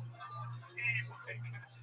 By the way, I've seen 2 e-bikes at Red Band's place. They got fucking spider shit all over it. There's a full civilization around these e-bikes. There's a Kill Tony happening on his e-bike right now. It's Avatar. They really are. There's a gay little cockroach going, unbelievable.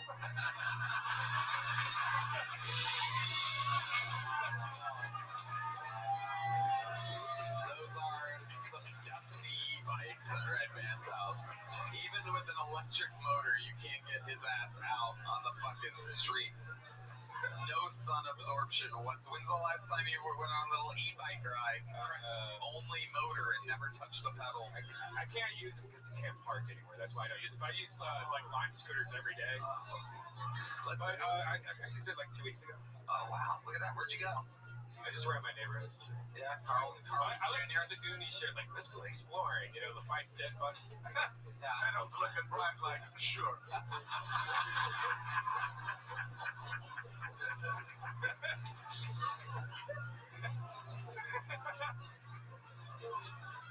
You said there's nowhere to park your e-bike. That's why you don't go out. Yeah, like I can't bring it here. You know, I can't bring it to most places because it's like people steal that shit. It's like a $6,000 bike. You don't want it stolen, so you better not ever take it out anywhere. Just leave it in your apartment. You don't want it to get stolen. That's why you don't ride your bike.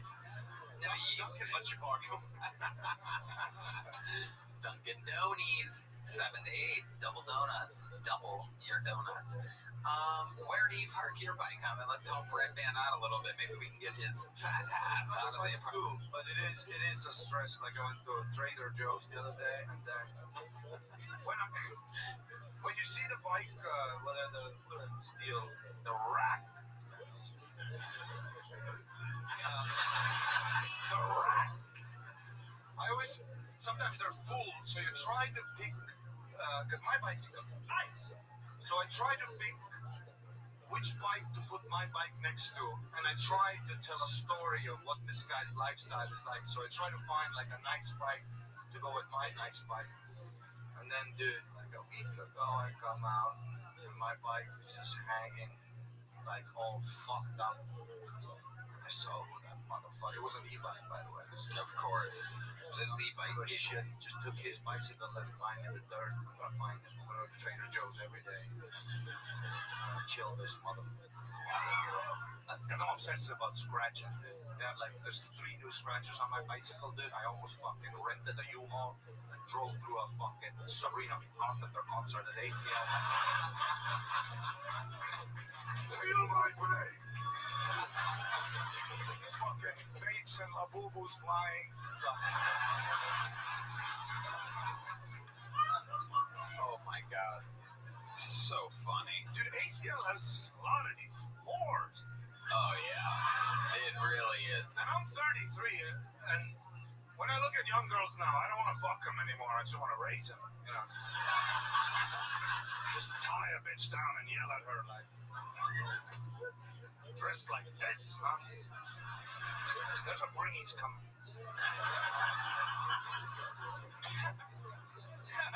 Did you partake in any of the ACL activities? The fuck no, it's a pretentious fucking festival full of fucking fake. Terrible lineup. Yeah, terrible. Well, get the fuck out of here. Sabrina Carpenter, sure, I want to become a whore.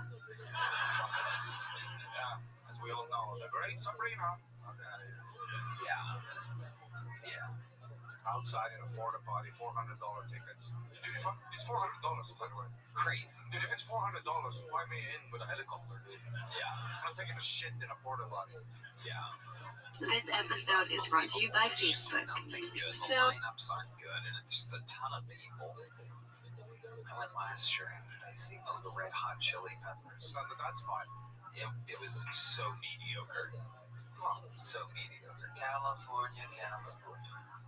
oh, you have a personal. Yeah. They're old now, too. I know they're like real old. Real old? Yeah. Not so chilly anymore. Yeah. Red Hot. I didn't have a riff about that. Hey, Gabriel, last time I was on, remember that merch incident?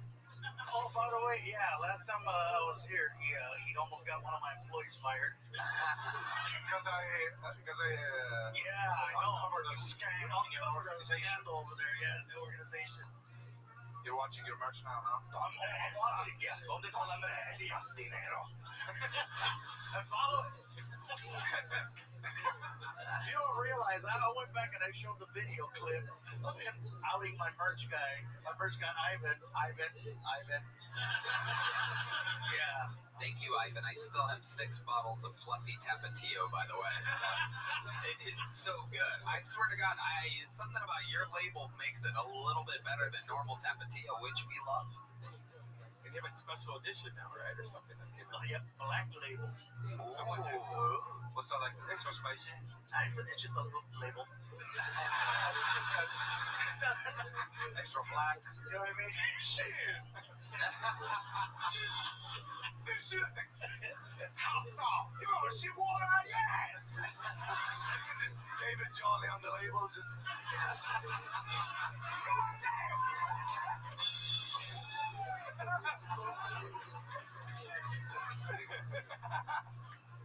Black hot sauce, ladies and gentlemen.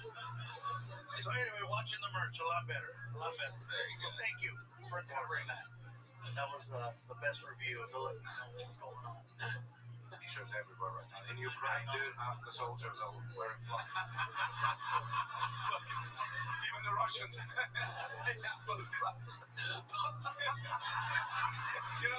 Spider-Man meme?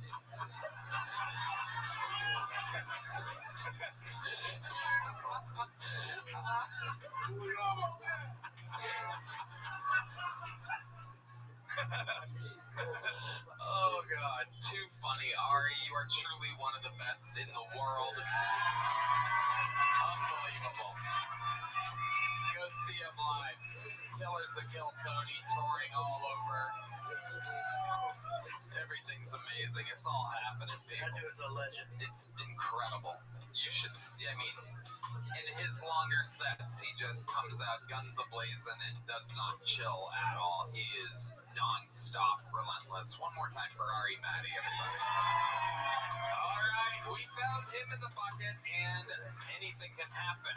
We found every regular golden ticket winner of all time out of this simple bucket. It could happen right now. Anything can happen. Make some noise for your next bucket pool. It's Chado, everyone. Chado.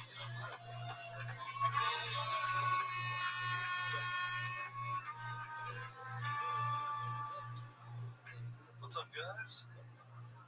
Just want to let you know I'm pretty proud. I've never uttered the phrase, I have a black friend. I've been called the white friend on many occasions, which is always awkward because you have to tell them I'd never be friends with a black guy. I'm not racist, no, that's my wife. She's gonna try to fuck him.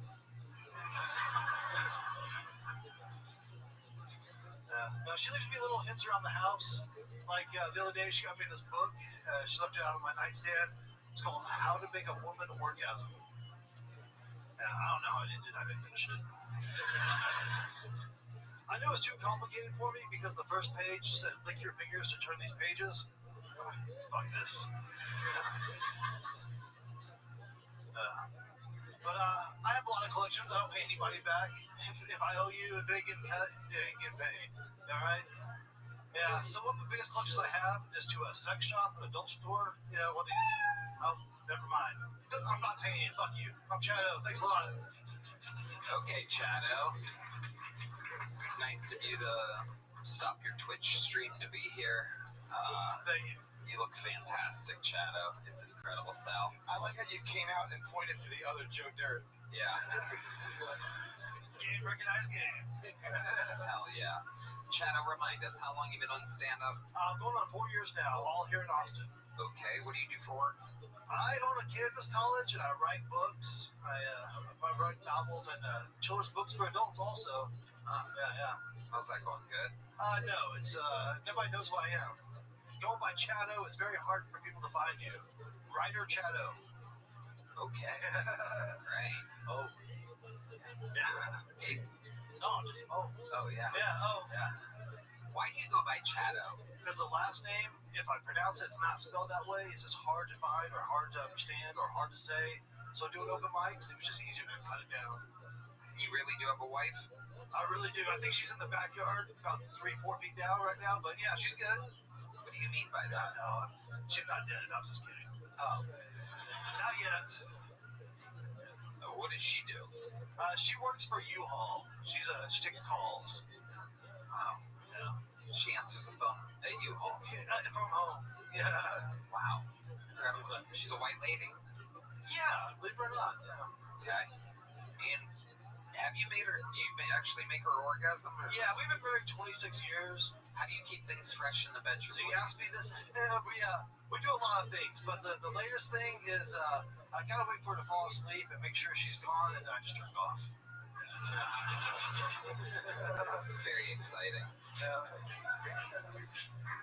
Do you watch something on your phone, or do you use your imagination? Apparently that wakes her up.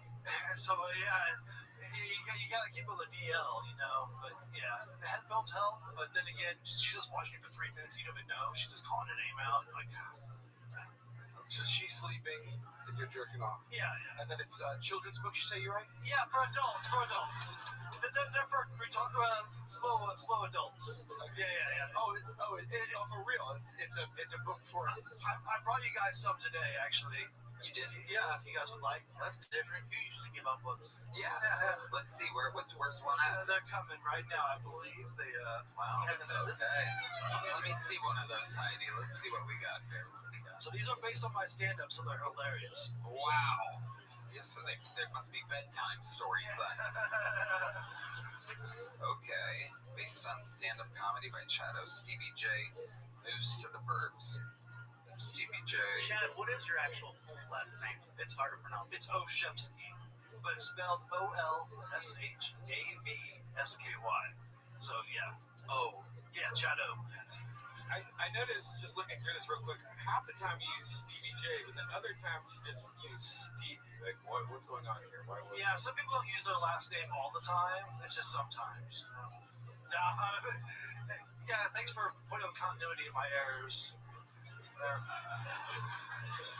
don't know. This looks like a book about Jesus. Yeah, it's based on myself, obviously. You know. Oh wait, so your wife is the illustrator? Yes, she is. Yeah. Oh, why didn't you say that?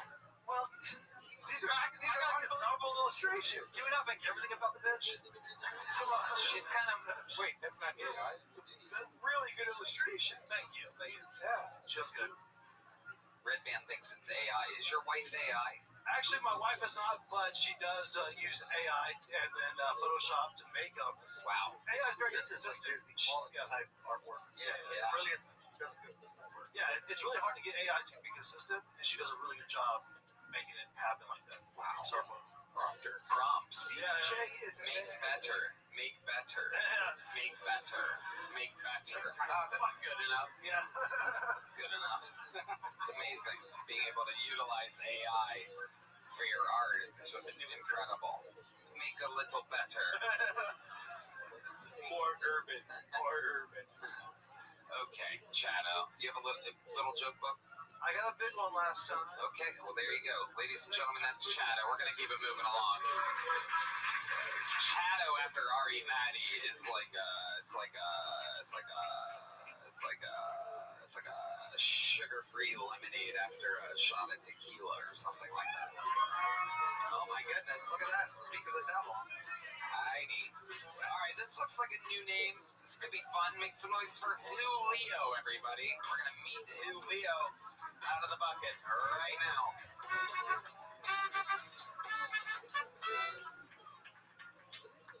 Wow. Julio. So, my mom raised an autism child and raised me and ended up wishing both her kids turned out a retard. My dad, I would get in a lot of trouble, so my dad was like, hey, I get in trouble when I hang out with my friend, my very best friend, Johnny Walker. He gives me invisibility powers. So I'm like, you mean like superhero? He's like, yeah, every time I go with my friend and I get home and your mom looks at me and goes, I can't even look at you. Can't even see you like this.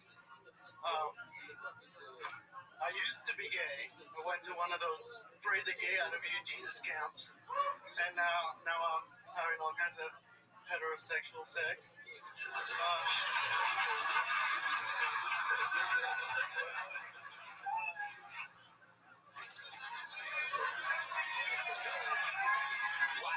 There you go, bro. Julio. Amazing. I have so many questions. Wow. You're excited. Hi, Julio. Welcome. Hi. I'm very first comedian. First time doing stand-up. I've been to 2 open mics. Okay, I love it. You can barely fucking speak the language. This is incredible right now. Absolutely amazing. So far, so good, William. Thank you. Yeah, man. I got more. Puerto Rico. Whoa! Hell yeah! Wow. You're like okay. Yeah. How long have you been in America? How many days have you been in America? January 99. January 99. January of 1999. Excuse the funny. There's a lot of Y's. The month of January. 99. She's mine. Okay, so Julio, From San Juan or whereabouts in Puerto Rico? It's like by Amon, like 10 miles away. It's a metro area. Right, okay. that just a joke or? Look at the watch, bro. It's just a Look at the watch. He's still gay. Sorry, bro. It's a reloj. Come on. It's like ambiguous. I didn't know if that was a genuine. It's the kind of stuff I dream about. You went to a Jesus camp or whatever it was? No, that's just my imagination. Talk loud, Julio. My imagination for Joe. Your imagination. Oh, so Yeah. So you're straight. So you're straight. Okay. Yeah. He's definitely not fucking straight, Sal. What are you talking about? You're having all kinds of street sex icons out there. Coming to kill Tony is like when Neo goes to the Oracle, you know, I'm like, I want to find out if I'm really here or not. Wow. I need live subtitles right now. This is incredible. I'm calling ICE. Maybe. Puerto Rico is part of America, I know. Puerto Rico's from Puerto Rico. Wait, Tony, you're gonna learn that Puerto Rico is part of America. I fucking know. I love it. I'll Trust me, exactly. I didn't think I would understand someone less than Pamela. Yeah, exactly. It is incredible. I'll be able to figure that out. Okay, why? Like, so that you can understand me. Okay, Yeah. you're doing good. Julio, what do you do for work? I'm a flight simulator technician. Wait, what do you mean? Like a video game for airplanes that real pilots train on. Yeah, you actually do that? I used to build them before I worked maintaining them. So. Wow. Badass. Look at that. That's incredible. Badass. Yeah. He doesn't have to speak to do that. Yeah, exactly. That's amazing, Julio. And you've been doing that for how long? Since 03. Okay. All right. And do you have a steady lover right now in your life? Is there? Yeah. Okay. What Is it a simulator?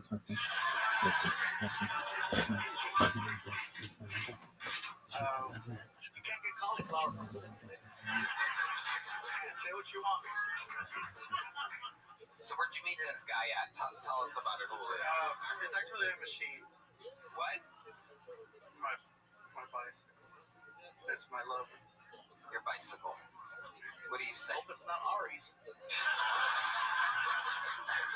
What do you mean? I only dance with the machine, so like I don't. E-bike. Julio, stick with me here. What's your actual love life like in real life? I'm swimming in it. Swimming in asshole. Hey. What do you do like when you wanna? I'm like, if they tell me, oh, that was deep, Julio, and I'm like, I'm trying to touch your heart. Jesus Christ, Red Band. Trying to conduct a professional interview over here. I got you fart noising out of my left ear. I can't understand a single fucking word this guy's saying. I'm a little nervous, that's it. This guy fucking will not come all the way out of the closet. It's the craziest thing. He's like peeking through the door from the inside of the closet. It's like, come on out, Julio. I know you're in there. We know you're in there, Julio. Come out. What's going on? Are you afraid like Mama and Papa are watching from the metro area? No. San Juan, Puerto I bet Rico. they're proud. Do they know you're My gay? mom lives in San Antonio. Your mom lives in San Antonio? Yeah. Oh, yeah, the Puerto Rico of Texas. I love it. Yeah, pretty much.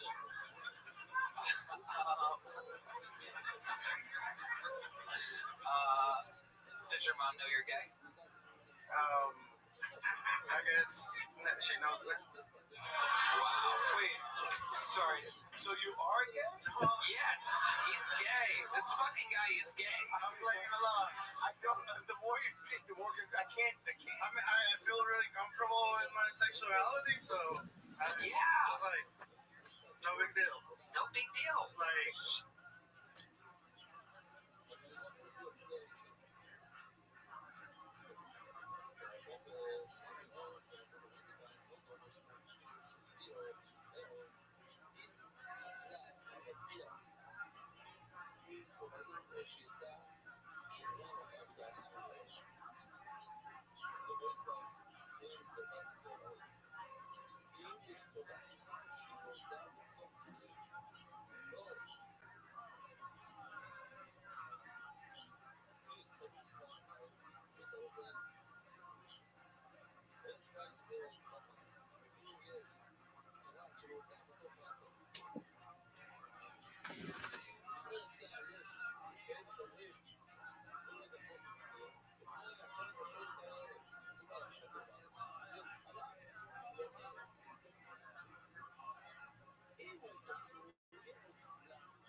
Hi, Rabbi. So, did you figure out what you wanted? Yeah. I'll go with an Andre the Giant with the Wade Boggs Chaser. What, what, what is that? Oh, do you want to know what the Andre the Giant is, or the Wade Boggs Chaser? Uh, just I'm kind of new here, so let me just again check with my manager. Yeah, guess who it is? The rabbi. Yeah, the rabbi that walked in the bar. Uh, he, it or they, whatever this person is, uh, they wanted an Andre the Giant with a Wade Boggs Chaser. Do you know what that means? No, I don't think anybody knows what that means. Did you ask them specifically? No, I mean, they already didn't know what a QE2 was. I didn't know what a Wilt Chamberlain was. And I certainly didn't know what a sloppy Taylor Swift was. So, I don't know. I just, I'm new and I don't want to look like I don't know what I'm doing. Oh, you're doing absolutely fine. No one knows what these drinks are that this rabbi is referencing. I can guarantee you. Let's ask the owner and see what they know. Yeah, do you know what did they say it was? It was an Andre the Giant with a Wade Boggs Chaser. Yes. What? Did you ask them what it was? No, we came to you because, well, we just didn't know. Let's go ask them and come back to me. Let me know. We'll see if we can do it. Oh, yeah, Rabbi. Hi. So, could you be more specific as to what the Andre the Giant and Wade Boggs Chaser is? I mean, am I the one who works at the bar? Just kidding. I understand. Not everyone may be familiar with these units of measurement. The Andre the Giant is at least 117 beers. The Wade Boggs Chaser is at least 107 beers, totaling at least 224 beers. Does that answer your question? Uh, sort of. You mean you want 224 beers just like right now? No. I said I wanted an Andre the Giant with a Wade Boggs Chaser, which means I want at least 117 beers, followed by at least 107 beers. Okay, but just that's like 224 beers, right? At least. I didn't say I was stopping there, now did I? No. Okay, so just like any kind of beer, or do you have a preference? Yeah, Schmitzke. What did you say? Schmitzke? Yeah. Do you mean Schlitz? No. If I meant Schlitz, I would have said Schlitz. Schmitzke. They're advertisers of Saturday Night Live. Oh, okay. Let me see what we've got. I'll be right back. Just one moment. Yeah, it's the rabbi. They said that an Andre the Giant is 100 and, at least 117 beers, and Wade Boggs is at least 107 beers, and it's their orders at least 224 beers, at least. Um, does that make any sense to you? Well, both Andre the Giant and Wade Boggs are known to be historically known drinkers, but 224 beers, I don't think we have 224 beers in this whole bar. Did the rabbi say what kind of beer they wanted? Oh, yeah, Schmitzke. Schmitzke? Like the fictional beer from Saturday Night Live? Well, they did say that this beer was an advertiser of Saturday Night Live. I think it's rabbi. Let me just go see for myself. Come with me. Hey, Rabbi. Yeah, so we heard that you wanted an Andre the Giant chased with a Wade Boggs. Is that correct? Yeah, that's right. Okay, so that's at least 117 beers, followed by at least 107 beers, totaling 224 beers, at least. Okay, and I just want to make sure we heard correctly. You did not want Schlitz beers. You wanted Schmitzke beers. Is that correct? Yeah, that's right. Is this? I mean, I've we've owned this bar for generations. My manager's been in the industry for a long time. We have a very knowledgeable staff. None of us are familiar with Schmitzke except for being a fictional beer from Saturday Night Live. Oh, that's an interesting thought. Chris Farley drinks it. So does Adam Sandler. Yeah, they're advertisers during Saturday Night Live, specifically after the monologue. Yeah. Well, Rabbi, I get that. I'm picking up what you're laying down. I get that. But that's a fictional beer. You think that a fictional company would spend the type of advertising dollars that are necessary with a national broadcasting corporation to be able to promote their product immediately after the monologue of Saturday Night Live? This doesn't seem like a joking matter. This is a serious marketing effort of this organization. Rabbi, you keep talking about this commercial. Do you happen to have access to it? Let me see what I can do.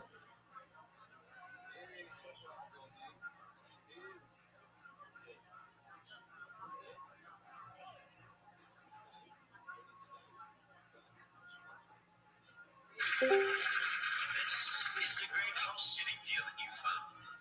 This place is a dump. Just wait till you see the pool. No water?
Yeah, that's the beer right there. Yeah, Schmitzke. I want to show that I'm an ally. Uh, so you want to show that you're an ally by ordering 117 beers, which you call an Andre the Giant, followed by 107 beers, which you call a Wade Boggs? No. I want to drink an Andre the Giant, which is 117 beers, and chase that by drinking a Wade Boggs, which is 107 beers. Uh, that's 224 fictional beers. I just don't know where to procure these. Do you have another option, perhaps? Well, if you don't have Schmitzke at this time, I'll take Duff's. Duff's? Yeah, Duff's. Duff's beer. Uh, you mean like the beer from The Simpsons? Yeah, that's right. I don't know how to tell you this, but I don't think that that's a real beer. Oh, it's a real beer. The Simpsons drink it.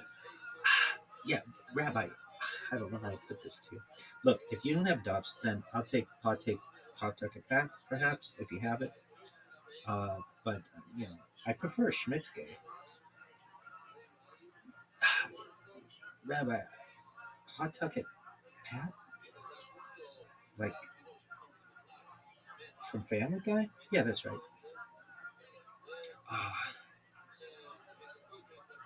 You know that is also a fictional beer. No, it's not. It's where Peter Griffin works. Well, he's worked a lot of places, but it's been one of his places of employment. It's made in Pawtucket.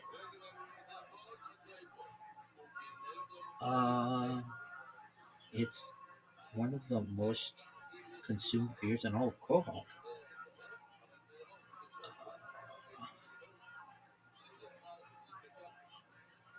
Are you sure that it's made in Pawtucket?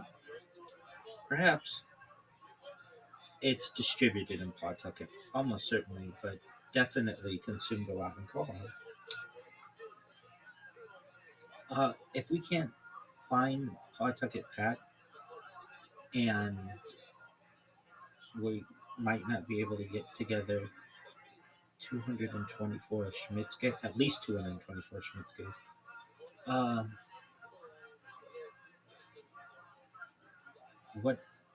What other options do you have? I mean, I have to think about it. So you're saying that you don't have any Schmitzke? I mean, I'll take it from the tap. You don't have to have bottles or cans. No, we don't have Schmitzke on tap. Okay. And do you have Duff on tap? No. Okay, what about Pawtucket Pat? Have you ever had any of these beers? Oh, absolutely. May I ask where? Steve's. Steve's Lounge? They have catering. There's a big fish fry on Fridays. Oh, that's right. But anywhere else aside from the Steve's? Well, there's Old Time Tap, but they don't have catering.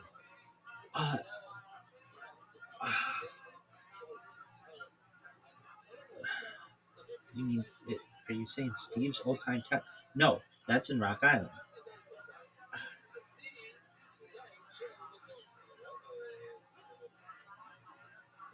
Well, I mean, do you have anything else that we might be able to get for you? Do you have any other options that you may want? Would you have Schlitz? Actually, that was a real beer. Unfortunately, it was discontinued this year.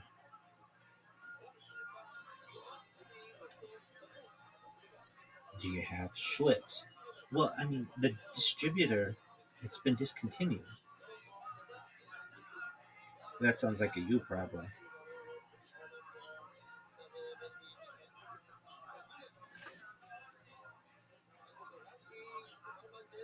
Hey, Rabbi. So, did you figure out what you wanted? Yeah.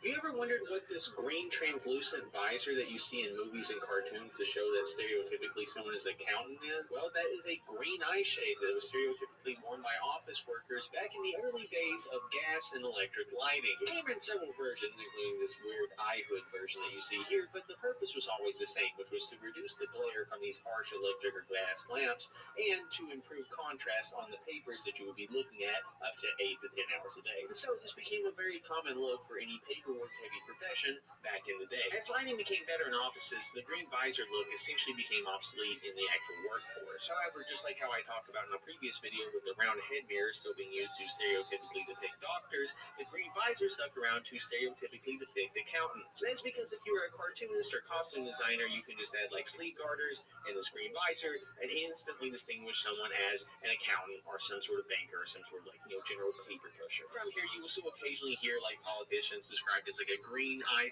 or some sort of like, general paper pusher. From here, you will still occasionally hear like politicians described as like a green eye visored budget hawk. And there is a journalism award that still mentions the green eye shade. But yeah, so that's what's going on there with that. So if you have any accountant friends in real life, make sure that you give them one of these so that way they can be a real accountant in here. Have you ever wondered what this green translucent visor that you see in movies and cartoons to show that stereotypically someone is an accountant is? Well, that is a green eye shade that was stereotypically worn by office workers back in the early days of gas and electric lighting. It came in several versions, including this weird eye hood version that you see here, but the purpose was always the same, which was to reduce the glare from these harsh electric or gas lamps and to improve contrast on the papers that you would be looking at.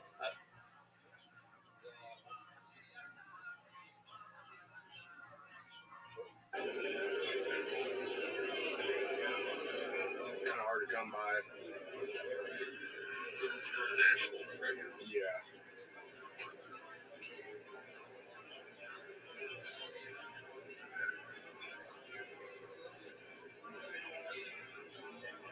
Are you a Manning fan? Not really. Pass on that one. Yeah. All right, man. Have a good one. I'm trying to get rid of this Manning. It's a one-of-one. It's the National Treasures. Kind of hard to come by. 0.25. 1.25. 2.25. Oh, 3.25.